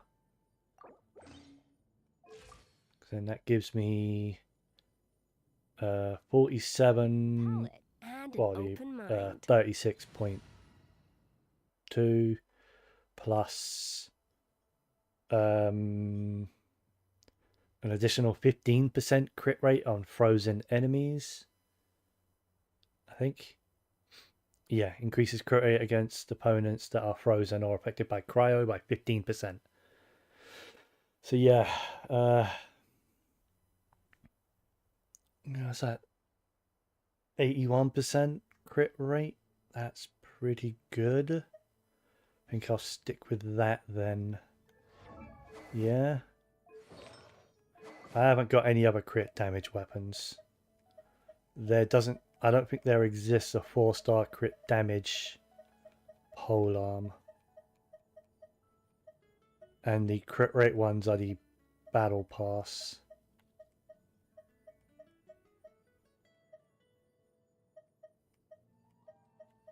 And a 3-star.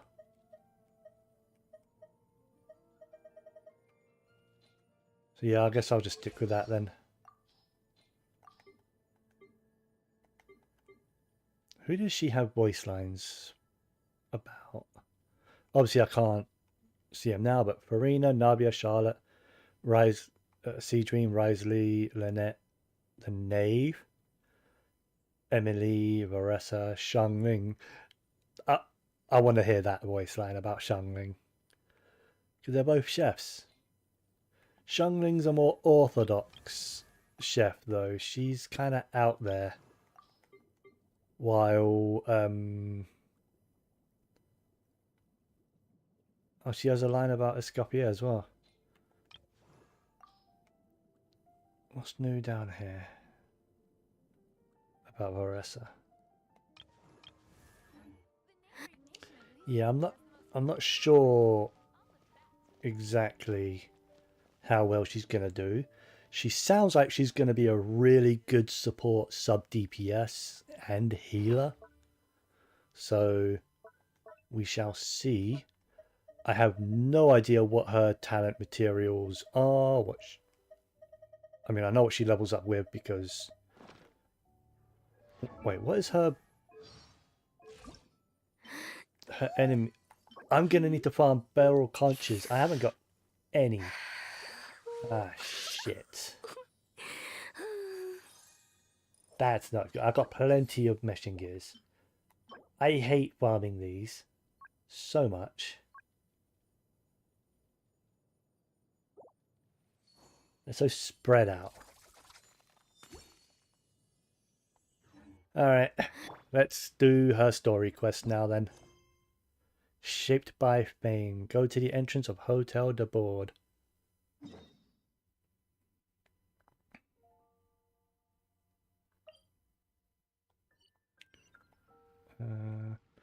I'm gonna start the screen or the recording on this screen so I know what the recording's all about. Okay. There we go.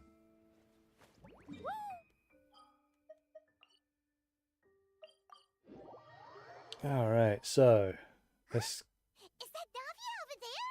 Oh, it's been a while. Let's go say hi. Escopier. Story quest. Nabia's involved. Alright. Hey, Navia, what you up to? Please be voiced. Okay. Gonna leave it on auto until otherwise. Yeah, why the secrecy? Monica! I don't want to see you back here until you're ready to wake up and start doing things properly!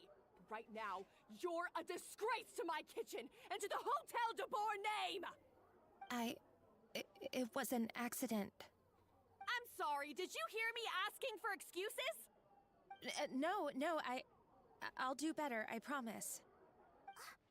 Why is she so aggressive? She won't even listen to what the poor girl has to say. Oh, hey, cut her some slack. You gotta at least hear her out.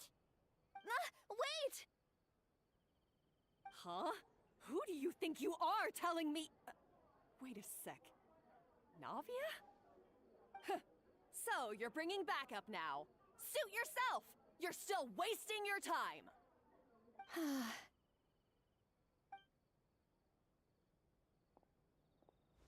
Savannah, is this how you always treat your staff? My staff is right. I'm the one in charge here now. And last time I checked, the Hotel de Boer doesn't take orders from the Spina di Rosula. Of course. How you run your What kitchen is is none of going our on? business. But when a member of your staff is so overworked he becomes gravely ill, that most definitely is our business. We're going to stand up for him, whether you like it or not. Overworked? I've said it before and I'll say it again. If Fermon can't handle the job, then tough luck. There are plenty of other capable people I can hire instead. But Fermon can do the job, he just... Monica, back inside, now! Huh? But you said I shouldn't come back until... Just do as you're told, and not another word out of you! Come on, we have work to do! That is a toxic workplace. Sorry. Looks like I've dragged you into some drama again. So, who was that? Her name is Savannah. She's the new head chef at Hotel de Boer. Ever since she took the job, she's been enforcing a brutal work regime and putting a huge amount of pressure on her staff. One guy was so overworked, he collapsed from illness. He's been bedridden for days, and he can barely even talk properly. I'm sorry. I'm sorry. It's all my fault. I don't deserve to be a chef. At his family's request, the Spina di Rosula is trying to mediate on his behalf. We're not exactly making a ton of progress, as you saw. Savannah is adamant that Fermant's exhaustion and illness have nothing to do with her or how she's been running her kitchen. She's refusing to have any kind of meaningful dialogue with us. Our next thought was to talk to the other chefs at the restaurant and get a better idea of their working conditions. But with Savannah watching them like a hawk, no one has been willing to open up. And that's why I'm here, doing it the old-fashioned way. Camping out, watching, and waiting for an opportunity. So you were waiting for Savannah to leave. Oh, shoot! It all makes sense now. Sorry. Paimon should have thunk before she spoke. Did Paimon ruin everything? Oh, no, not at all, Paimon. Honestly, the way she was laying into Monica, someone had to step in. I'm sure I would have piped up if you hadn't. And besides, I don't really think I'm built for espionage. Yeah, you probably won't get another chance now. Yeah. And yeah, she stands out too much. All the more difficult to get the inside scoop now. Oh, I might as well head back to the Fleuve Cendre then. We'll need to come up with a whole new game plan. Paimon will join you, 'cause this is kinda all Paimon's fault. Yeah, and I'll join you too. Guys, it's fine. You don't need to worry about it. That said, if you were planning to visit the Fleuve Cendre anyway, let me take you out for a meal. I'll make sure it's a proper feast. A really famous chef just joined the Spina di Rosula's tavern. Her name is... Sorry to interrupt. I just wanted to apologize for the scene you witnessed just now. We shouldn't subject our customers to that. This is a small token from us. It's some candy from Monica. She asked me to make sure it was delivered into your hands. Monica's the one apologizing? Huh. Clearly Savannah is the one who owes an apology. Our head chef has been a little highly strung lately. Sorry for everything. Don't make things more difficult. Right. Since there's candy, Paimon will drop it. Not the candy. Thank you for understanding. We'll make sure to pass your feedback on to Miss Savannah. Bet you there's a highly strung, huh? bet it is a hidden message. Looks like with Savannah in the kitchen, even the waiting staff are on edge. Paimon doesn't get it. How did someone like her even become head chef? Well, according to Fermat's family, she hasn't always been like this. But that's a story for another time. Let's try this candy. Yes, never underestimate Nabia's affinity for sweets. Oh, Paimon totally gets it. Come on, dig in! Huh? Hold on, there's something written on the wrapper. Yeah, I thought so. Escoffier?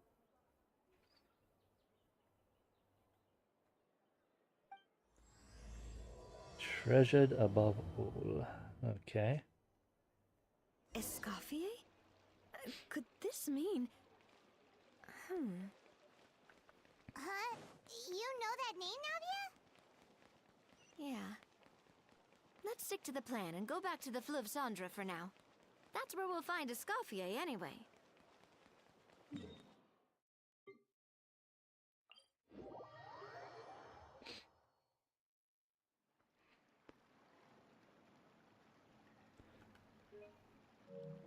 So, who is this Escoffier? I always have to remind myself that I am recording. Well, for starters, she used to be the head chef at the Hotel de Bourg, before Savannah. She recreated the legendary Gâteau de Bourg and restored the restaurant back to its former glory. Safe to say, she's the most renowned head chef in the Hotel de Bourg's history, after the culinary genius Modeste himself. Gâteau de Bourg? That's the super exclusive cake that they only sell a few slices a day, right? Wow. Why the heck would she let Savannah take her place?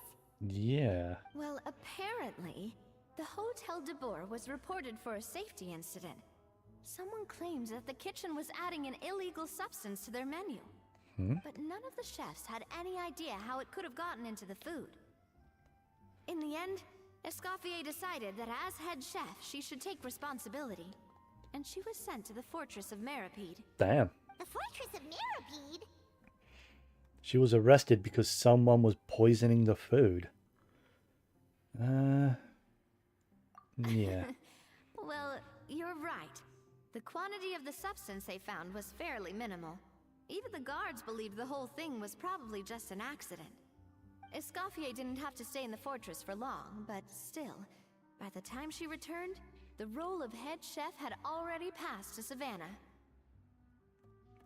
So that's what happened. Paimon still thinks it's really unfair. Even though Escoffier is no longer head chef at the hotel, she's still well respected by the staff. So, I'm guessing what Monica wants is for us to convince Escoffier to try and negotiate with Savannah on the staff's behalf. Oh, Paimon gets it! Monica wants Escoffier to come back and kick Savannah out. It's simple. If the new head chef is stressing everyone out, then the solution is just get the old one back. Well, about that... You thought cream of mushroom soup was ready to serve after 3.5 minutes on the stove! You'd have had more sense serving hot water with ice cubes. At least then you wouldn't have wasted all this perfectly good cream and mushroom. What do you say, Hilaire? I'm sorry, Cream. I'm sorry, Mushroom.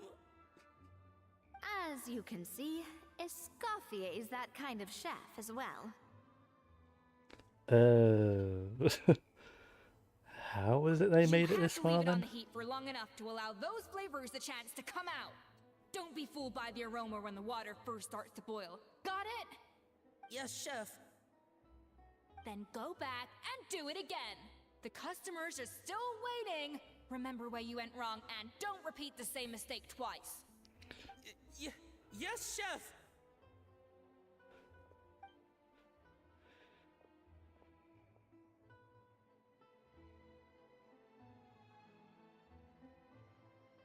She is just straight up Gordon Ramsay.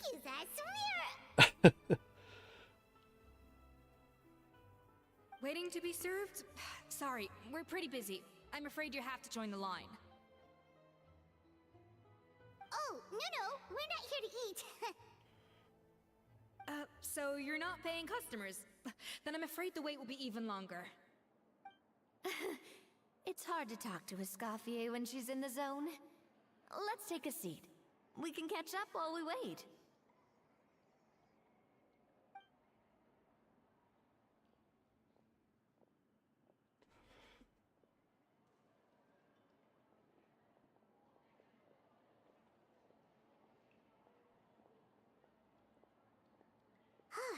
Looks like the rush hour is finally over. Is it always this busy here? It is now. These days, yes. I'd say business has tripled since Escoffier joined as temporary head chef. She didn't want to go back? Well, in her words, the Hotel de Boer doesn't need her anymore. It doesn't look like she's got any plans to go back. I guess I'll be heading off then. Wait, take these home with you. We can't serve them now, and there's no sense in letting them go to waste. Oh, thank you, Chef. For what? Like I said, I just don't want them going to waste. Oh, and tell Fiamma to get well soon, so you're not running yourself ragged every single shift.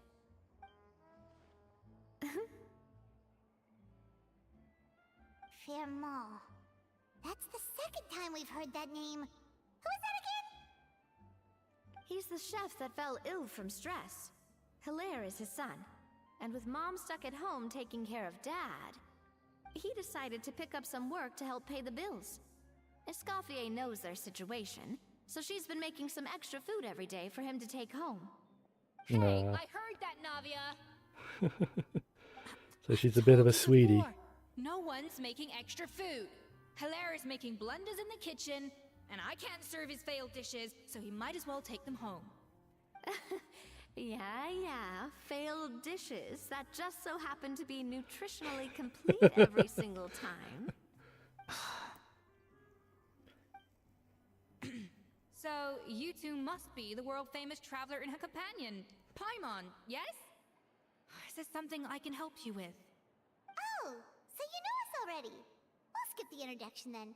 We're here to talk about Savannah. Yeah, since Hilaire is working for you, you must be aware of the situation. I certainly am. The Spina's headquarters are right next to the tavern. And I've lost count of the number of times Navi has come to pester me about it. But I don't work for the Hotel de Boer anymore. And being ex-head chef doesn't give me the right to interfere with that business.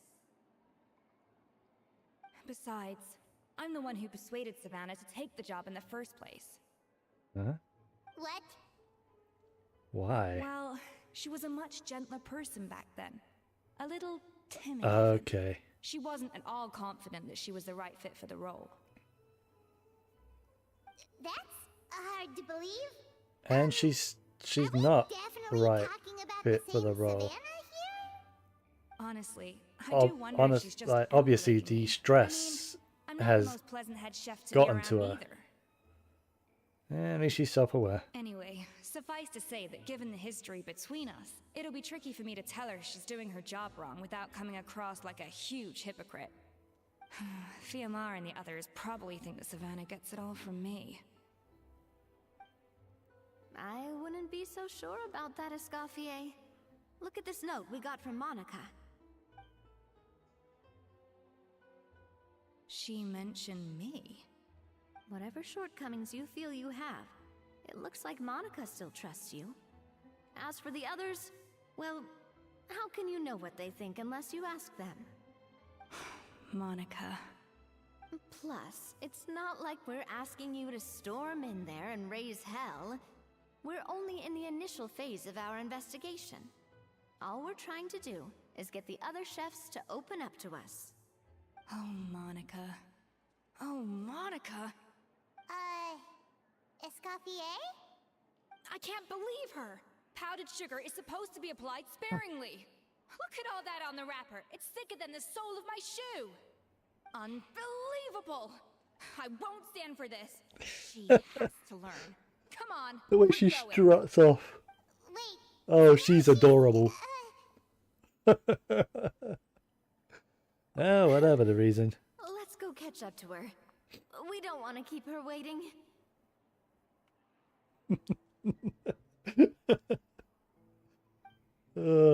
She's great.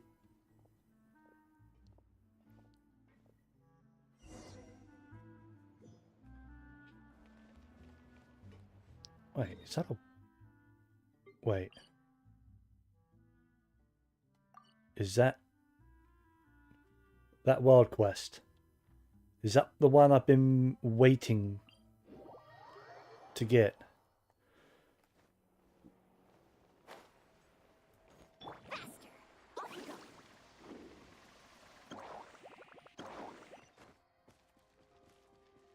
Okay, good. It's still there. It's still there. Holy shit, they're here. I have been waiting for this side quest for so long. I'm going to trigger it. I don't care about it right now. I just want to get it out of the way. Just so I have the quest. And I'll do it another time. Yeah. Don't care, Garcia. You have been doing me dirty for so long. No. I don't care. I just want the quest ticked off.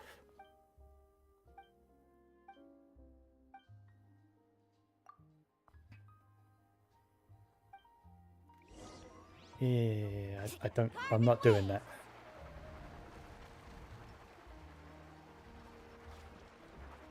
Anyway, back to Hotel de Board.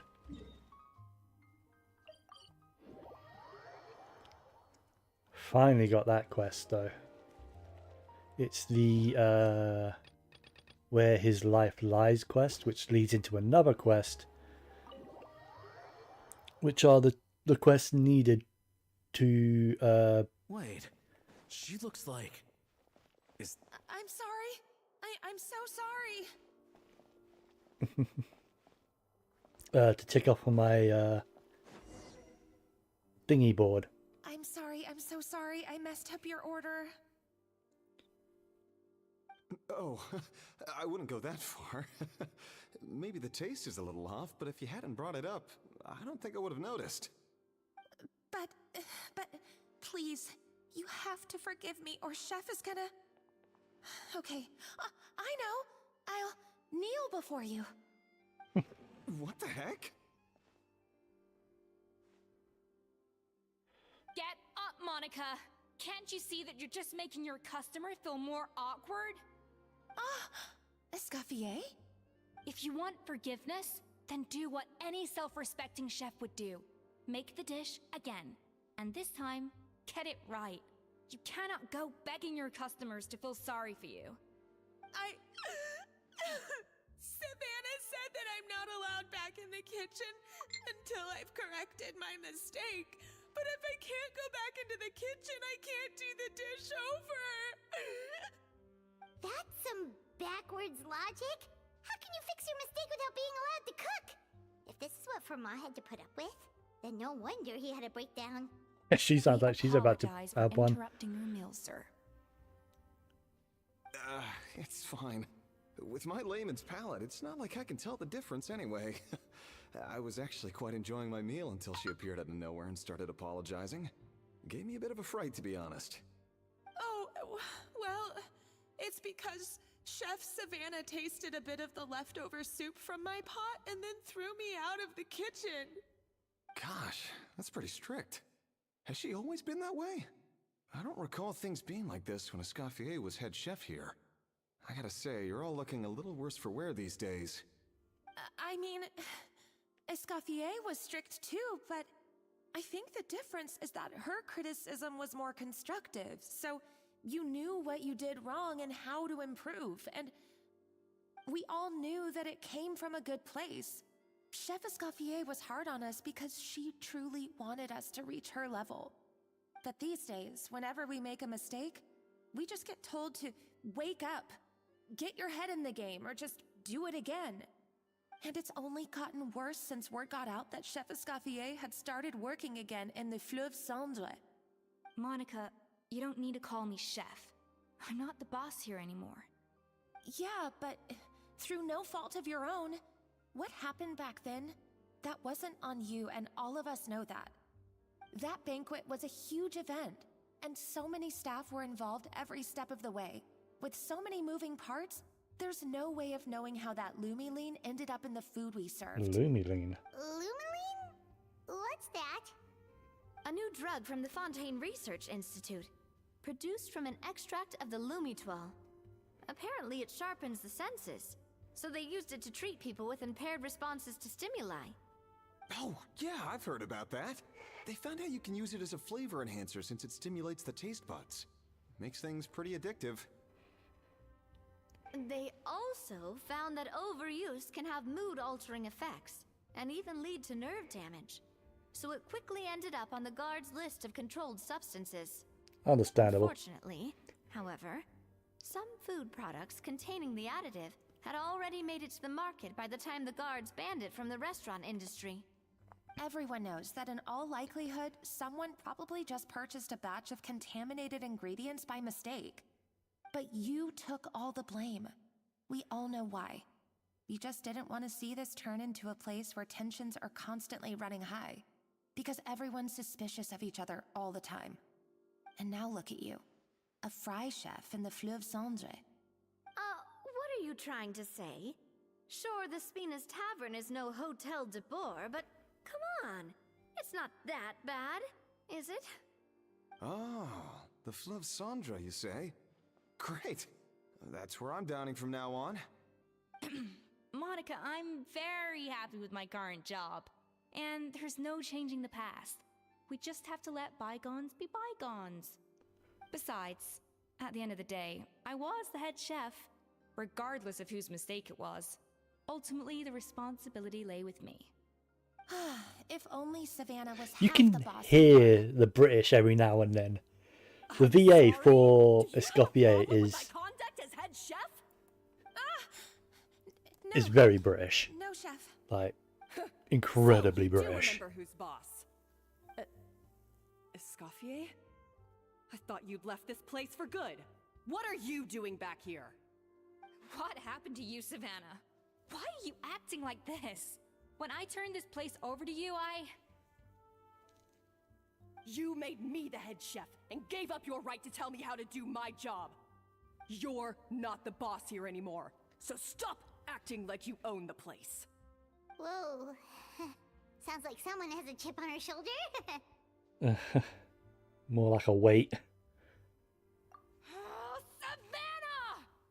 My God, have you grown a temper since I last saw you? Have you put even half the amount of energy into improving your cooking skills, or are you still using the Pluie Lotus as an off-brand marcotte, thinking no one can tell the difference? That's none of your business! What happened to not storming in and raising hell? Ho ho! I was not expecting to see something this spicy as soon as Escoffier returned. The most French man I've ever heard. Hi, miladies. Might I make a humble suggestion? Given that we have ourselves a tête-à-tête between chefs at the Hôtel de Bord, I dare say it would be de rigueur to settle this the traditional way. The traditional way? That can only mean one thing. That's right. I'm talking, of course, about the tradition established by Modeste himself. The cooking contest! According to legend, Alright, gonna have a cook-off. Modeste and Savelli used this method to resolve all of their disputes. Everything from petty arguments over next week's menu to disagreements over the strategic direction of the restaurant. The cooking contest would decide who had the final say.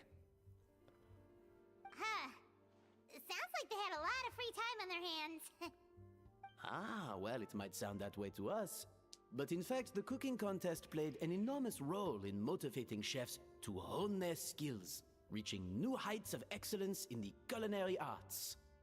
And indeed, the reintroduction of this institution in recent years has surely been instrumental in transforming the Hôtel de Bord into the top-ranking restaurant in Fontaine. Reintroduction? Someone brought it back? Who? What say Gee, you, I Escoffier? wonder.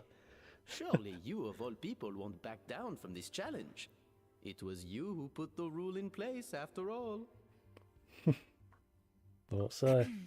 Sure, I reinstated it, but I'm not a chef at Hotel de Boer anymore. Isn't this bending the rules a little? I see no issue as long as both sides agree to the terms. We could simply treat it as an exhibition of sorts. Savannah, any objections? Exhibition. Huh.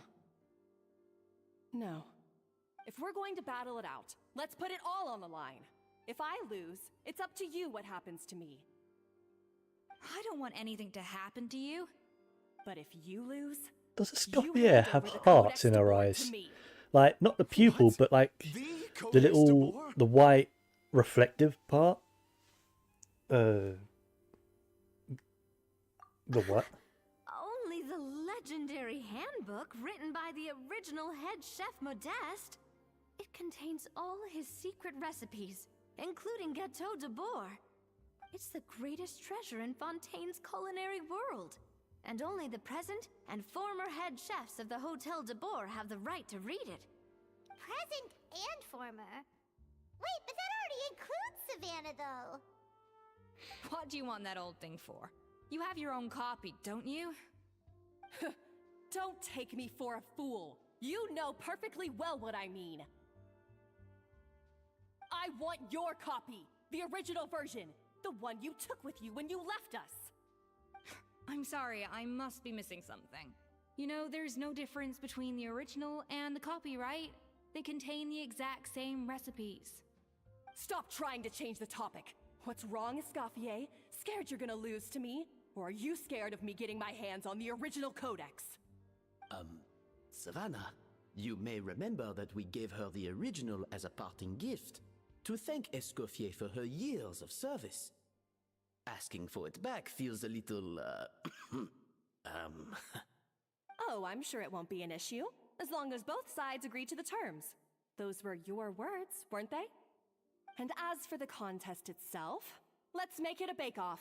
Gâteau de Boer, per the recipe in the codex. Well, Escoffier, you against me. Are you in or out? You sound surprisingly confident. All right then, let's see how much you've actually grown. I hope you surprise me, Savannah. I'd hate to find out that all you've learned after this long is how to chew people's heads off. Believe me, I'll show you. Escoffier, are you sure this is a good idea? You accepted her terms a little hastily. Oh, it'll be fine. Let's head back to the Fleuve Cendres so I can get prepping. Okay.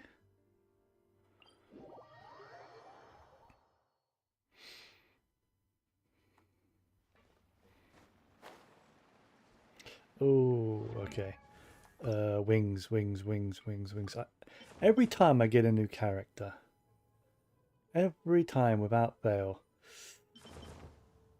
Yo! The black and red, though? It might not match with the front, but with the back. Yeah, it has to be the black and red. It matches, kind of, almost. As close as you're gonna get. So, How's my timer? bake-off thing kind of Fine. came out of nowhere. Was it really sensible to just go along with it? Well, I got a sense that she's holding something back. But we chefs always express ourselves in our cooking. So if she won't talk, this might be the best way to find out what's really going on with her. Huh? Holding back? Sure didn't sound that way to Paimon. Escoffier only picked up on it because she's the same way.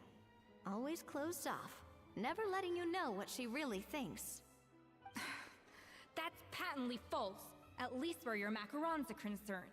I've been nothing but truthful with you about the disgraceful amount of sugar you use. Okay, that's one case where you can keep your thoughts to yourself. Anyway, what's this Codex de Boer? Oh, That? Well, it's not so much a recipe book as a diary of Modest's adventures. Back in the day, he and his good friend Savelli explored far and wide, partly adventuring, partly looking for new ingredients and developing new recipes.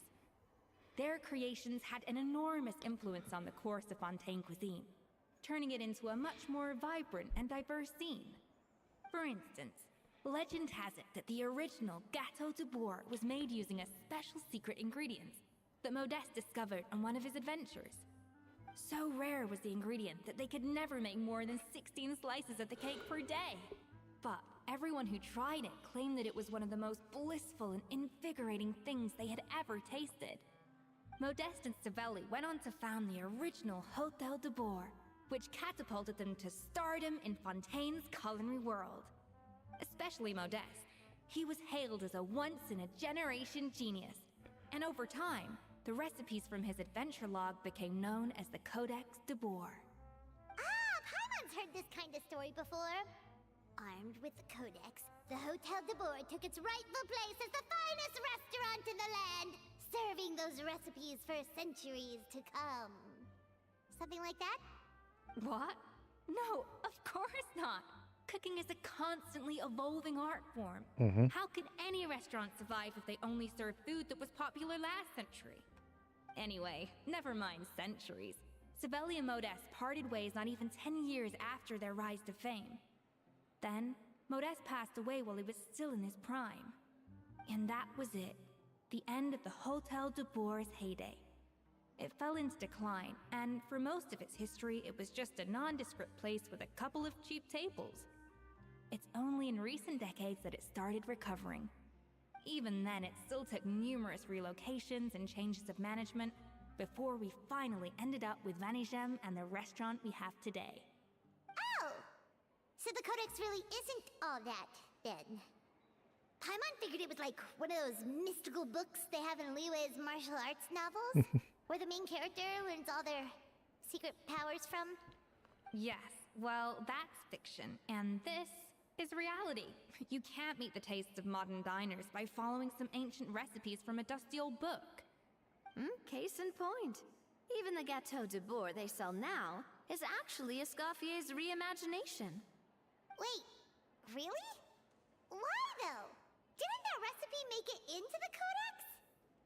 It did, but like I said, it's a dusty old book now, and the records aren't as legible as they once were. Not to mention that there's no way of finding the secret ingredient Modeste wrote about. So, reimagination is right. I consulted some historical records and took what I could from the Codex. But ultimately, the Gâteau de Bourg of today is my own recipe. As for why we gave it the same name and kept the tradition of only selling 16 slices a day, well, you've got Vanigem's business sense to thank for that. Oh! Huh. Well, that kind of takes all the mystique out of it. Hey now, it might not be the original Gâteau de Bourg, but it's still the most delicious cake in Fontaine today. And who knows, maybe Escoffier's version is more suited to your palate.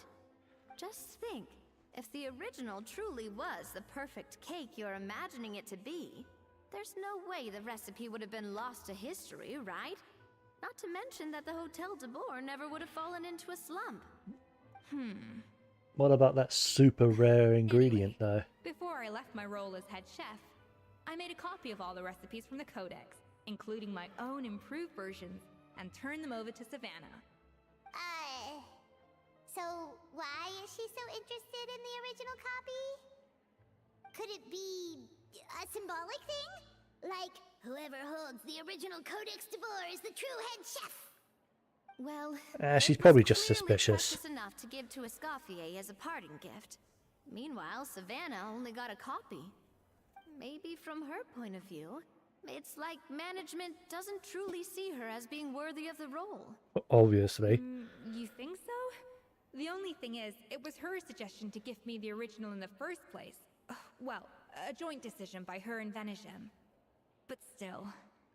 What? Huh. Guess she's had a major change of heart since she became head chef. By the sound of it, a major change of personality as well. Who knows? We could speculate forever. Better to just let our Gato do the talking. What does that mean exactly? It means besting her in this bake-off, and then getting her to explain herself, even if I have to beat it out of her with a spatula. I would love to see her do that. And she would. However much she's changed since we worked together, I believe that she still has her chef's pride. And if she respects the art, she'll respect the outcome of our contest. Well, I'm confident that you and your spatula can get justice for Froment. All you need to do now is win the contest. But that should be a breeze for you. Let's not get too ahead of ourselves. Gâteau de bourg is very complicated to make. Usually, it takes 3 chefs working in tandem to cover everything. Now, if I had to push it, I could probably do the work of 3 chefs myself. But I'd prefer to play it safe if I can find a couple of assistants in time. Well, that's easy. The 3 of us are veterans in the kitchen. You just need to pick 2 of us. Well, I have heard the Traveler is an accomplished cook, as well as a warrior. But be warned, I will hold you to exceptionally high standards. Think you're up to the task? Sure. Oh, count me in too. I've spent weeks perfecting my macarons after your scathing review. Even if it means competing against the Traveler, so be it. I'll show you what I'm made of. Confident. I like it. Alright, let's start with some elementary mise en place. Show me your knife skills. What? Use normal text to cut the fruit, since you will collect the slices and process them into some sublime substance. I've always called it chopping stuff up, not mise en place. But it's basically the same thing, right? Oh, Navia. Looks like you found that easier than I expected. Yeah, thankfully it was pretty straightforward in the end. You made it sound like we'd be carving statues out of fruits or something. Well, brace yourself, because the next step is anything but straightforward. I'll be using this cold press to extract flavor compounds from the ingredients. What's a cold press? A kind of special food processor I got the Fontaine Research Institute to make for me. It uses cold temperature extraction to isolate the essence of cooking ingredients, which can then be used to flavor dishes more precisely. But this isn't exactly standard kitchen equipment, so that probably didn't make a whole lot of sense. Let me give you a demonstration instead.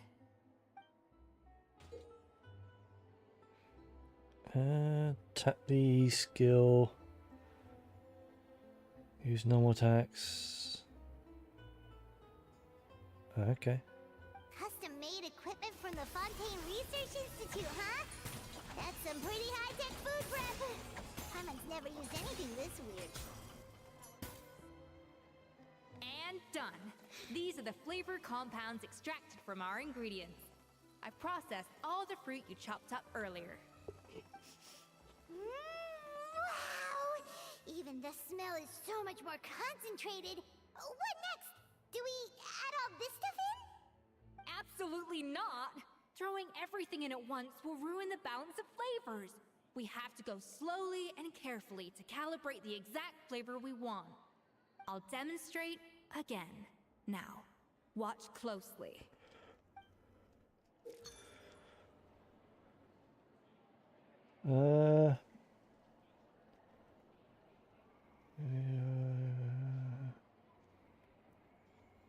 Strike a balance between fruity and floral to adjust said flavor profile and make a delicious dish. Slowly and carefully. Not a drop too much and not a drop too little.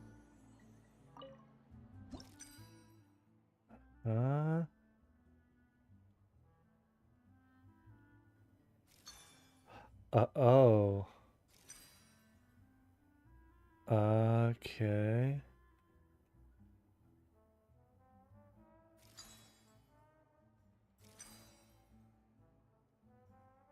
No, that wasn't right.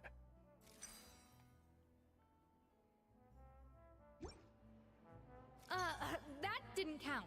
I was experimenting. Right. Do I have to use them all? Because that's where I'm... No. Okay. Alright, good, good, good.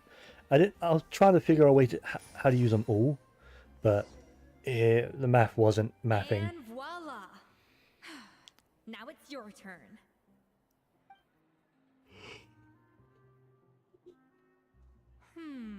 Not terrible.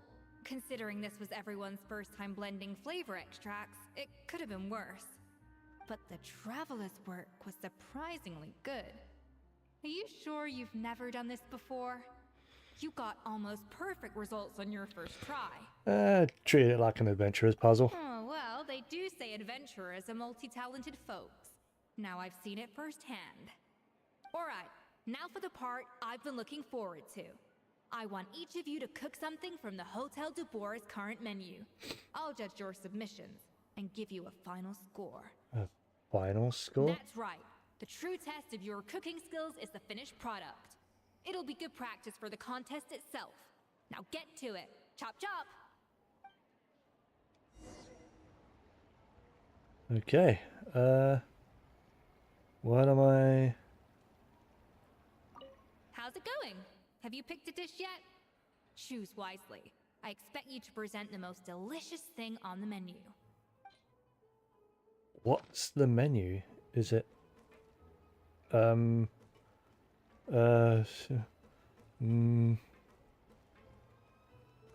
Where's the menu?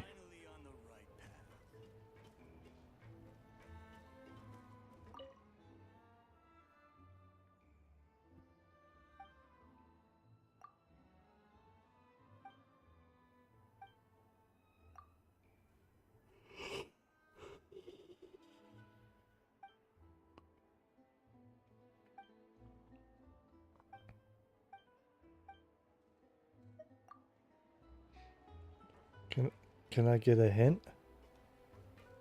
What's on the menu?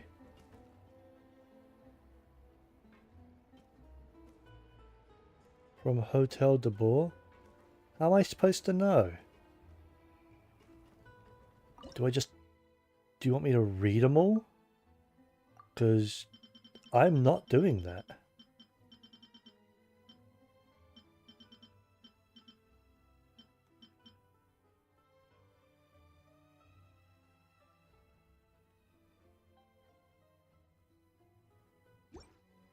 Huh?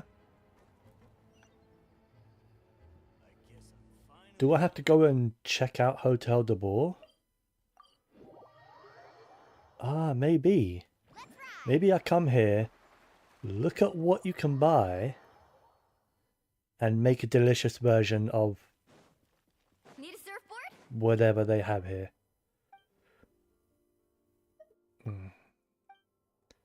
Is this your menu? No.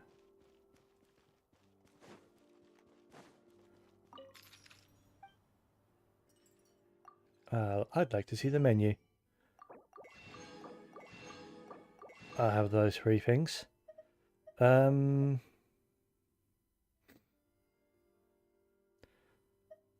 that one. Spontaneum Fragua.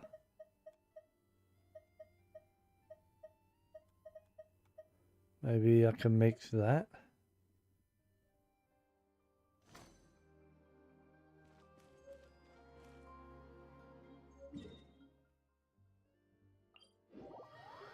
I'm getting so tired. I might have to call it soon.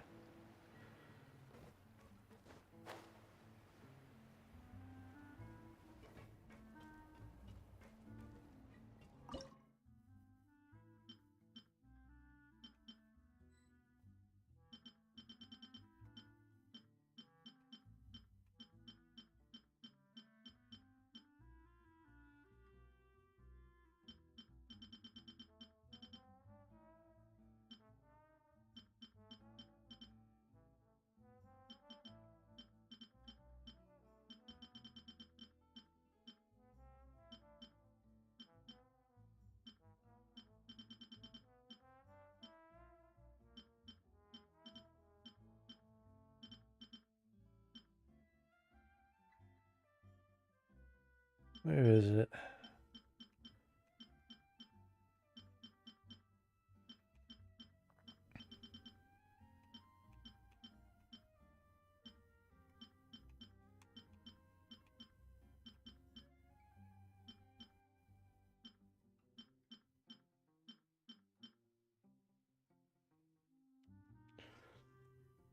What about the Fontanalia Mousse? Is that sold at the Hotel de Bois? Probably not.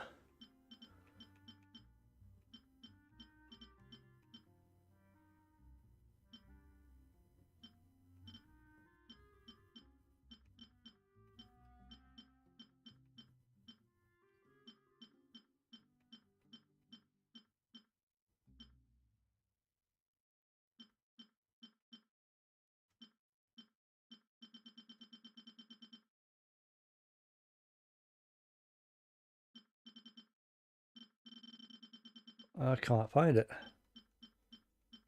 Maybe I don't have the recipe? Hmm.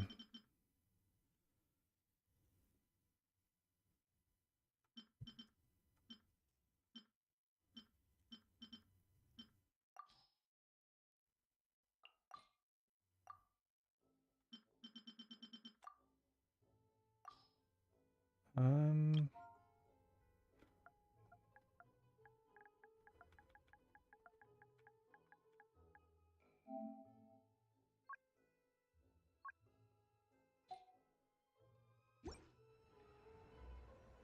I don't know.